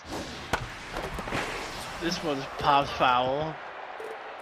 0-2. What's even more painful is that the Mud Hens still have to hit again after this, because this one's lined over the pitcher for a single. And here comes the top of the order, I think. Yep, Dennis Reynolds is up to bat. So a chance to extend the lead even further here, as Caleb Arroyo, the starter, is in. By the way, this is the 2nd starter they've had to bring in because their closer got too tired. And that's the 3rd out, as Annabelle Dennis takes that one in. All Urkel Bonaventure has to do is not give up 13 runs, and he'll be fine. No pressure, obviously.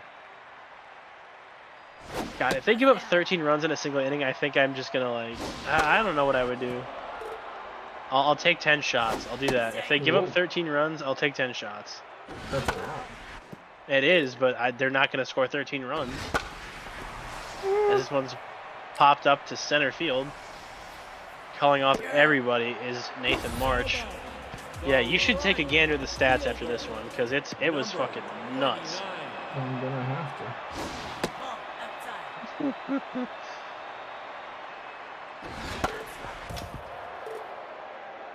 Brent Ramirez, and it's not the best part of the lineup to want here, because you're probably going to be down 2 outs going back to the top of the lineup, unless Bonaventure walks here. Yeah, he walks him. So, man on Now batting, the with one out, and here comes flying to bases. number 2. And that one's really low. Bonventure struggling here as this one's popped up in the air. Calling off everybody is Ronald McDonald. Now And batting, the with shortstop. no outs to Now spare, pitching, number here comes 65. Blaine Pepperonis to face off against Casey at the bat. Let's see if Casey can do it here. Keep this team alive or go down in a blaze of less than glory. Strike one. 2-1 is the count here. Hammers one to left field. Is it far enough? No, Brew Douglas at the wall fields that one, and the Sandies take a very, very ugly win, 18-5. As, yeah, I mean, Brew Douglas had 2 home runs. I think one of them was a grand slam. 6 RBIs. He was walked 3 times and he still had 2 home runs. Like, it's just unbelievable. Oh, wow. Loss goes to Webb, and yeah, 7 pitchers. The Mud Hens are going to have a rough couple games coming up with them using 7 pitchers tonight. Teresa Holloway now has a 108 ERA after giving up 3 earned runs in 1 inning, in 1/3 of an inning. 1/3 of an inning, yeah. Oh, man. Sanford, not much better. In no thirds of an inning, gave up 5 earned runs and 3 hits, with 2 home runs and 2 batted balls. So, Mud Hens not starting off the season great. Brew Douglas, the MVP, with Sandy score 3, Sandy score 7, Sandy score 5. Like, I was just stunned, dude. Actually, the most ugly game I've watched in a while. Now batting, the second baseman, number 26. Well, I don't know about you, but I'm on my last little. I'm Your last legs here. Oh yeah, I'm extremely tired. I am trying to do other things, and it's way past my bedtime. If you want to keep announcing, by all means, but I'm done for the night. It's already 12:30. We should be close to being done already, but we still got 2 games to go. So, let's see, who do we got? We got Defenders, Samurai, I know, and then we've also got Nomads. No, it's this and then Defender, Samurai. correct. Yeah, Okay. it's 2 more games. So I'm done announcing, and our next stream will be tomorrow. Just a quick one. 4 games, I think, is all I have slated. 5. 5. I have 5 games slated, so I'm gonna do that quickly tomorrow, so I can go to bed and then wake up early for work. And then Friday will be another quick one as well. That'll be the end of week 1. That would be the end of week 1. Played 27 games or something like that in the first week, which would be really good. Get off to a nice E-Machine start. Mud Hens is the last one. That will be Strike 3. the 27th game, yeah. Now batting, the catcher, Um, number 41. Yeah, no, that was ugly. That was actually the worst game in terms of score differential I've seen in a while. Yeah, that was bad. But like I said, I'm gonna be here in the Discord. Obviously, I have to, because if Milk is gonna continue being here and announcing, he's gonna have to watch it. But I'm gonna be done talking for now, and I'll chip in here once in a while if I need to. But I appreciate everybody coming out, and enjoy Milk if he's staying. If not, I will see you all tomorrow. And it was a pleasure. Today was a really fun day with all these teams. I think I'll stay just so I can dunk on the Samurais when they lose. Sounds good. Well, thank you all for joining the stream, and you will hear the beautiful voice of Milk, and I will be out. Good night, everyone. Thank you, Boost, for all you've done for us in this league tonight and all the time. Keeping on top of things as a double play there by the Nomads. Here comes Mackenzie Bochy, who I should be writing down for teams that play early in the night. I should be writing down certain player stats. Because I believe Bochy homered earlier. As this one's lining right to short. To short, who's playing third, I should say. Short at third. Throws it over to first for the first out. Now batting, the first baseman. Or third out. Number 28. Short at third, throws it to first for the third out. It's the second inning now. Here's Fred Moon. The Nomads Strike three. are up, and Moon strikes out swinging. Now batting, the left fielder. Number 14. Wait, that's why you nicknamed him the Don? I see. I see. Nope. No. Here's Thaddeus Conley. Facing off against Royce Crush. And this one's hit right to Valeria Grace at second. The shortstop. And that is out number 2. As here's Janiyah Mess, excuse me. Royce Crush is actually someone I tried to trade for, and I was shut down by the Swamp Monsters owner, but this ball is bounced right in front of the catcher, and Now batting, that is out number 3. left fielder. Here comes Charlotte Tamber. Number 46. Kramer is my guy, Ball but low. ball 1 here to Tamber, as this one's hit. Almost gets to the gap, but Rivers is there. Now batting, the center No, I'm sure he will be as good as Crush in a few years, but I want someone who's as good as Crush now. As here's Todd Butterman, 1 out,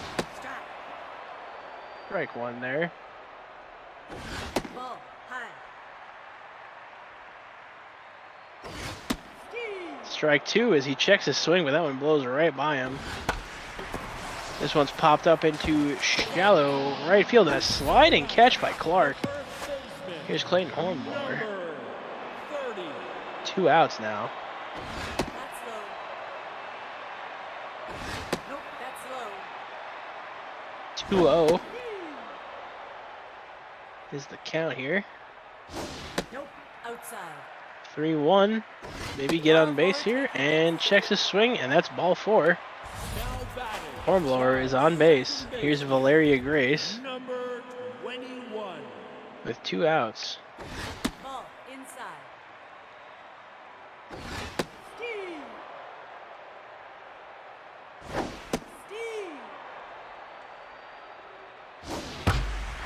And Grace hammers this one up the middle.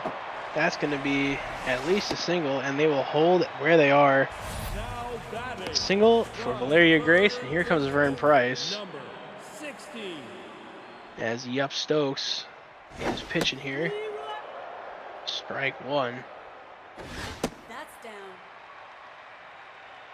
down. Strike 2. 1-2 count here with 2 outs. Will Price be able to get on here? He's fighting for his life. I think this one's going to be outside slider. Nope, low fastball. I should not be guessing pitches. And yup! That's a strikeout. His first of the night. Monsters leave 2 on, 1 in scoring position as the sides will flip. Here comes Trenton Clark, the man who made that amazing catch in right field just moments ago. Crushes up on him, 1-2. Clark trying to make something happen here. Hammers one foul. 2-2 count still as he watches this one go high. Full count to Trenton Clark. Swing and miss. Crush with his 3rd strikeout. Here comes the Don.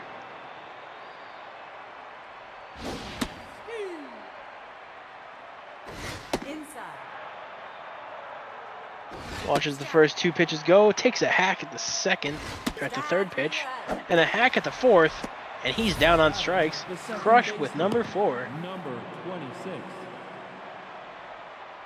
He's locked in. He's in the zone. Russ Rivers. Russell Rivers. 3-0 count. He's got a green light here, I think. Nope. Just going to let that one go by. Ball 4 and a free base. Here's Teal Bishop, the, I believe, new signing here for the Nomads this season, as he was on 2 teams last season. And now he's on the Nomads. So I think he's our first real journeyman player as he hammers this one up the middle. Takes a weird bounce as it hits the outfield grass. Reaches Butterman on a hop. But he's on with a single. And here comes Cullen Kennedy. Off the plate. Strike. This one's knocked back to the backstop. That's foul. Kennedy's trying to make something happen here. 2 outs. He's down 1-2. Pitch is low. This one's bounced over to first. Hornblower's there. Tosses it to Crush, who holds onto it for out number 3. And here come the monsters. This game is scoreless through through 3.5. No, 2.5. Excuse me. That's fair. That one's fair to Gaines. Just sort of rolls out in front of him, picks it up, tosses it to first. That's out number 1. Here comes Ophelia Mack. Who I know for sure homered last game. They played tonight. This one's shot right up the middle. Tough dive. Almost pulled it in. It was a mess, but unable to get her glove on it. Instead just blocks it and leaves it at a single. Which is, you know, better than letting up any extra bases. Here's George Armhorn. As he hits this one deep to center field, ranging back is Kennedy, and he pulls it in. So that's going to be out number 2 for the Nomads. As here comes Mackenzie Bochy. She's looking to make something happen here. She hits one up the middle, through the gap between second and short. And Kennedy trying to gun him out at third, but too fast on the base path. And here's Charlotte Tamber.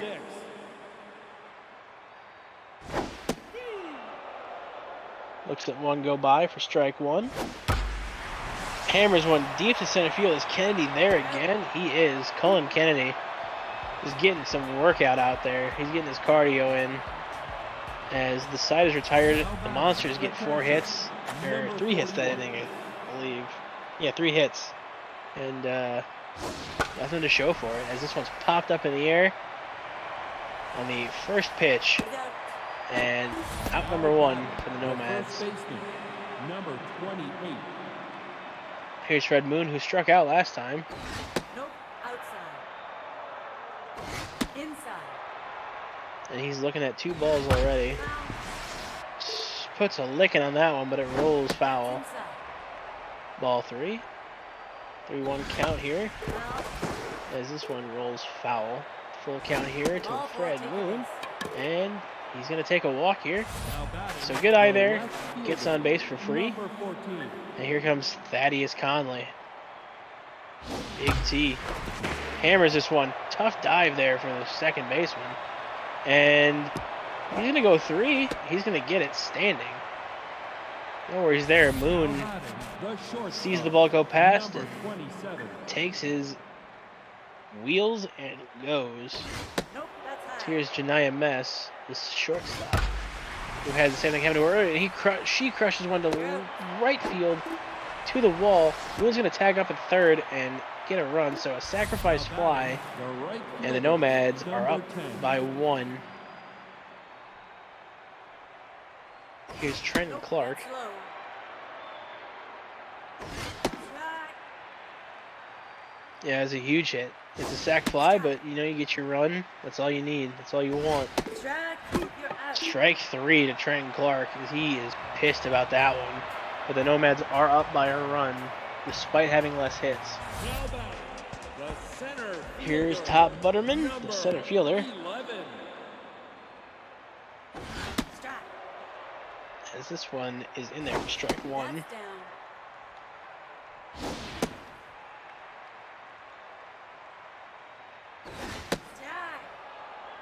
Strike. Strike 2. Are we going to be saying it again here? Strike 3. Yup. Second K of the night for Yup Stokes. Here's Clayton the Hornblower. That's low. 2-0 count to Hornblower. Ball outside. 3-0. Nope. Ball 4. And 4 straight pitches, 4 straight balls. Hornblower is on base for absolutely free. Number 21. Valeria Grace Ball inside. standing in the batter's box now. Takes second pitch there for a strike. Hits one right to Janiyah Metz. She gets up. Is she going to get it to second? No, but she will throw her out at first. So here's Vern Price. 2 outs. Man in scoring position. Strike 1 is in. And this one's chopped off the handle of the bat almost, right to Fred Moon. And yep, Stokes holds on to that one at first. Out number 3. And the Monsters, yet again, unable to do anything with runners in scoring position. As here comes the Don, the big short. Here he is in all of his glory. Looking at 2 strikes. Hammers one to Armhorn at short. Right over to Hornblower at first. Out number 1. Number 26. Russell Rivers stands in the box now to lead off. Or at the top of the order, as he lines this one sharp grounder all the way out to left field as Tammer gets it into second base before he can advance. Here's Teal Bishop. Inside. Off the plate. Hits a dribbler right to Crush, who turns around, throws it to second, and gets 2. So a 1-2-3 inning there. Essentially. 3 up, 3 down, I should say. Number 28. That's outside. Probably not the right phrasing for it, but only 3 hitters, 3 outs. They did get a man on, but double play as this one's ground right to Rivers at second. Now batting, the right fielder. I do think it's funny how Russell Rivers and Russ Richards both play second base. Strike 1. Strike 2. Mack is down 0-2. Hammers one up the middle. Gets all the way out to Kennedy in center. That's going to be a single. Now batting, the shortstop. Number 33. Strike. So Mack is on with 1 out, and here's George Armhorn. Already down 0-2 as well. Strike. Yup, that's K number 3 for Yup Stokes. The catcher, number 10. Here's Mackenzie Bochy. That ball's in the dirt for ball 1. Nope. Inside. Ball 2. And this one's lined up the middle. All the way out to Kennedy again in center field. There's been a lot of those tonight. Fielder, number As 46. here's Charlotte Tamber. Mack and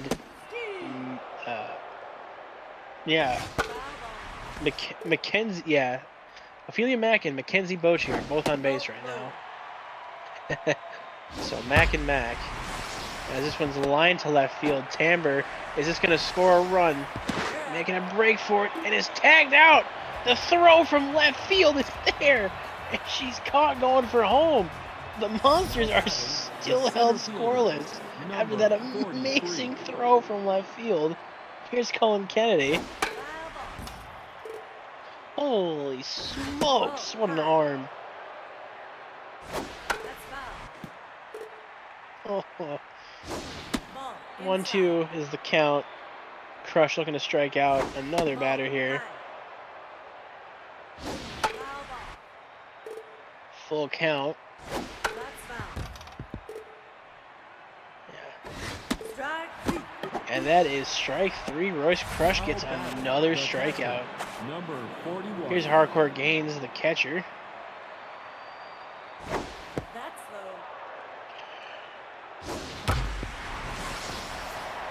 This ball's hammered to center field. Top Butterman able to play it well. Gets it into Armhorn. The first baseman. That'll keep him at 1, but it will be a single. As here comes Fred Moon. 31. And Royce Crush is coming out. Here comes Gina Tanner. Foul ball. Green Tanner already 0 whip, 0 ERA on the season, .43 whip and 2 strikeouts. Strike three. She comes in this game and gets her 3rd strikeout of the season, Now batting, first of the game. left fielder, number And 14. here's Thaddeus Conley, the guy who absolutely nailed that throw to end last inning. Looks at strike 1. Steve. And now he's down 1-2. Hits a dribbler right to Hornblower at first, and he walks off the field with that one. As 3 outs will retire the side, and here come the Monsters. Now batting, And they're pissed. They should have had a run last inning, but they tried the arm of Conley and paid the price. As here's Top Butterman looking at strike 1, checking his swing because he thought it was low. 1 now. Nope, that's low. Outside. Yo! now batting, There's number 4. third baseman, number Yup, Stokes with his 4th of the night. That's foul. Here's Clayton Hornblower. Now, And I'm getting word from the Swamp Monsters front office that Top Butterman is a bum. As this one's hit sharply on the 3rd baseman, but no trouble. As baseman, easy out at first. 2 outs. Here comes Valeria Grace. And Grace hammers this one deep to center field. Does it have enough? It does. It barely gets over the wall. Home run, and the Monsters are back in this game. Valeria Grace coming in clutch. Kennedy unable to pull that one back into the park. I thought he had it for a second, but number 60. Valeria Grace with a solo shot. Vern Price up to bat now. that's off the plate. Nope, no.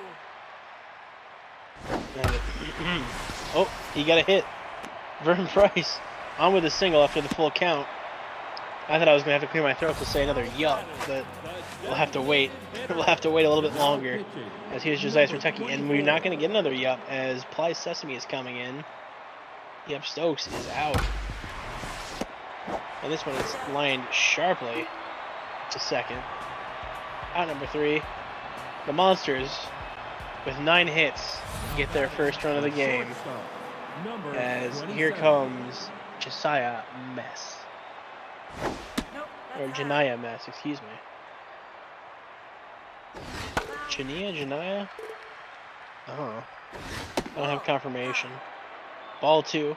As this one's lined to second base, but it bounces off the glove of Valeria Grace.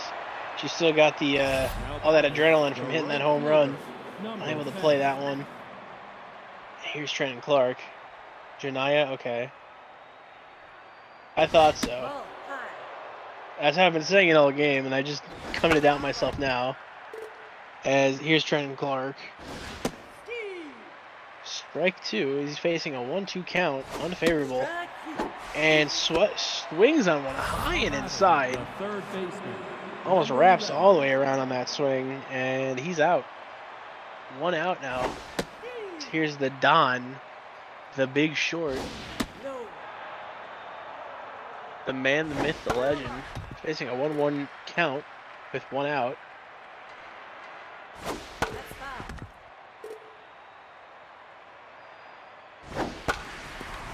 And this one's popped up into foul territory. Who's going to get it? It looks like it's going to be Ophelia Mack. And she throws this one over to second to keep the runner stationary at first.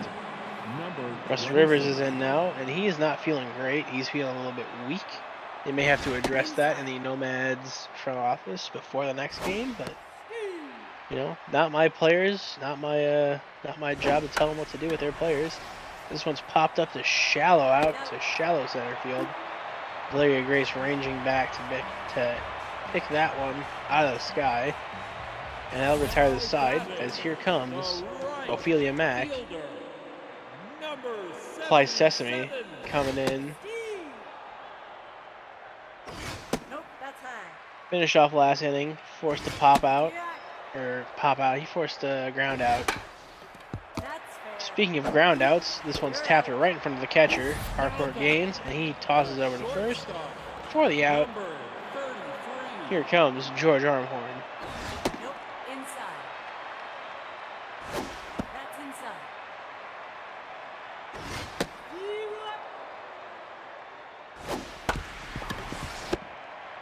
This one's grounded over to the Don. Now batting, That will be out number 2 number on the 10. cross infield toss. Ball, high. Here's Mackenzie Bochy, looking to at least get something going here with 2 outs in the bottom of the 7th.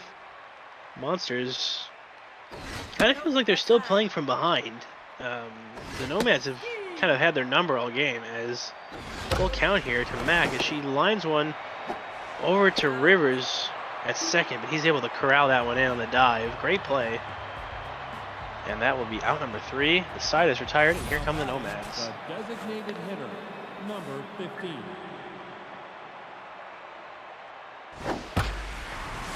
And this one's belted. Forget about that one. Holy cow, that got out of here in a hurry. That one left the ballpark in a hurry, and the Nomads wasted no time responding to that home run. Teal Bishop, the journeyman of journeymen, The center fielder, hits a solo number shot. 40, now pitching. And Number out is Turner. 41. Here comes Gunther Barton, the closer. That's low. And he's facing Cullen Kennedy in his first The catcher, number 41. outing? No. That's down. First base. I don't know. I don't know the phrase for his first batter. This is first batter. And it's lined out right to Valeria Grace at second, who makes a great jumping catch. Now batting, That ball is hit over to third, thrown over to first for the out. 28. And now here comes Fred Moon. Ball low. Off the plate. Moon facing a 2-1 count here, as that ball is almost over the catcher's head. Foul ball.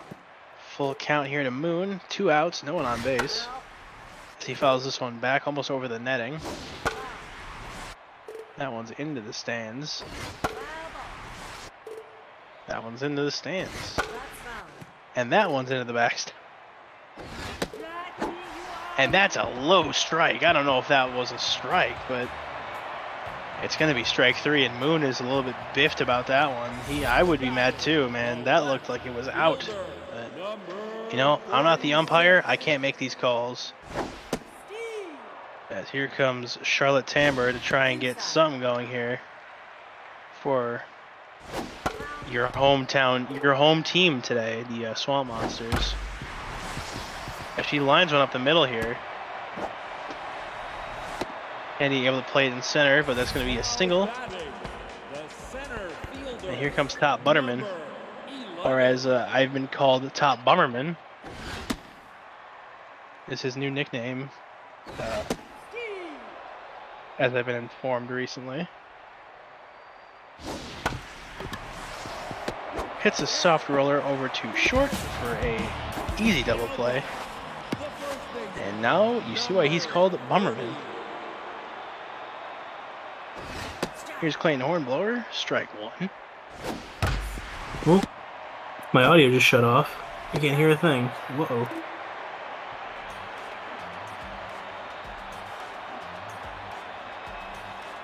Now batting, the left fielder, You can hear again. number We're good. 14. It was on my end. Don't worry about it. My headset got all bugged. And this one's popped up. Shallow infield fly. Out. And that's caught by Valeria Grace. Shortstop, number Out. 27. Number 1. Numero uno. Ball high. Oh, my mouse on my desk fell off my desk. Nope, that's Having all kinds of technical difficulties right now. I apologize. Then I have mess. Full count. Strike three. That is strike 3. Now batting, the So right Mess goes fielder, down swinging. number Trenton 10. Clark is in with 2 outs. Foul ball. This one's hit foul. That's down. Foul ball. Strike three. You're out. And Clark goes down swinging. So bottom of the 9th, Monsters trail by 1. Second baseman, And here comes Valeria Grace, who had the home run earlier. Let's see if she can do it again. Ball inside. Looks at one inside and high. She lines one to Janiyah Mess here and is out by a couple strides for out number 1. number 16. Here's Vern Price, Ball high. who looks at one for ball 1. Lets one roll past for ball 2, or fouls one back, excuse me, for strike 1. Off the plate. And 3-1 to Vern Price here. Full count now. Foul. And this one's fouled back. That's foul. This one's just put out of play. And rolled to Russ Rivers. Now batting, the Out number 2 as he tosses this one over to Moon at first. And the Monsters is down to their last out here. And it's Josiah Sretecki. Will he be the hero? No. Ply Sesame grabs the comebacker and the Nomads win. Ply Sesame with the excellent defense there at the end. And the Nomads knocking off the defending champions, giving them their first loss of the season, I believe.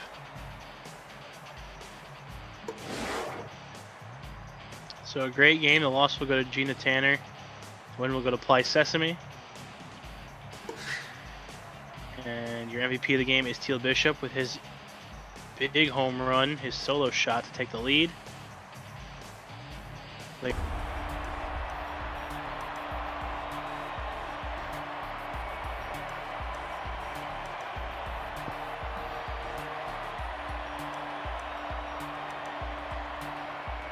Now batting, the Play ball. shortstop, number 29.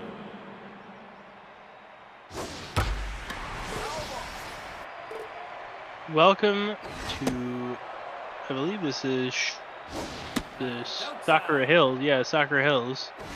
As we have the San Diego Samurai facing off against the Swagger Defenders, excuse me. And already off to a hot start, Number a 7. strikeout for Ramen Noodles.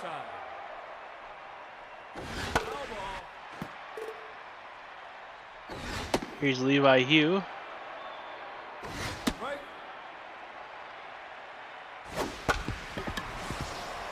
That one gets under the glove of Ramen Noodles, but Mommy is there, and she throws it over to first for out number 2. Strike.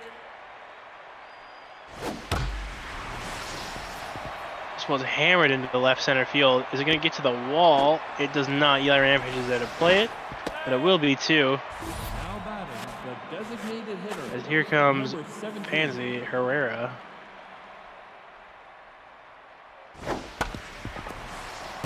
This one's chipped over to Mommy at shortstop, and she throws over to first for out number 3. And that will retire this side. Center fielder, number 14. And this one is hammered into left field, but it's gonna trickle. No, it's gonna stay fair. Home run. I thought it was gonna go foul. My bad. Home run on, I believe that was the second pitch to Eli Rampage for his first home run of the season. Number 26. And here's Itachi. Jethro Sloan, who I believe is a rookie. First pitch. Oh my god. First pitch home run. So Jethro Sloan, who I hope is a rookie. Yeah, okay. with those stats, I would hope he's a rookie.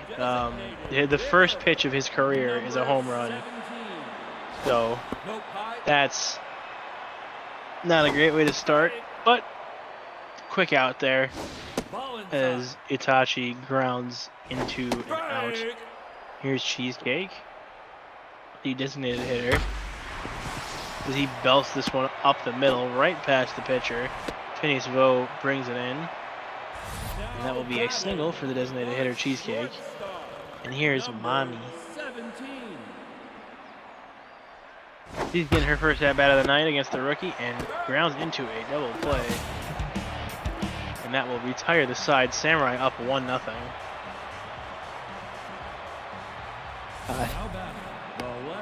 Booth, you're married. Stop. Stop it with that. Here's Bronson Correa, who blasts one into right center field, hits the wall, and that's going to be a standing double for Bronson Correa. The center fielder, number Phineas 9. Vo is up. Runner in scoring position. Strike.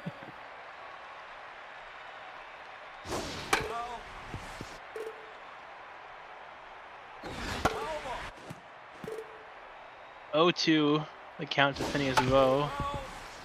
Makes contact, but it will roll foul. This time he hits one right to Amelia Whitaker, aka Mommy, and she will throw Vo out at first. Itachi managing to hang on to the ball. Here's Navy Mathis.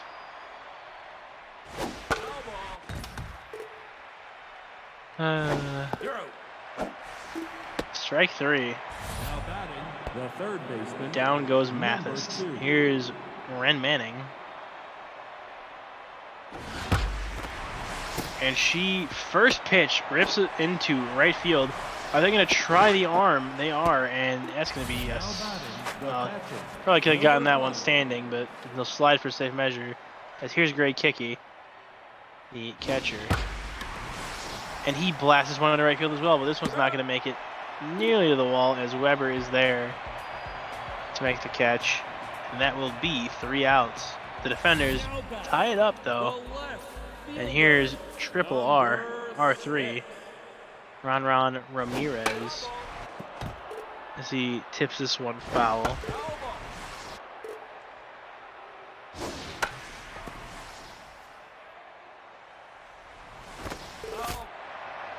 That one's just foul. First baseman unable to bring that one in. Lone looking for his first career strikeout here. This one's blasted. Whoa! Right at Navy Mathis, but he can't field it. And then he has just throws it poorly. It's gonna be a low throw, and he will be safe at first. So Ron Ramirez is on. And here's Anki Willis.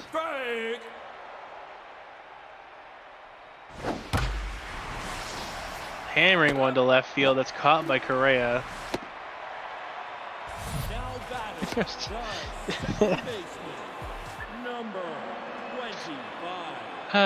Misky Marshall up to bat, and that one's low. They're gonna try for 2, and Ron is gonna get there. So a missed ball by the catcher. That one's gonna get hit right out to Vo in center. Barely had to move for that one. Out number 2.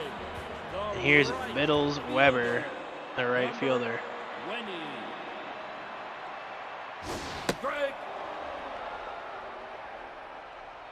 So, with 2 outs and a man in scoring position, the defenders will try and staunch the try and cut off any potential that the Samurais have in this inning.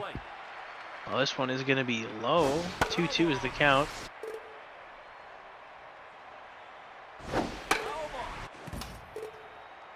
Sloan just looking, he wants his first strikeout here. But Weber is fighting tooth and nail to stay in this inning. As he, crushes one to left field. Back to the wall is Correa. And yeah, it looked like it had more juice on it than it did. I'm going to be honest with you. That's going to be out number 3, and the defenders retire to the side. Here comes Reagan Storm. Ball low. That one's in the dirt for ball 2. That's inside. Inside for ball 3, facing a 3-1 count. Takes one there looking. Full count. Storm fouls this one off to the right side. Strike 3. And swing and a miss as he goes down swinging. First baseman, number Ramen 7. Noodles with K number 3. This one's hammered to left field. I didn't even get a chance to see who it was. I took a look at chat and I looked back and the ball's already in play. That ball was dropped, I think, on the way in. So that was your shit happens. Ball inside. As here's Braxton Pennington. Ball inside. Strike. Right.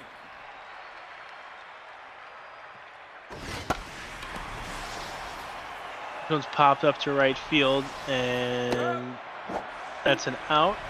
Weber camping under it. So 2 outs, and here comes the dangerous Pansy Herrera. 17. She homered earlier tonight, I believe. Yeah, she homered earlier tonight. As this one is deflected backwards, and then she hits the next one right up the middle. So that will be a stand-up single, and the runners will advance. Number 16. Here comes Bronson Correa.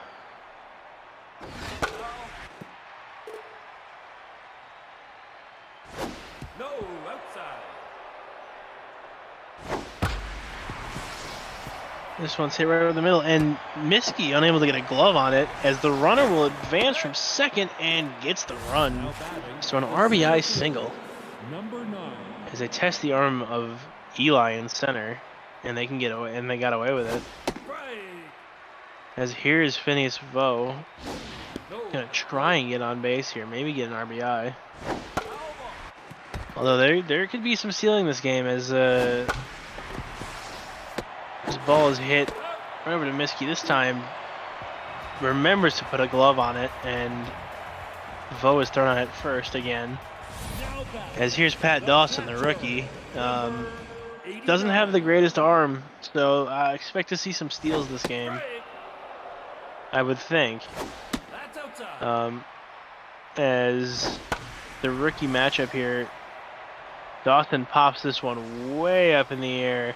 Ranging back is Mathis, and he pulls that one in. So out number 1. Number. And here's Eli Rampage, who already has a home run. He's faced 1 pitch so far and hit a home run. And now he's Outside. getting walked like a dog here, maybe. Strike. As nope, strike 1. So it won't be 4 straight. Through.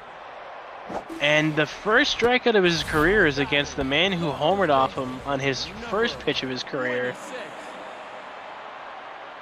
That throws Sloan, first strikeout. And here's Itachi, who lines this one to left field. Rolling towards the wall, he's going to get 2. He might have tried for 3 if it was opposite field, but he'll be fine with 2, I think. The designated hitter, number 17. Ball low. Here's Cheesecake.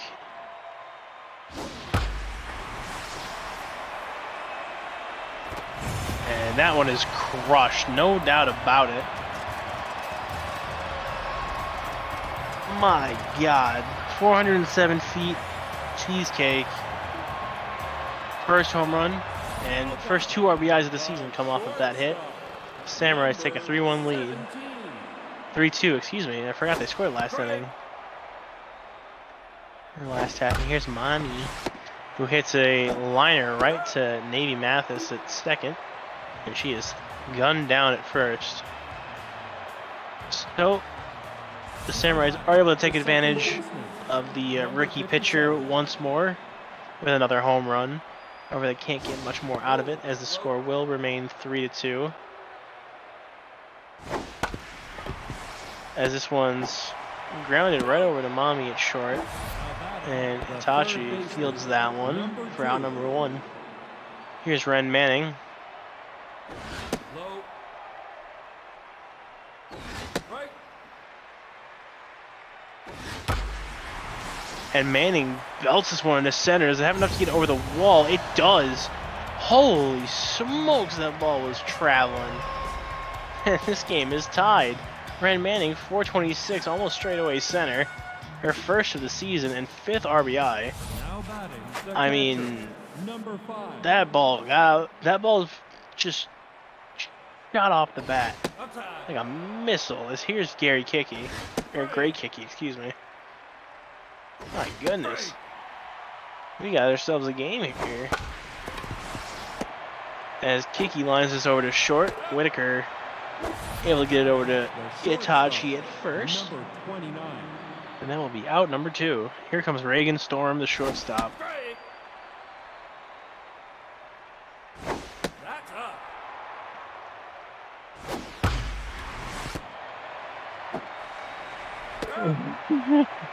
Out number 3 is a ball fielded on a routine grounder. I gotta stop looking at chat while the play is going on because I missed Fielder. some of that play. But here's Ron Ramirez, R3 in the flesh. And he belts this one to center, ranging over his Vo, but he's unable to catch it. He does trap it though.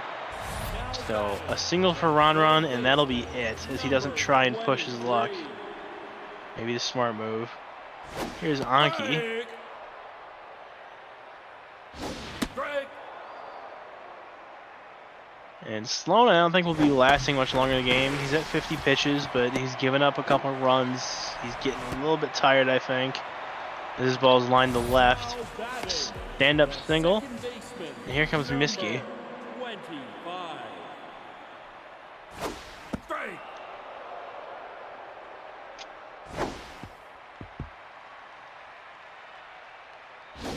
Off the plate. Ball inside. 3-1 count to Miski. This one's fouled straight back, full count. And this one's popped up over the backstop. Liner through the gap. Are they going to try for home? Test the arm of Phineas Vo. The throw is in and not in time.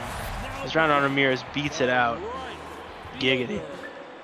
Number 20. Voice crack. Ron Ramirez beats it out. It's a 4-3 ball game. Samurais take a lead here. Ball inside. This ball is lined right to Storm, who looked like he looked like he was getting ready to throw that to first, but he just sort of lightly tosses it to second for the out. Here's Pat Dawson, the rookie. And this one's lined out to Pennington. Are they going to try his arm? No, they are not. Too shallow, I think. And here's Eli Rampage, who's homered already this game, looking for another one, and that would put him up. That would put him up by 4 if he does blast one here. Outside. 2-0 Strike. with 2 outs.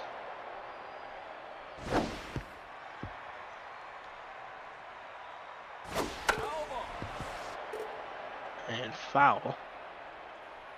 The steal incoming, and this one's popped way up in the air. Pennington camping under it. And that should be, yep, out number 3. The Samurai hang up 1 run on the defenders, but are unable to do much more. As the score is 4-3. Samurai with a lead here. Levi Hugh, the first baseman, coming up.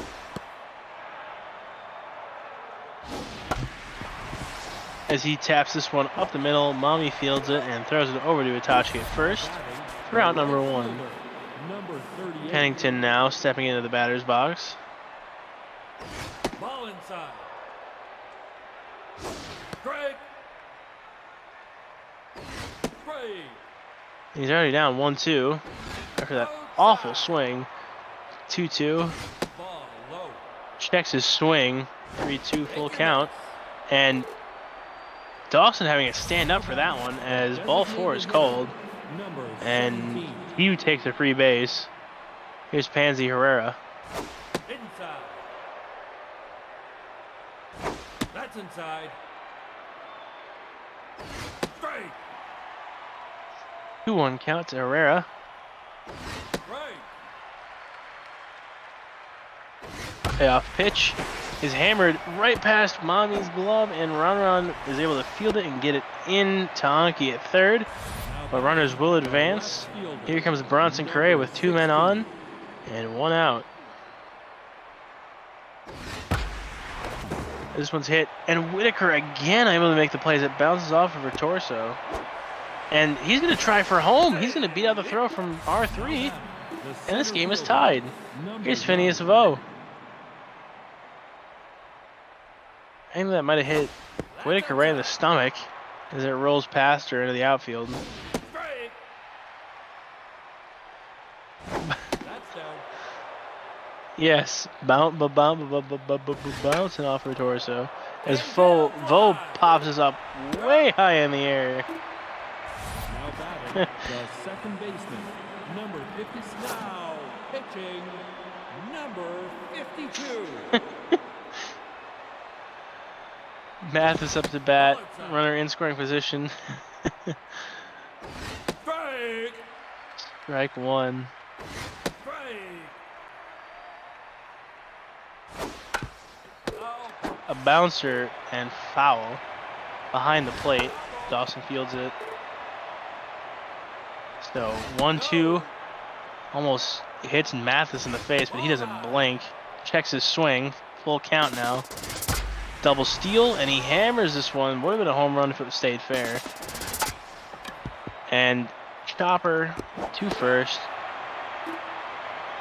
Mules picks it up, tosses him out, and that will be out number 3. Here comes Lone, and he's going to face the meat of the order here, starting with Itachi. No outside. Oh, I'm getting worried that there's going to be an intro and outro for official broadcasts for reruns on YouTube, it sounds like, as this ball is lined over to short. Out number 1. Oh, for both. Oh, sweet. For live broadcasts and for reruns. Good news. Strike. 2-1. And this ball is hammered to left center. Forget about that one. Right into the Samurai bullpen. 414 feet. Cheesecake with his second of the night. I mean, you gotta pull him now, man. Like, as much as you want to see the rookie pitch, like, you gotta stop. Mommy with the hit. Gets 1.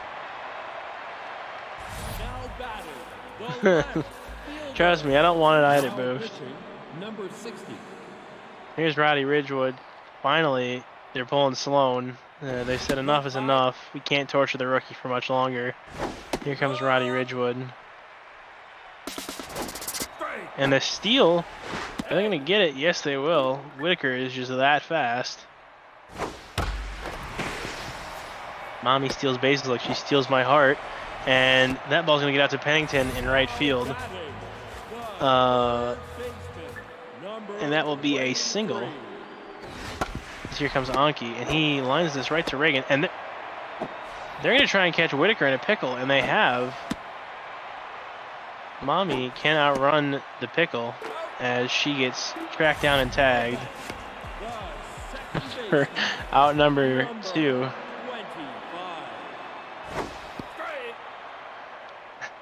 The defenders are tired of us of hearing Mommy being yelled from the crowd every time she's on the field, so I want to get her off of it as soon as possible. It's a distraction. As here comes Miskey, lines one right to Manning at third, tosses it over to Hugh at first, and that will be out number 3. I mean, The third baseman, you know, number 2. I'm not saying I don't want it, you know. I'm just saying that the entirety of the defenders, you know, all of the defenders want to get her off the field as soon as possible. You know what I'm saying? Anyway, here's Ren Manning. As she pops this one over Itachi's head, but he jumps up and snags it for out number 1. The whole team, yep.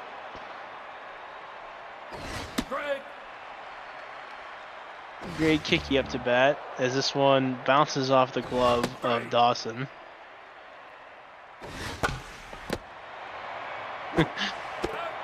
This one's ground right back to the pitcher. Thrown back to first, and that's out number 2. Here's Reagan Storm. Bob Davis.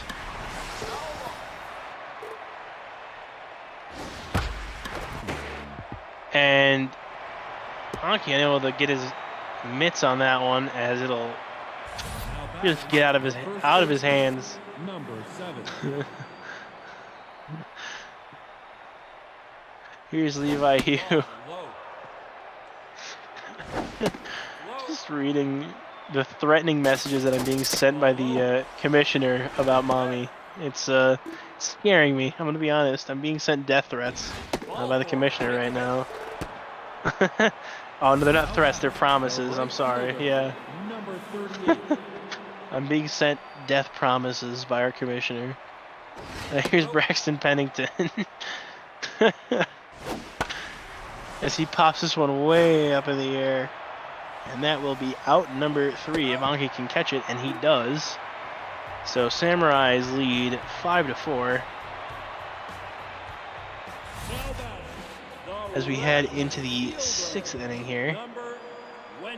Bottom of the 6th, I should say. Here's Biddles Weber.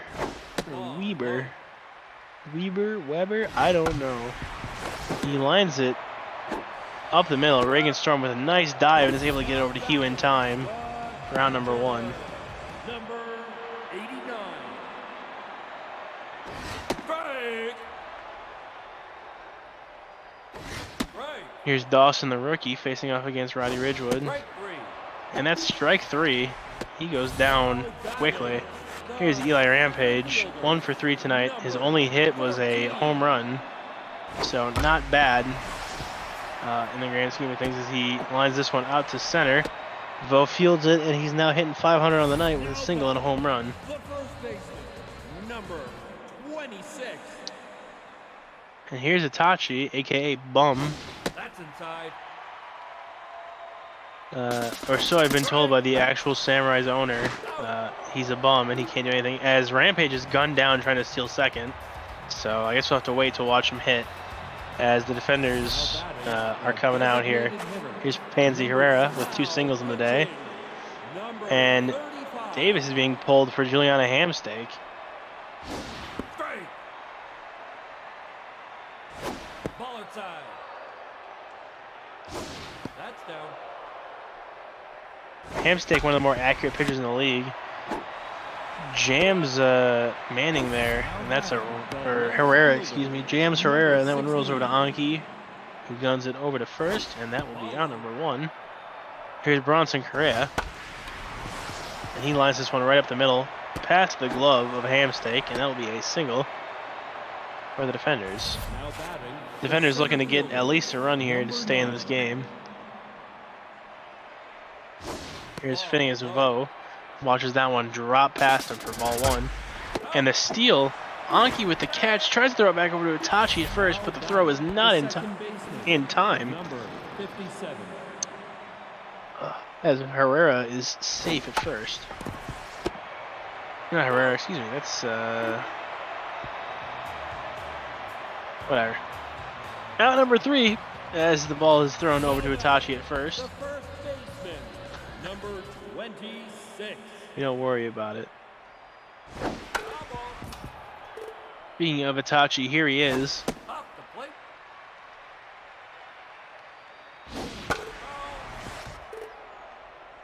This one's bounced over to third, or sorry, fouled over to first. That one is bounced over to third. Ren Manning throws it over to Levi Hugh for out number 1. And here's Cheesecake, who already has 2 home runs tonight, looking to get his 3rd and absolutely feast. As Ridgewood is just throwing softballs into him, but is able to sort of jam him up, and he blasts one over to Hugh at first for out number 2. And here's Mommy. Rolls this one foul. Inside. And 2-1 is the count now. Mathis fields it at second, tosses it over to Hugh, and that is out number 3. Now batting, the Try and third put a different baseman, flare on it each time, you number know. 2. Can't be consistent. Here's Ren Manning. That's up.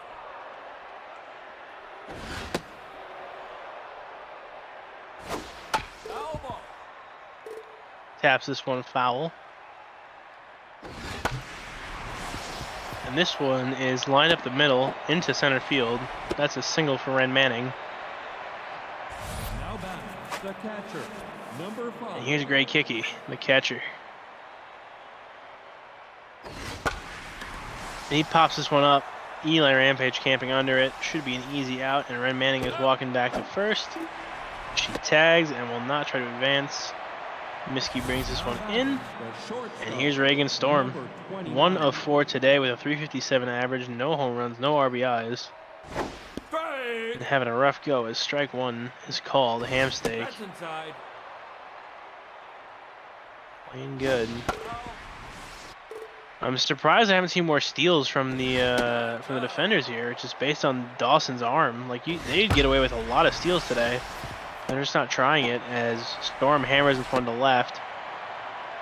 And that'll be a stand-up single. Runners do advance, and here's Levi Hugh. 1 out, top of the 8th. And Hugh is a man who can Ball high. drive in runs, and now especially with runners in scoring position, run out. I mean, deep fly to right field might bring in a run here, as this is a double play, as he cannot beat out that throw. So runner in scoring position is left stranded, and the defenders come away with nothing. Left fielder. As here comes R3, Number 23. and Ridgewood's being pulled for Felipe Bravo, closer here. Strike. As that one is in there for strike 1. R3 pops this one up to center field. Camping under it is Vo. And that is out number 1. Anki Willis now, the third baseman. Follow. Strike. Watches that one go in for strike 2. Pops it foul. Foul ball. This one's on the line to third. Ren Manning laying out, making the catch. The throw is not in time as Anki is in at first for a stand-up single. 25. Although most singles are stand-up. Here's Miskey Marshall. And is being brushed off the plate by Felipe Bravo. This one's lined into left field. Shortstop makes a jump for it, and it gets past Correa in left field, and that's going to be a run. So scoring all the way from first is Anki Willis, Now batting, the and right that's going to be an RBI double number for 20. Miskey. As here comes Biddles Weber. Ball inside. Yeah, very costly mystery. I'm not sure what he was doing, but Samurai now lead by 2 Inside. with the defenders down to their last 3 outs in the next top of the inning. So we'll see what they can do. As Bills Weber, speaking of being down, is in a 2-2 hole now. He's going to be careful, and that is strike 3. Now batting, Down he goes, and here's Pat Dawson, number which 89. in theory should be an easy out, but we'll see. As the runner on second is fast, and maybe a distraction for Bravo. Speaking of which, the steal, the throw is in time. And uh-oh. It looks like Miskey got hurt on that last play, sliding into third. We'll see how bad it is here. Right fielder, number As here comes Braxton Pennington. Sprained foot, so Strike. nothing too terrible, but it's still not great. Strike. As Miskey is injured. Strike 3. You're out. And strike 3 as the designated Braxton hitter, Pennington number just 17. watches those pitches go past him. Hamsteak getting the strikeout here, her first of the season. Nope. High. That's inside. Whew. Herrera wants another home run here, but she's just going to get walked instead. And the tying run is at the plate. It's Bronson Correa. Let's see if he can make up for his misread earlier. Defenders down to their last 2 outs here. So be careful not to ground into a double play here, because that is game if you do. And I hope I didn't just jinx it, as 1 and 2 now. That's inside. Correa looks at a ball inside and is being brushed off the plate by Hamsteak, almost getting hit. Correa fighting to keep alive here, fouls that one back. Ball 4. And ball 4. So the tying run is on first. Here comes Phineas Vo, who's struggled 0 for 4 tonight. And here comes Kendall Lewis, the reliever. Who, I mean, we'll see how this goes. And this one's lined into left field, or to center field, excuse me. And Rampage fields it, but bases loaded with 1 out. And here's Navy Mathis. Is he going to play hero ball, or is he going to cost him the game? This one's inside for ball 1. And uh-oh, a trickler. They're going to get the force at home, but the arm of Dawson is not good enough at all. And here's Ren Manning with 2 outs. Watches strike 1. Fouls off strike 2. And hits that one foul. Another chance here for Ren Manning as she pops this one up to right field. Biddles is camping under it, and he makes the catch. Biddles Weber saves the game for the Samurai as they sneak out a win here against the defenders.